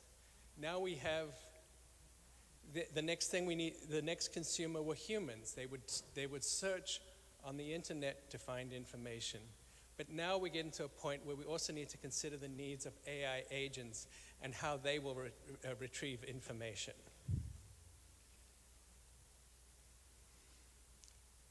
Laws are surprisingly complex.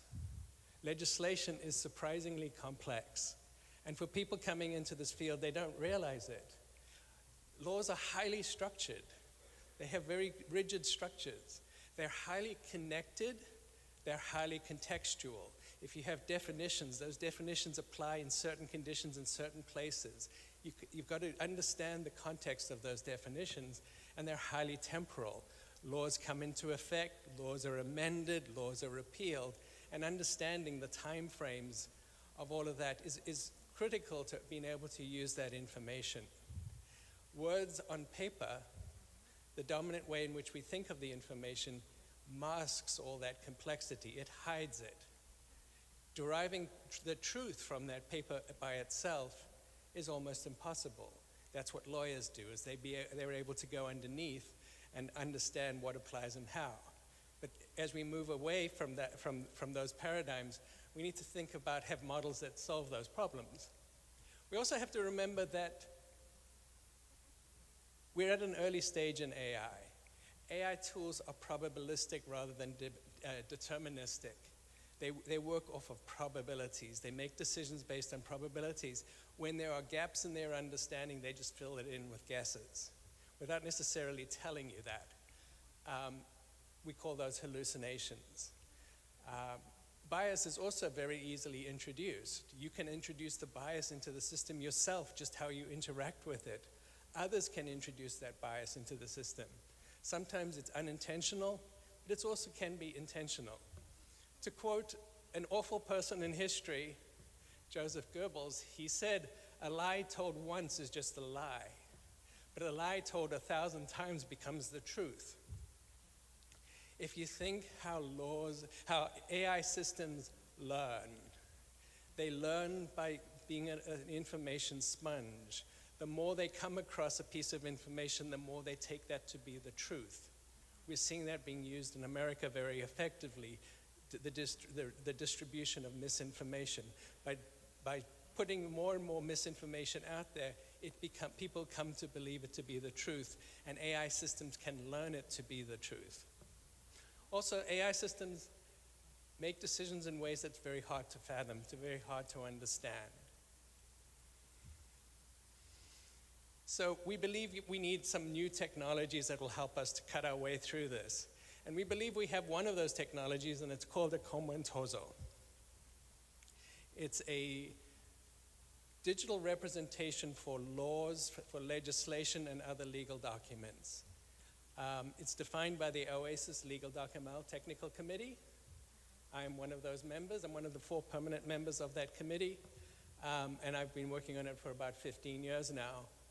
It's developed from years of experience around the world. It started at the United Nations, at the Department of Economic and Social Affairs in Kenya. The University of Bologna did most of the primary development, and then other organizations, the European Parliament, European Commission, my company, Accenture, and others have all worked together to turn that into an actual international standard for the digital representation of law. Now it's used around the world. The EU mandates it. The UK and Scottish Parliament is using it. The project we have in Oregon is using it. There are projects elsewhere in the world, Switzerland and other places as well.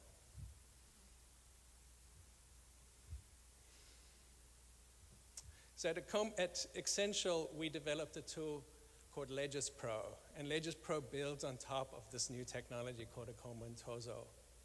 It's an komontozo-based legislative drafting system. It supports all the stages of legislative drafting, from the initial drafting through amending, through what we call engrossing, or the application of amendments to bills, or compilation, which is the application of amendments to laws, as well as the publishing of the information. I consider it to be a transitionary tool for a transitionary time.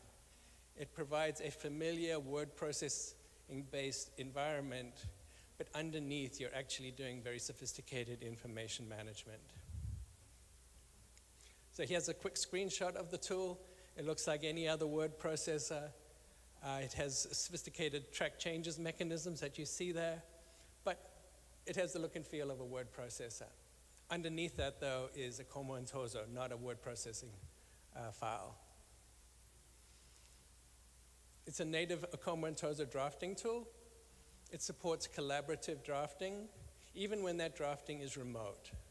So even when you have people working in different places, they can work together on the system. It supports very large documents. We build the system that is used to manage the US Code, which is the official laws of the United States. The largest document that we have to support is the government code. And the government code is 10,000 pages long. So 4 encyclopedia-sized volumes, if you're old enough to remember what an encyclopedia looks like. And then it supports a very sophisticated amending system, and we call amendments in context, where you can amend the law, you can make changes in the law, and then from that generate the bill that will then make those changes.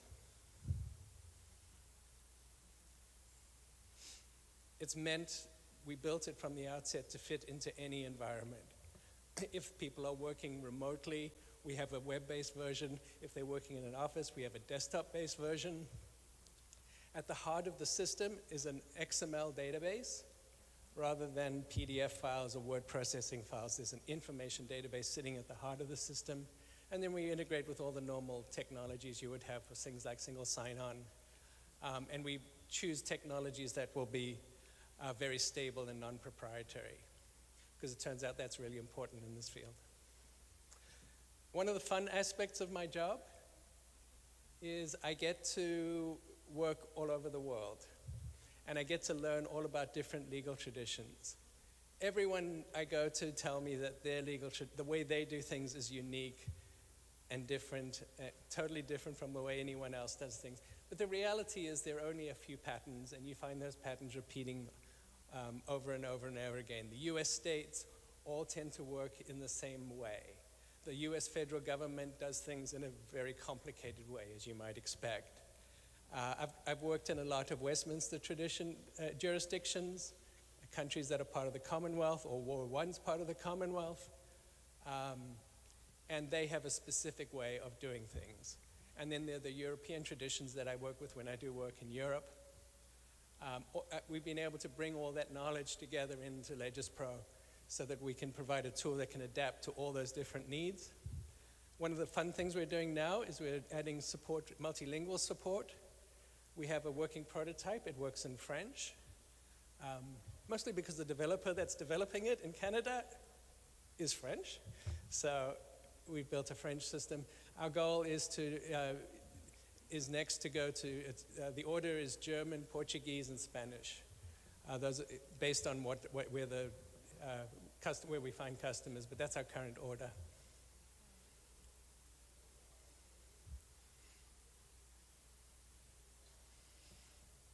As I said, we find that everyone has their own ways of doing things, although they aren't all that different. So we've developed a plug-in architecture where you can add capabilities, change capabilities, and remove capabilities. Everything we built is built on the Chromium browser and the technologies that underlie that.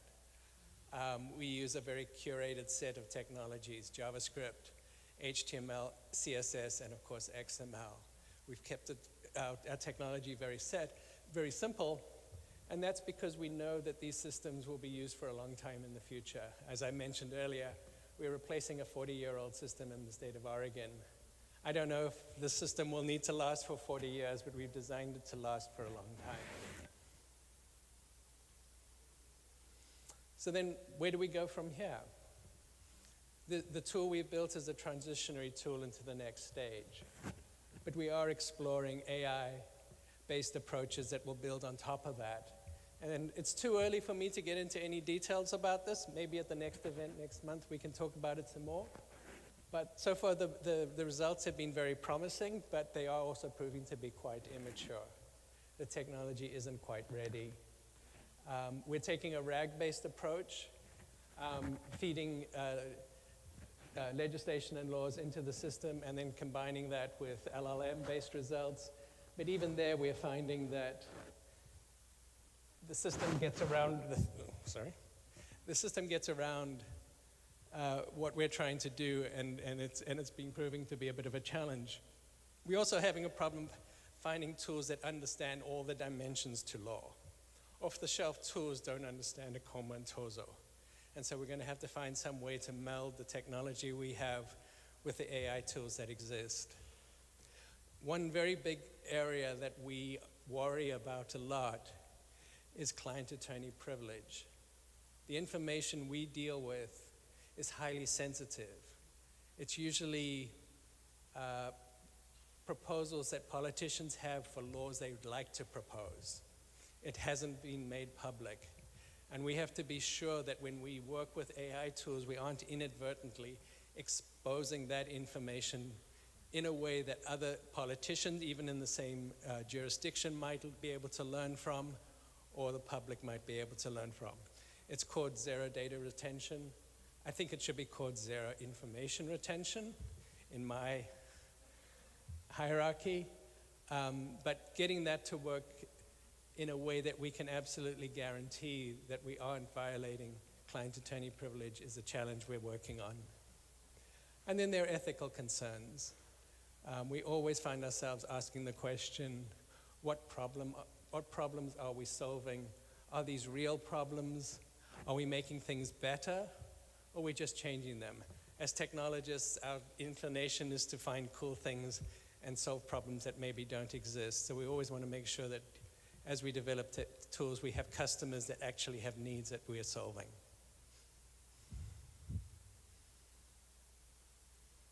So thank you.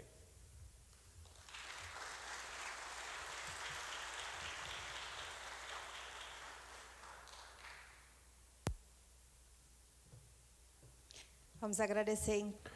So let's thank Grant for his participation here with us, showing his case, LEGIS Pro. And now we have a brief break. So please, let's make it brief. So there is a little coffee break just away here out of the plenary chamber. Let's make it 15 minutes and then we come back here for our discussion panel for long-term planning for the implementation of artificial intelligence and technologies in subnational parliaments. Okay, so let's go to the coffee break and come back in 15 minutes. Thank you.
Technologies in national parliaments.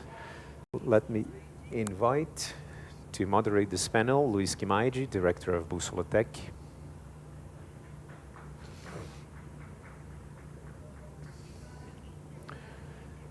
As a member of the panel, Secretary General of the Parliament of Açores, Portugal, Sandra Costa.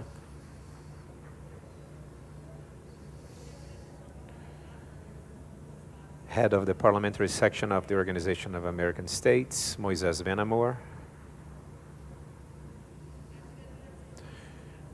Director of Assembly and Committee Services in the Parliament of Queensland, Australia, Bernice Watson.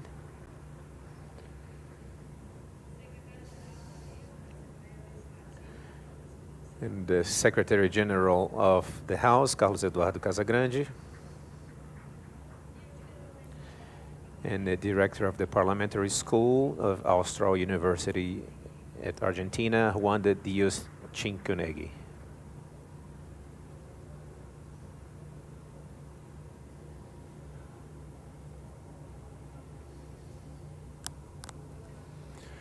The coordinator, Luiz Quimaide, now you have the floor.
Again, I have a very difficult task alongside my fellow panelists. We are the last thing standing between you and the end of our today and the reception today. So we are going to try to have a very insightful discussion for it to make worth your while. So it's my pleasure to share this panel with my friend Casagrande, with Juan de Dios Chinconegui, a dear partner, friend for many, many years, with our friend from Portugal, Sandra Costa, with Bernice Watson, and with my dear friend, Moisés Benamor. The topic of today's panel is about the long-term planning for the implementation of AI and other technologies in Parliament, but we shouldn't take the long-term planning up to grasp from a financial point of view. We should see that as a continuity plan for the Parliament to endure these long-term projects throughout different administrations and different legislative cycles. What does that mean? For the Parliament to have a governance structure, for it to be able to plan for the coming 1, 2, 3 years, because in many cases we see, and I think our fellow panelists will be able to speak about that, of projects that are discontinued in between administration, and in sometimes even cases where the Parliament was doing a very good job on implementing new technologies, that suffers a disruption because of the discontinued element of the political cycles in our legislatures. So I have prepared a few questions I will ask each one of you, and I'll bring the first one to Juan de Dios, if you allow me, Juan.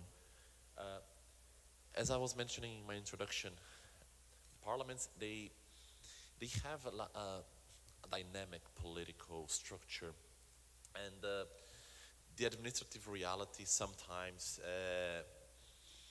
demands a structure change in the leadership, in the clerk's office, Secretary General, sometimes even going as down as the IT department and the business areas.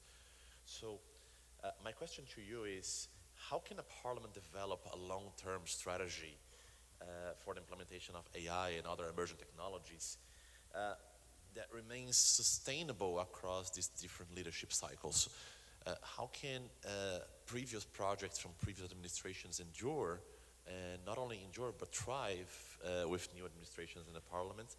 And what elements, in your view, as someone that's studying this worldwide, what are the elements that should endure throughout these different administrations? Please.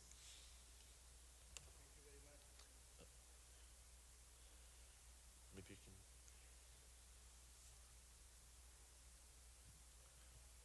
Thank you. Thank you very much, Luis. It's a pleasure to share this panel with all of you and with the public.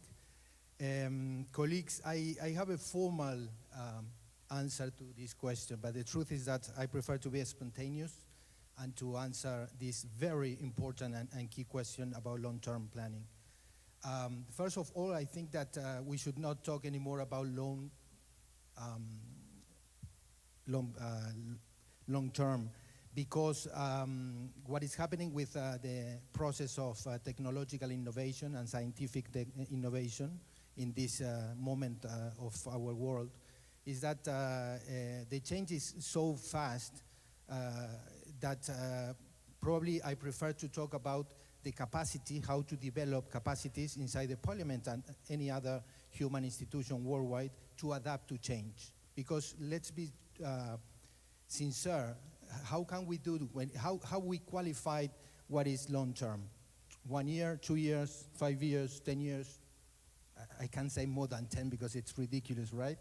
So first I want to start with this, and I will finish my answer with this concept. Not to talk about long term, yes, to talk about sustainability, but more than that, to develop the capacity to adapt to change. Second, and this is key in my opinion, of course, we can divide policies in general in state policies of any kind, could be AI policy for parliaments, or governmental policies. So the difference is that a state policy, of course, and I think it's a good expression to explain this, is basically a decision that it was taken with a high level of consensus, and it's kept on time. No, it's we continue applying the same. It doesn't matter we change the government. So we have state and non-state policies, and that depends on very complex conditions, and this is the question. Of course, it's not just about the different political systems, the maturity of the level of civilization, I can say, of civility, or the strongest of the political system and the society itself, but many other things that in some way condition the capacity to create state policies, and in particular in this case, AI state policies. So first of all, and I want to take into account as an example the case of the Assembly of Espírito Santo, because we are here. I think it's a good example for many reasons. I will mention probably 4 or 5. But first, of course, because of the political will that is always important of the speaker, no, of the leadership. I can include other leaders in this assembly, this particular case. Because of a good team, that's important, also the quality of the public servants and of the politicians. The certainty of the continuity, because as I understood, he has been 6 mandates here, so that's placed in favor of a sustainable strategy and a strategic plan for AI. So it's not transferable necessarily to all the experiences of parliaments, but of course that's important. And there are 2 others, which is the relationship between, and this is the political system, the other branches of government, and it was very good, in my opinion, to see in the opening to the executive branch represented here and to the judiciary, no? And then let's talk about parliaments. First of all, and in my opinion it's important for the long-term strategy, when we talk about AI for parliaments, so for the functioning of parliament, it's important to see, and this is something that we need to verify with evidence, to see is that a particular representative institutions has an agenda of AI in all its dimensions: health, commerce, security, education, everything. Because it's important, because of course, if you are a parliament or any other institution that is focused in AI and you understand, you have an agenda, what that means, that will play in favor of how you deal in your own institution with AI as a technological innovation inside the parliament. So that's another thing that I didn't do the work, but it's important probably to research about that, no? The relationship between how involved is a parliament or representative institution in the discussion about to regulate, not regulate, or whatever is the decision of the representatives of the people about AI in general, and the use of AI for parliaments. Now I want to talk about the three dimensions that in my opinion are very important. Of course, if we analyze the normative dimension, which is normological, we can say, which is basically the one that the standing orders, for example, the administrative and parliamentary rules and everything related to the functioning of a parliament, we can have an idea about how is that parliament prepared, if they incorporate or not AI and other new technologies.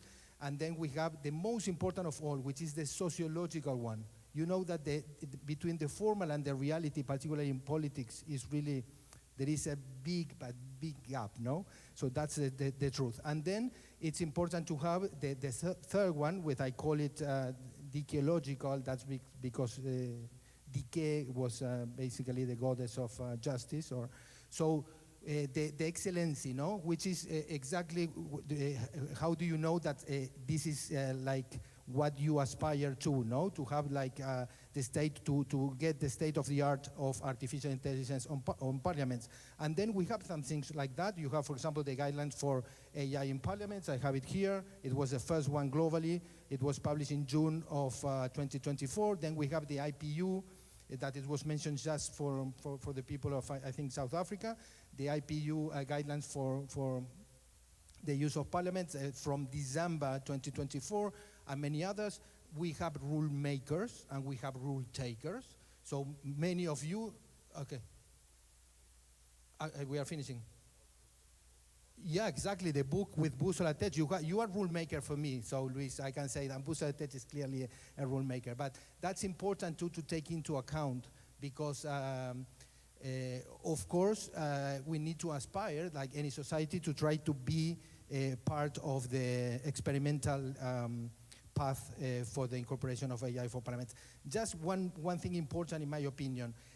AI is not for me just a technology. So because we have been talking about that, I think it's more complex, and the truth is there are many things, no, inside the concept of AI, but the truth is, for some at least, we are talking about a tool that has the capability to imitate, if you want, the human reasoning. All right, but this is completely new in the history of humanity, no? If we talk about the printing press, or even with the dissemination of knowledge through publications, or even about internet in the 15th century, last century, okay, that was incredible. We even don't know nowadays the impact of that, no? Of the internet. It's not yet studied in detail how was the impact for humanity. So imagine AI. I understand that we are in a stage of still preparation, whatever, but it's very fast.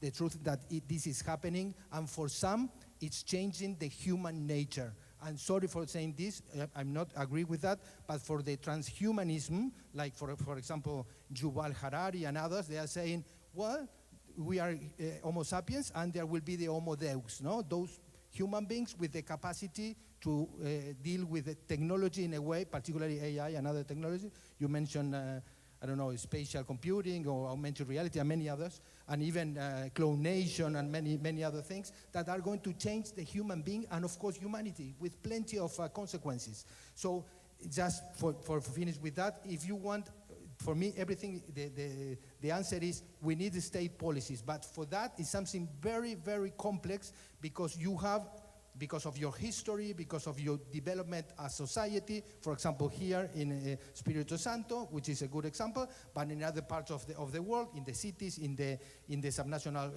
governments, in the national governments, and worldwide, we have different kind of societies with governments and with the parliaments. And so, in my opinion, it's a great opportunity to reshape our institution, to rethink what are we talking about, because this is not a game, this is not a minor thing. And it is not just about the use of AI in parliament. That's very important, but that's something very small, and it's related to the role of parliament, related to AI as a general issue, very transcendent. And in my opinion, that's the question. We need a real agenda, genuine agenda. We need politicians involved. We need a public servant also involved. We need an active society, public sector, of course, everybody. So that will define how are we going to deal with that. Sorry, it's complex probably, but that's my opinion. Thank you. Thank you very much, Juan de Dios. Bernice, would you like to comment on that? Just as a curious fact, I was asking our friend Casagrande for how many years he is a Secretary General. He said 21 years. I think the clerk in the Queensland Parliament is the longest serving clerk currently, and he told me that once.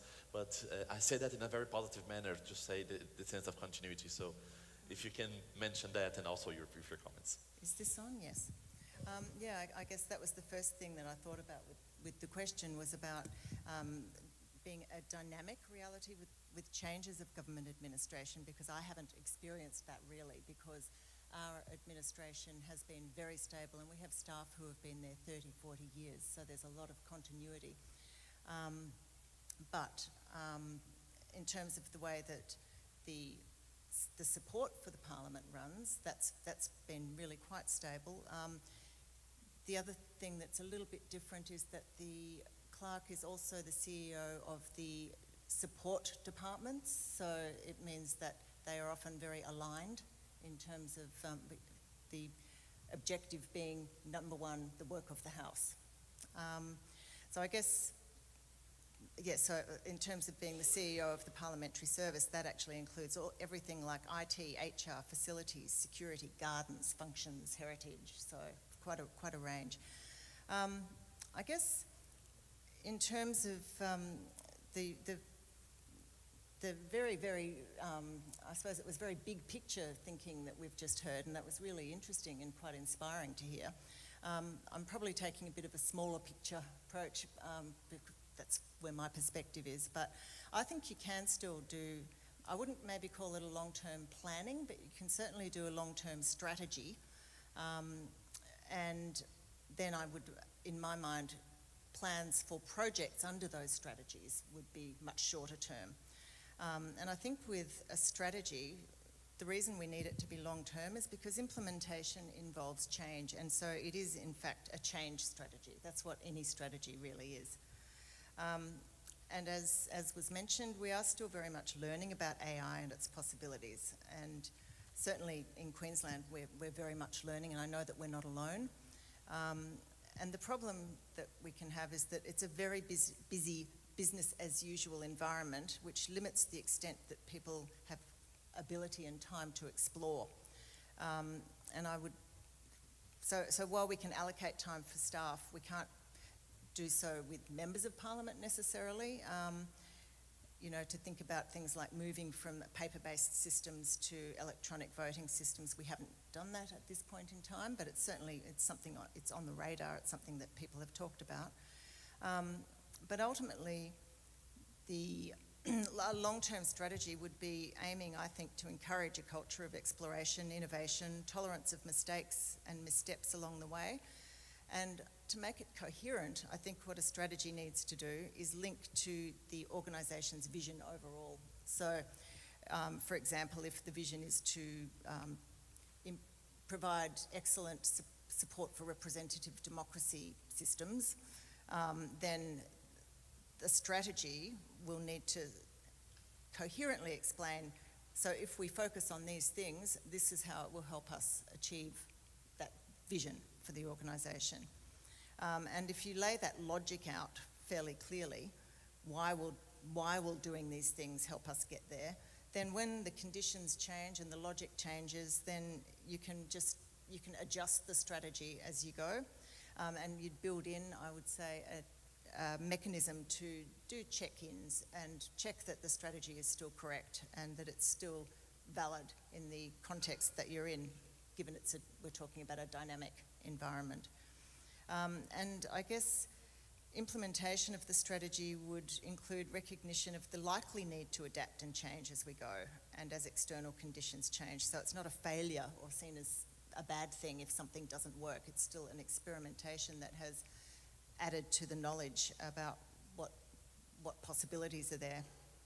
And I think if we're wanting to keep a changing administration on board, we would need to ensure that the strategy included goals about the member experience in how, if we're talking about changes at the sort of member of parliament level, which is probably the most dynamic, I think, in my experience, focusing on goals about their experience, how they represent electorates, how supported they are to fulfil the rest of their functions as well, and risks to them in terms of things like cybersecurity and other. So that's my contribution. Thank you very much, Bernice, for a very insightful contribution. Casagrande, would you like to share your thoughts on this question?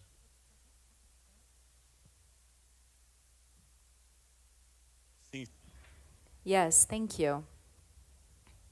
My worry when it comes to this new AI tool is a fear of discontinuity here at the Legislative Assembly, considering how we work and the time we spent implementing tools so far and how they've evolved and were received by our parliament members. I have zero fear of discontinuity. The way we work, the way we control our workflow does not allow individuals' wants to undo short-time services that are already ongoing. So behind any technological tool, you'll have people, hired companies, services, meetings. Of course, we adopt the necessary protective measures when it comes to the continuity of services, committees, qualifying public servants in order to use a new tool, and that will facilitate their work. We never want to impose something. What we want to show is that these tools, AI, for example, won't change routine when it comes to decision making.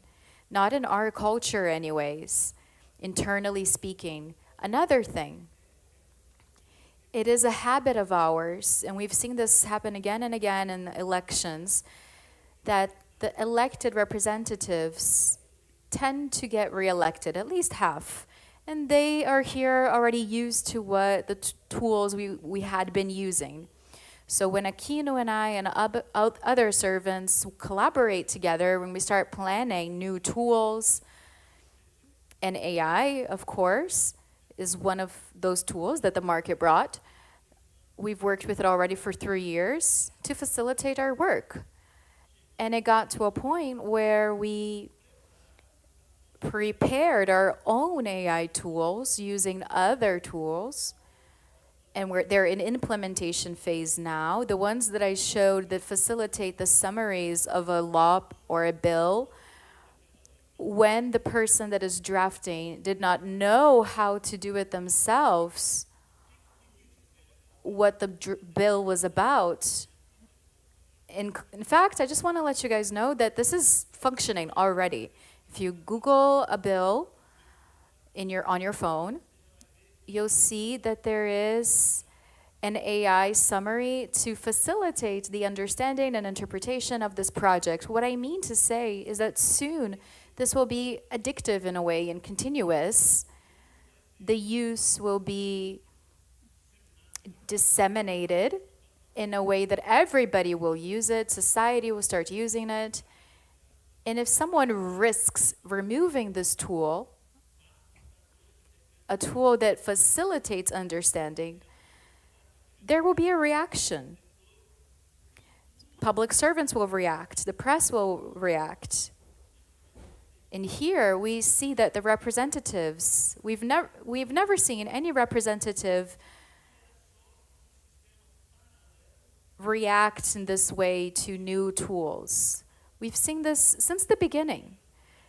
A long time ago, we implemented a system that would be a parallel management system that would work alongside the paper-based system. We were still working with paper, and then we finally felt safe to remove paper because everybody was used to the system, and then we made it into a fixed permanent system.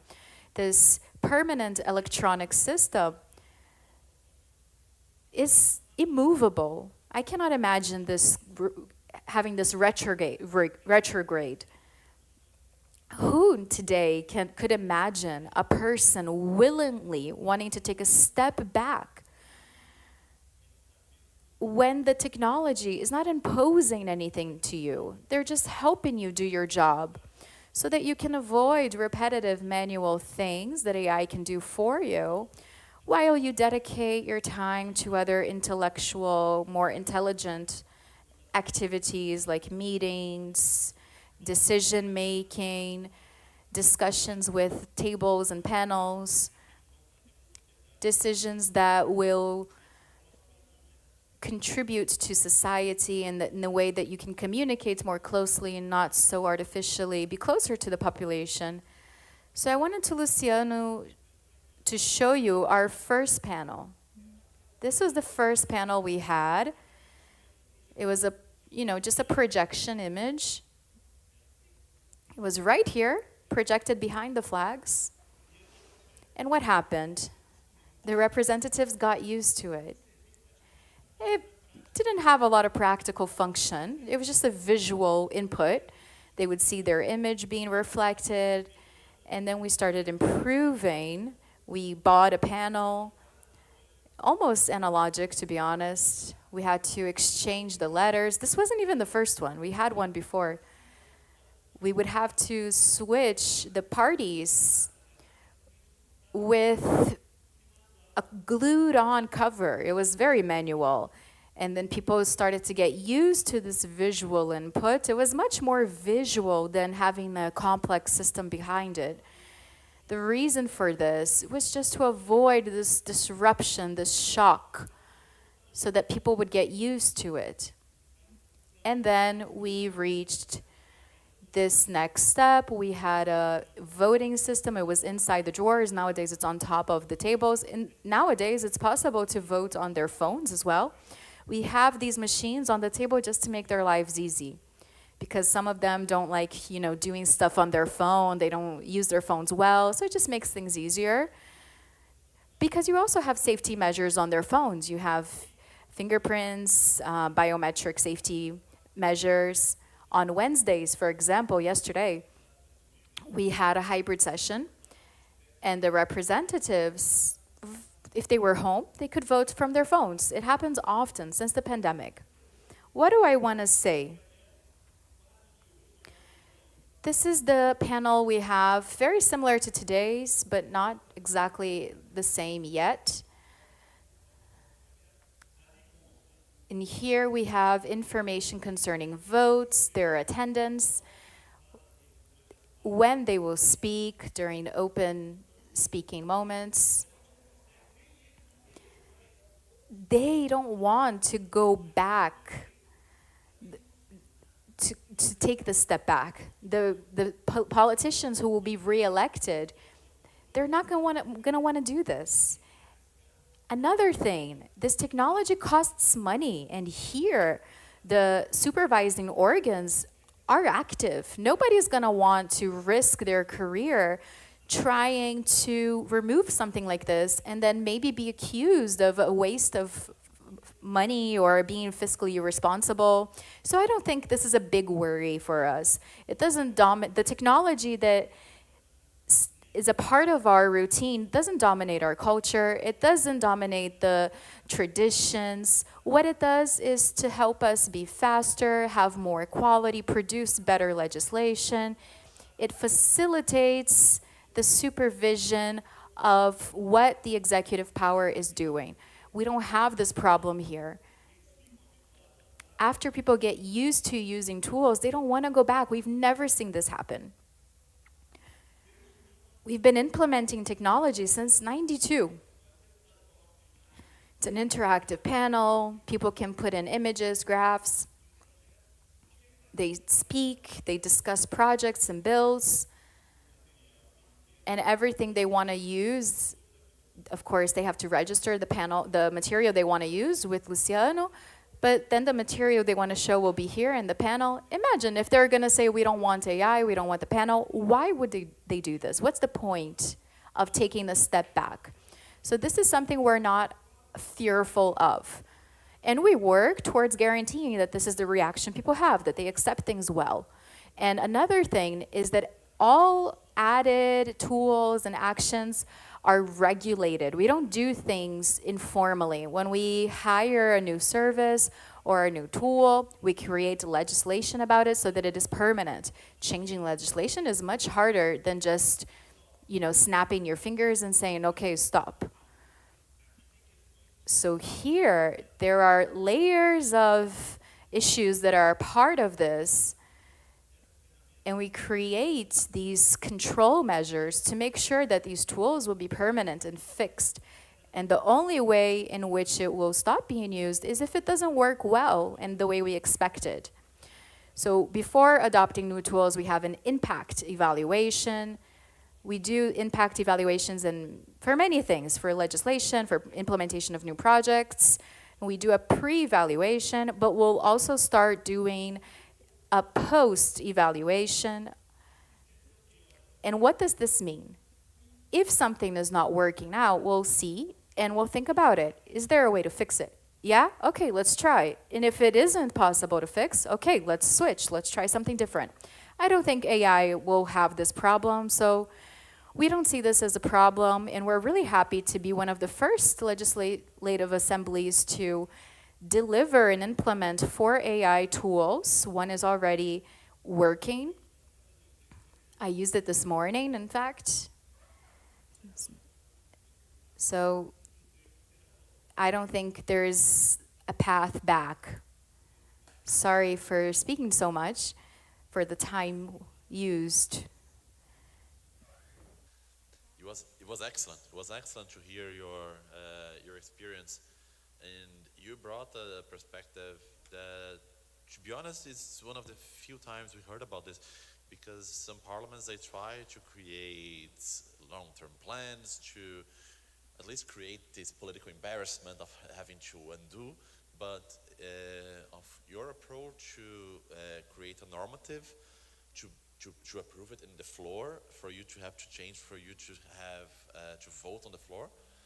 This is something quite interesting, I would say, and congratulations for the work. It's fantastic, to be honest. And Sandra, would you like to share a few words as well on this topic?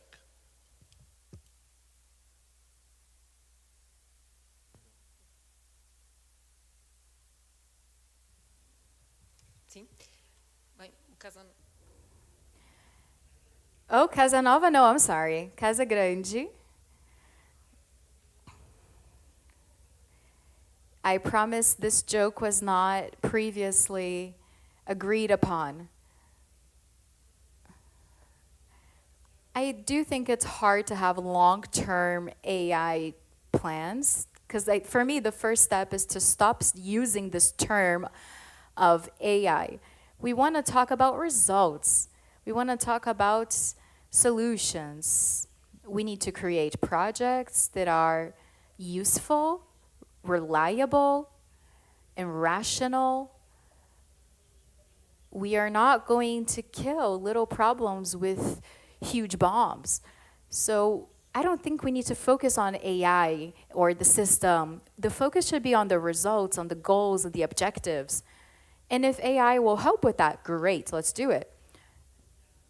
maybe we should start talking more about AI, culturally speaking, so that people understand more what it is, the risks, so that everybody is aware and conscious of how to use it, so that kids are also contemplated. We think about their learning, their mental health, and how it impacts society.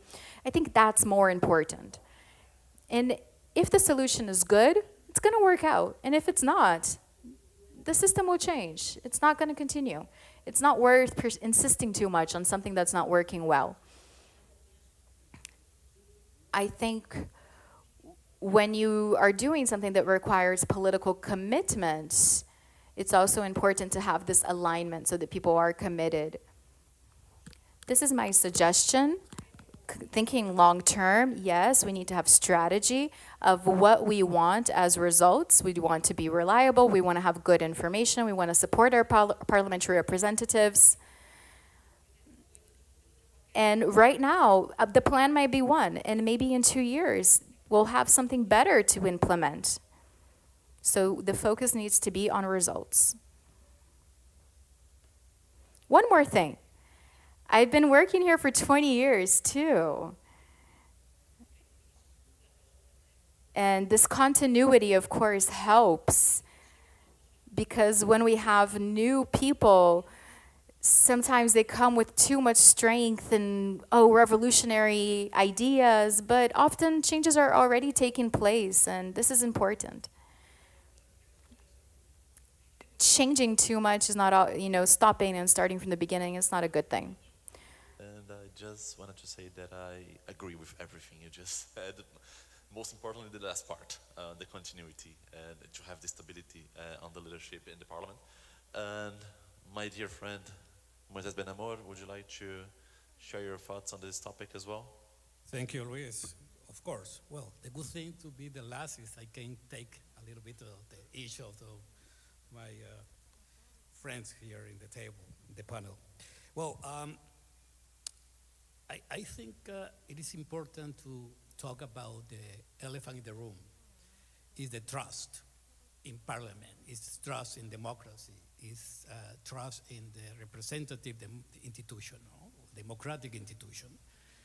And in my opinion, it's easy maybe to have a very long-term planning to create innovation process, modernization, to incorporate AI or any kind of generative technology. But the most important part is if the institution, if the Congress, if the Parliament believe in democratic values, in democratic principles, if they respect the separation of power, if they are respect about different kind of political project that have representation internally in the institution. Because that is the most important element to create a new, or more training capacities internally in the parliament. In that sense, I think that Brazil is a very successful example in that direction. Why? Because they are more than 20 years, working on that, to create the space, open the space for the citizens to come, to share, to combine all the kind of stakeholders in the process. I know that it's easy maybe here in the Espírito Santo because the speaker has more than 20 years, and that facilitates a lot the consensus and the planning. But what is the good point of that? He create professional level. He create capabilities, and he create a capacity building to do that. So I think this is the most important part when we're talking about create a long-term planning for incorporation of new technology. In the same time, we need to put more attention in the pacing of the new technology, because the velocity of the technology is so different, the velocity of the political decision, of the political actions.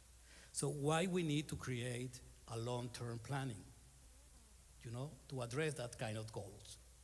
Because never the parliament will be in the same, velocity that the technology do it. So for me, it's very important that kind of activities that kind of political decisions. Another thing that is important in to improve that kind of incorporation of the new technology and modernization is the Parliament have to avoid the pilot plans, the pilot projects, because this is a very easy to get frustration after that. You need to create a national agenda. You need to create a strategy for no long term. If what do you want to see your parliament in 10, 20, 50 years? And in that sense, I think it's very important to have a flexible governance framework, because you don't have to negotiate every time in the electoral cycles internally in the parliament. If you have a very good negotiation with the political party, they have the representation there, and they see the commitment will be to create the modernization, the innovation in the different process internally in the Congress, I think will be the easy part. And the last point is the Parliament has two dimensions at the same time. They have to create legislation in innovation, in artificial intelligence, and at the same time they have to incorporate it in the system. And most of the time they don't work together in that direction. And I think will be key is the long-term planning is to put in the agenda, to create a legal framework, to create a very good guidelines about accountability in the process, and at the same time to create a good space between the staffers, the technical, and the politician. Thank you very much, Moises, for the very insightful contribution. Colleagues, just a point of order. We have at least 2 more questions and a little over 35 minutes to go. I'll ask if we can be a little bit more succinct in our responses. And I'll bring my second question to you, Sandra, if you let me. AI, as we have been discussing here all day, is often discussed as a technological transformation, but as we have been discussing, many of its long-term implications for the parliaments, they extend far beyond the technology itself. We are talking about how it may affect people's lives, the procedure, the political dynamics in the parliament, just to say a few. So my question to you is, how can legislators distinguish between areas of the legislative process where AI assistance may strengthen administrative capacity and efficiency, and areas where excessive dependence on those technologies could weaken those fundamental principles of the due legislative process that we were discussing this morning? What's your take on this point? If you can use 2 or 3 minutes, please. Eu acho que bate bocadinho na pergunta anterior. I think that we have to distinguish between the good and the bad AI. So if it's agreeing with our values, it's good. If it brings threats and risks, so we should abandon that. I think it's that simple. That's it. Thank you. Pediu para ser rápida, fui rápida. Muito obrigado. You asked me to be quick. I was quick. I'd like to now yield the floor to Casagrande. Casagrande, would you like to share your thoughts on this?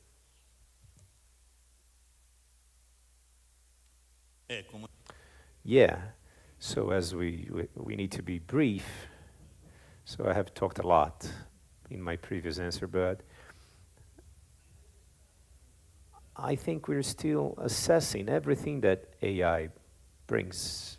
It has brought great solutions in terms of agility and quality as well in the answers. I mentioned the example of the law summary explanation. We are not worried about negative factors.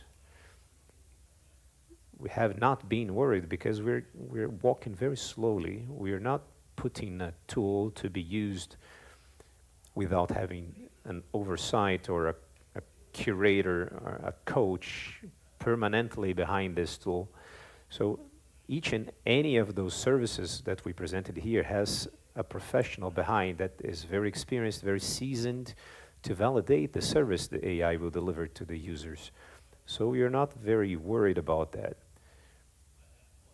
The service may fail, yeah, sure. We've been working with many other things that we discussed in the previous panel. Yeah, we can have risks of manipulation, for example, but we do not insert that in the system without assessing that. So if you are cautious, if you have monitoring before you make that available, you mitigate the risks. So we have a team, we have great staff. We are not eliminating positions because of AI. We are using AI and we're stimulating the personnel to keep working with AI and we are very cautious to make services available after monitoring. And this is what we're doing. Thoughts on this question as well?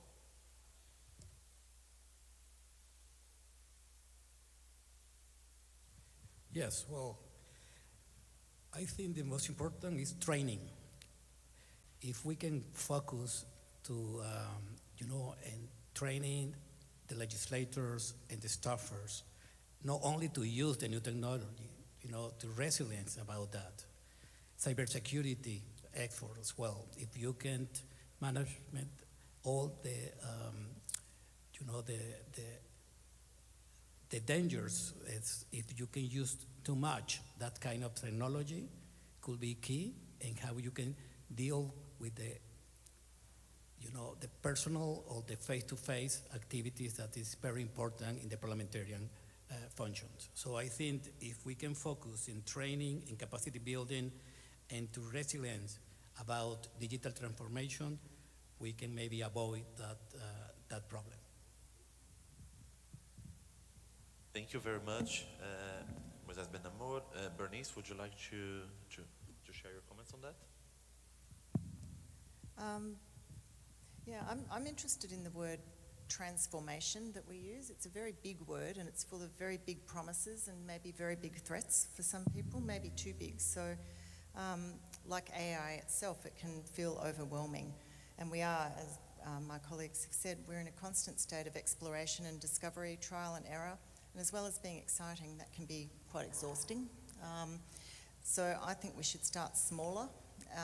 I think I think it was Patricia from this assembly this morning talked about the workflow potential of things like emails. I think anywhere where we've already got things happening are a good place to start. We're already using technology. These are things that can safely be done quickly by a human. We already know that it hasn't impacted on, the world hasn't stopped because we started to use email for that particular process, and also processes like those ones. People will feel more comfortable.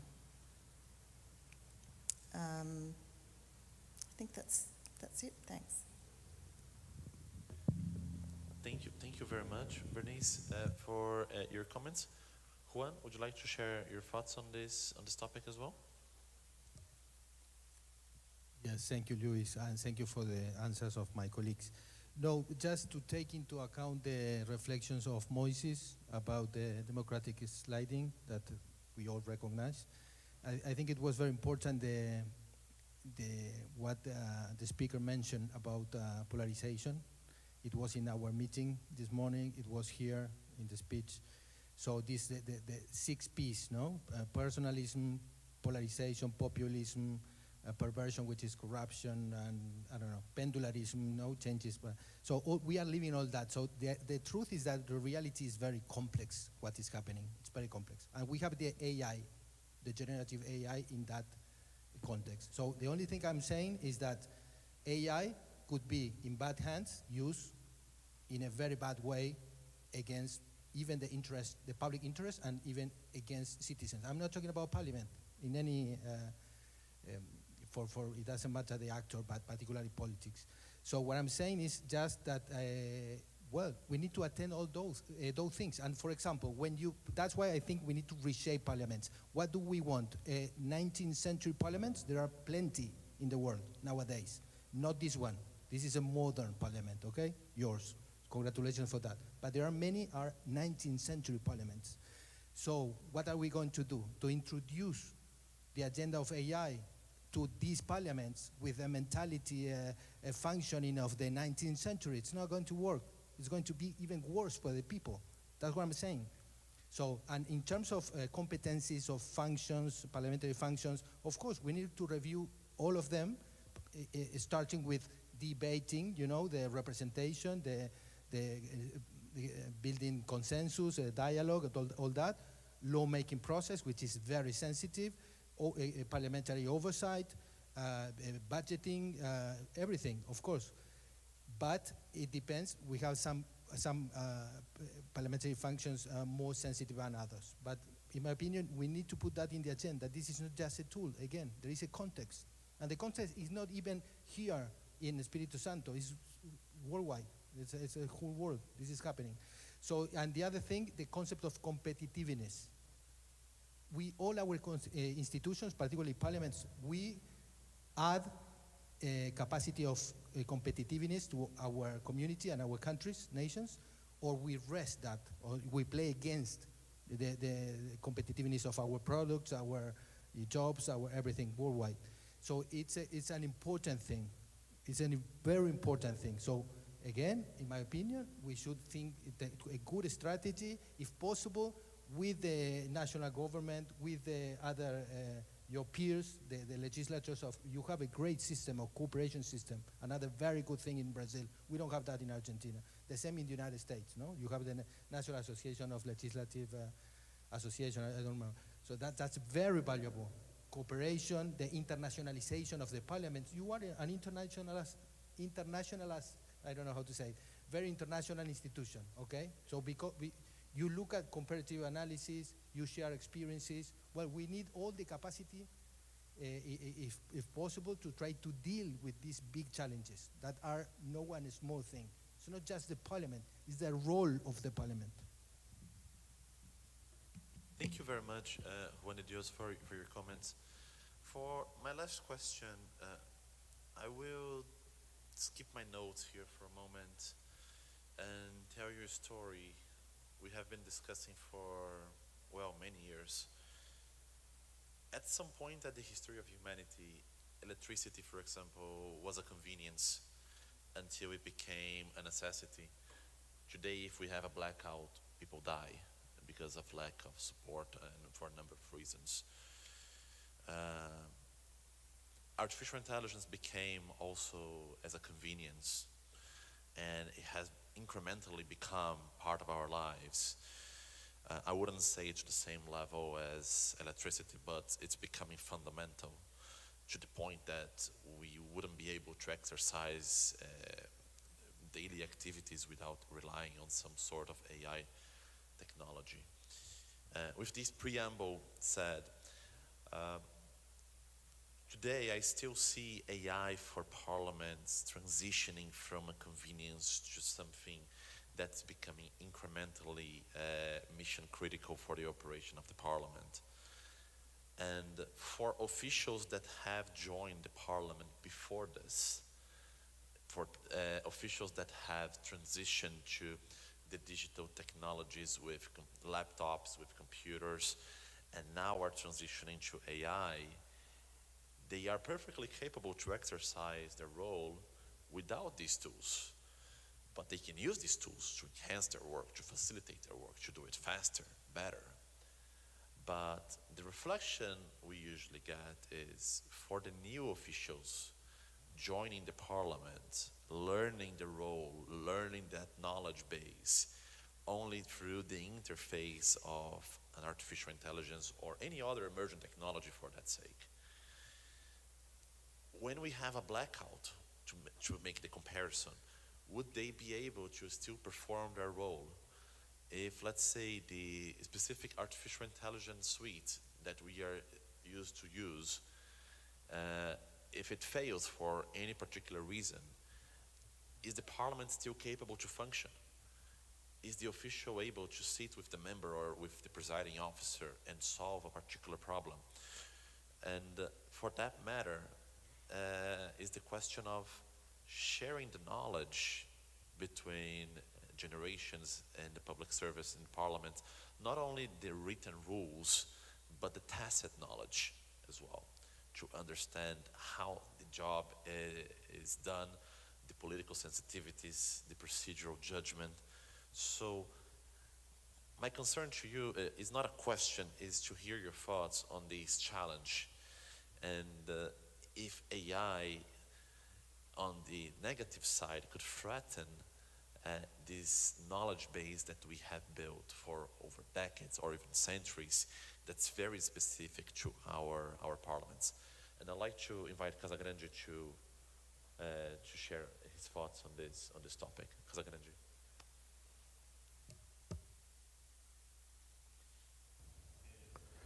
Well, I am an old-timer here, so in spite of being young, I'm not worried today, to be honest, because there's always a transition period. I don't know if you agree with me, but the latest public contest for admission for public servants to that parliament was in 2011, 2012. They were appointed 14 years ago. Now the Assembly promoted a new public contest for other careers, other positions that we're lacking personnel in consultancy for some specific areas. But the legislative consultants, the old seasoned consultants, they're here and they have a work routine. To summarize what I mean, why I'm not worried is that we always leave in legislation a small piece of the old law in case we need to return, to go back to the analog world in case of a blackout.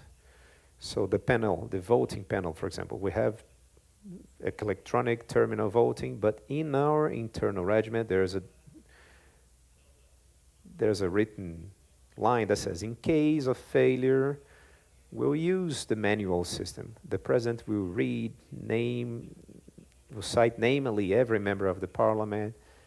But if we don't have electrical power, we have power banks and we have the power of our voices. So it have happened not in this building, but in the old building that was working up to the year 2000. And we have a session that we didn't have sound systems, we didn't have microphones. But at the time we had stenographers. No, we have they're working now. They can do that. Ask them if they cannot do the stenographic transcription. They can do it. So of course you have to be cautious for the transition, and we need to get used for this new technology, and maybe some old technologies will not be used, but we have some services to in storage, let's say. So technology will bring new guarantees for us to avoid those kind of blackouts within the parliament. We don't know the future, but Brazil and China, they are powerful, a big player in terms of solar energy. So we're storing energy without the necessity of cables and waterfalls and rivers. So we're not worried about that because we have devices of transitioning for the new generation that comes used to technology to understand that sometimes they will have to go back to the analogic world or to work without the assistance of technology. So you have to be careful and train the newcomers for the fail, to be a little fail-safe. Thank you. Are you not worried? What are your thoughts on this? Agora vou aproveitar o tempo todo. Okay, now I'll take my full time to answer that. I'm not worried. I think that from a perspective, the tools exist. There's a lot of automation, but when the human being is in control, we cannot run the risk of automatic answers. So the newcomers will learn from the seasoned members, from the old-timers. And regarding the systems, it's not that different. It improved 10 years ago, 20 years ago. We had only physical copies in the files. So if you enter, you have to get the files, get the papers, and go to their office to study. Now it's the same thing, but they have to learn what's the workflow. It's not going to be that analogic, but it's going to be electronic. It's in this sense that we've been working. I believe in this. I didn't have too much time to speak, but I'll elaborate a little bit now. I think we really are going through a phase. I'm not sure who talked earlier, but Grant, we went through a phase of data, working with individual data, and then we went to the era of information, and now we are in the era of knowledge. And I really believe that the next step needs to be based on knowledge. We need to make systems that will receive information and not just give information. And the way of doing this will also help the newcomers. They will be able to learn from the system. The system will be a history of everything that's happened. So that's why I'm not worried. But of course, I'm an optimist by nature. Thank you, Sandra. Are you worried? You're not worried? Share your thoughts on this.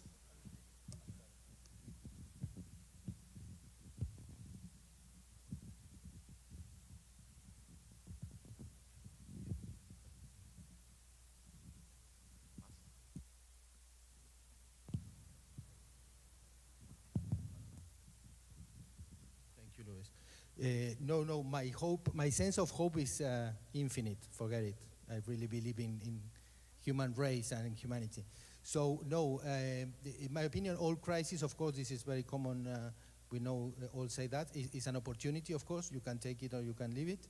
And I think that with the pandemic, the COVID-19 pandemic, we didn't take enough advantage of what happened. So again. It doesn't matter, it's shut down. We will see how to deal with that. It's not a big deal, in my opinion. But yes, what is a big deal is that we are going to a scenario very complex, and we have a tool there, very powerful, like generative AI and other scientific and technological innovations, and how are we going to take into use these opportunities. So that is basically, for me, and I understand here, because we're in a political house, to benefit to the public and to the citizens, to our communities. But could be a different thing, all right? So that's the challenge. Thank you. Bruno Dios. Moisés, would you like to comment on that? Okay, well, I'm not worried about that because, for me, the most important part, like back to the basic, with technology, without technology, our politicians, they don't work the way that I have to do it. With ethics, with respect, if we can create more conditions to use any kind of technology, but without technology, if we can create a common agenda for strengthening democracy. For example, maybe we can have a lot of parliament with a very technology, generative technology like AI, and they put a lot of investment in new technology at all. But the digital gap in our countries, in Latin America, is huge. The possibility that the young generation can have access to the new technology is very low right now in many countries. And the most important part is the political will to resolve that kind of situation. So I think, back in my first answers about the importance that political parties back in compromise with the legislative responsibility, with respect, and with ethics, integrity is the most important part. Open the political dialogue, the negotiation to create the environment that we need right now in this world when the polarization, the confrontation is huge in the very first world and the third world, and it's a problem worldwide right now. So I'm not concerned about that. I'm more concerned about to create more commitment and more political willing to support all the transformation with human value. Thank you very much, Moises. Bernice, would you like to share your thoughts on this?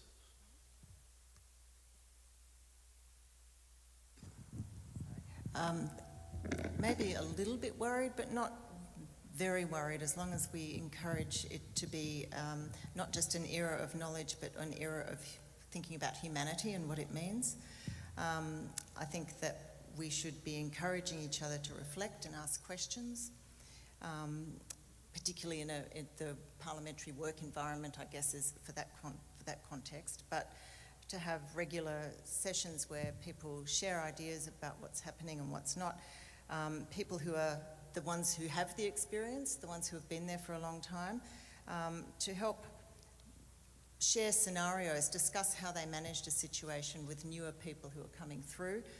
It's those unspoken things that people won't necessarily, it's a bit of a paradox with AI simultaneously sort of increasing the need for human judgment, but at the same time removing experiences that help people get it because it's automated, what the things that people used to use to start learning their judgment. It's about the unspoken things that we should be employing people for as well, but it's not always natural skills. You can learn some of those skills, but it's the understanding the non-verbal and non-text interactions that are happening, particularly in a political environment, that I think is where humans are adding a lot of value. I don't think AI is quite up to that yet in terms of non-language and non-text analysis of facial expressions, for example, or somebody tapping their foot under a desk that somebody in the room might know, oh, maybe now's not the right time. I know the answer, but I'm not going to give it right now. It won't be well received. I'll choose another time. So making some of those nuanced decisions, I think, can be taught, and I think you can use AI to help teach people with scenario-based sorts of training as well, to manage those things if we don't have AI around to give us the answers. People do still need to know what are the principles they're working within, and common sense. Well, it's not actually common sense, it is actually a skill to read the room and understand when to act and when not to, and when to talk and when not to. So I'm not overly worried as long as those conditions are created. Communities of practice, for example, regular debrief sessions after sitting weeks. People share the interesting thing that happened that week for them and how they dealt with it and what worked and what didn't. So, thank you. Thank you very much, Bernice. And with that optimistic spirit, we are concluding this panel discussion and our day today. Tomorrow we are going to discuss issues more related to AI.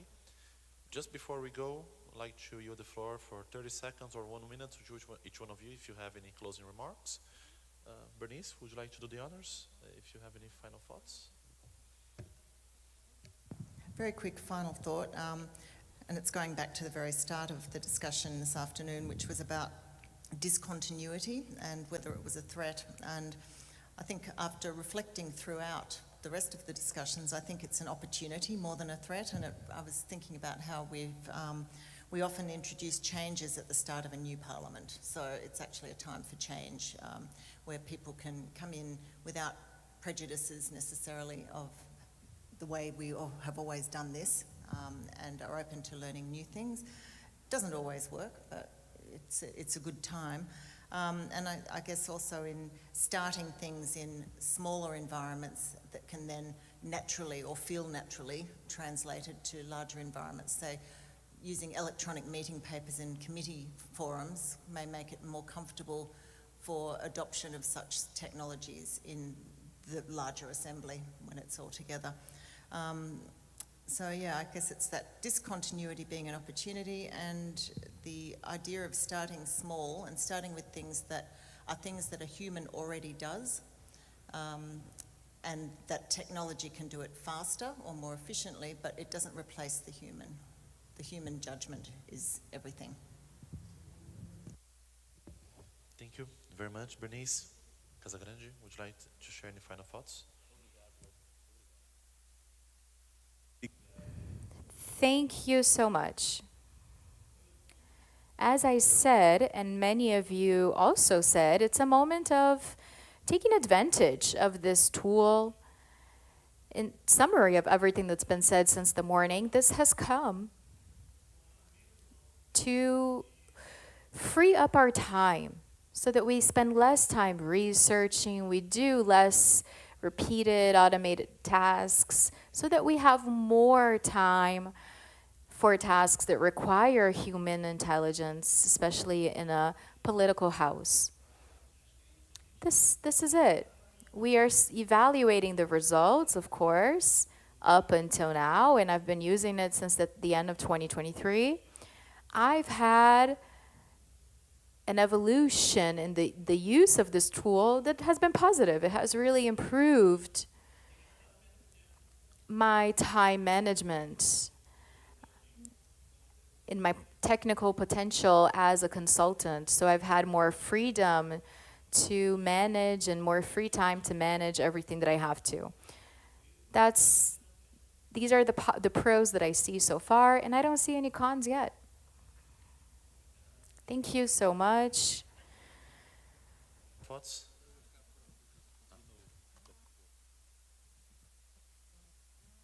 Yes, I agree with my colleagues. Yes, it's a great opportunity. I think that, again, generative artificial intelligence and other new technologies are very powerful, so we have an opportunity there. And not just for the traditional parliamentary functions, but also, for example, for the internal services. It's important, for example, PLS, pre and post legislative scrutiny, for example, offices like CBO, Congressional Budget Office, the IFIs, the International Fiscal Institutions, and I don't know, planning, foresight, parliamentary foresight, the committees of the future, drafting, research services which are different, all that, for example. Transparency, we have a big chapter there, really immense.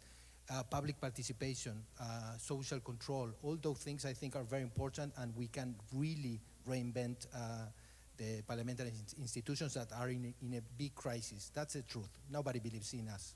I belong to a national parliament of Argentina, so I am a scholar too in the university. So I have I criticize everything to try to understand how to evolve. But the truth is that I think legislative branch is the most important institution in democracy.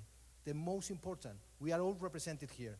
Espírito Santo, all the cities, all the neighborhoods, all the people, it doesn't matter, the heritage, the religion, whatever. The most important institution in the world, invention amazing, is legislative branch. Before I give the floor to Moises, just to agree with everything Juan just said, it's not because we work with parliaments that we say that, but it is the most important of the three branches of power. Moises Benamor. Thank you, Luis. Well, I want only to share that this idea about that democracy must be resilient in recognizing all the current goals that technology have to strengthen legitimacy of the democratic institution. Is urgent to safeguarding the fundamental values as integrity, ethics, dialogue, and transparency. Only that action incorporated AI is a guaranteed success for our democracy.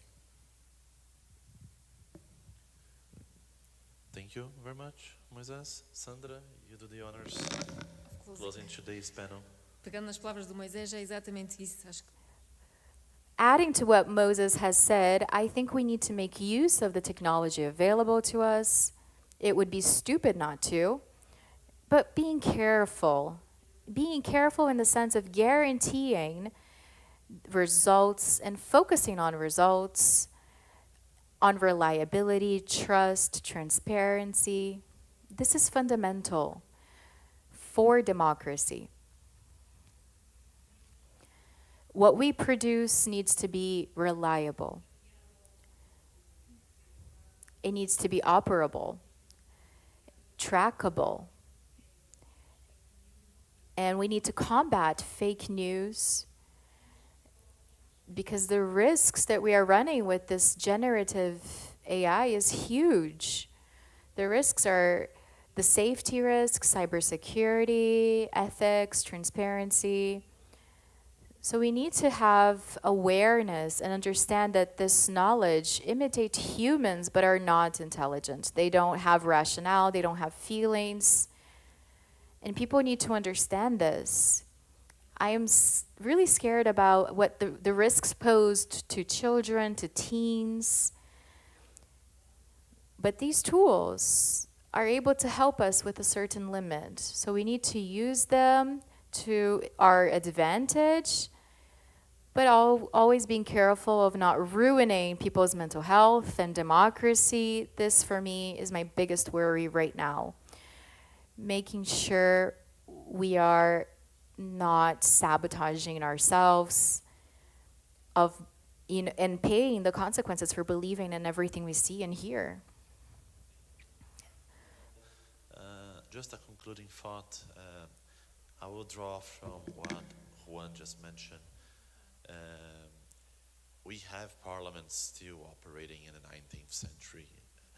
And we have to understand the practices that they have today, those traditions, at some point they were born for a practical reason. I can give here a very concrete example. Parliaments that still use vellum to print their laws. And at some point, that was a synonym of endurance for the law to be preserved. But at some point that became tradition. And how can we understand these traditions that make who the parliament is, and what were the practices that became traditions that don't really identify what the institution really is or really means? What does that mean for AI, for example? How can we use these technologies preserving the human knowledge, preserving the human judgment, and also still having a reliable source of information for the public? I think we have here a very optimistic table, because it's a table that has been doing a very good example and a very good job on its long-term planning, on adopting emerging technologies when it's suitable, but not going with the hype, not using these new technologies for its own sake. It's very judiciously evaluating these technologies and choosing what it applies in your own reality or not. So I think between the 19th century with parliaments grabbing in their traditions and refusing to modernize, and on the other edge, those that were jumping ahead, trying to use, there is a middle ground here. And what I think that all of you shared here very well on how the administration, a stable administration that is not political, it's an administration that will serve all of the different speakers, will have to endure, because they don't serve only the speaker, they serve the institution that they currently preside. So I'd like to finish with that. Thank you, all of you, for the fantastic panel discussion, and I yield the floor back to our host today. Thank you. Muito obrigada. Thank you, Luis, Sandra, Moisés, Bernice, Casagrande, Juan de Dios, for your participation. Please go back to your seats. You know that in our schedule, we still had 2 presentations predicted, in the case of Scotland and the case of Ontario, Canada. But since we are advancing time, those panels will be moved to tomorrow's schedule, so you are invited to our event, LEGIS that will begin tomorrow at 8:30. So I'll invite you At 6:30, we'll have here at the same floor the formal session celebrating the anniversary of the 80th anniversary of Senaki and SESC. So if you want to be part of it, you're invited. Thank you so much for your attendance and have a great evening.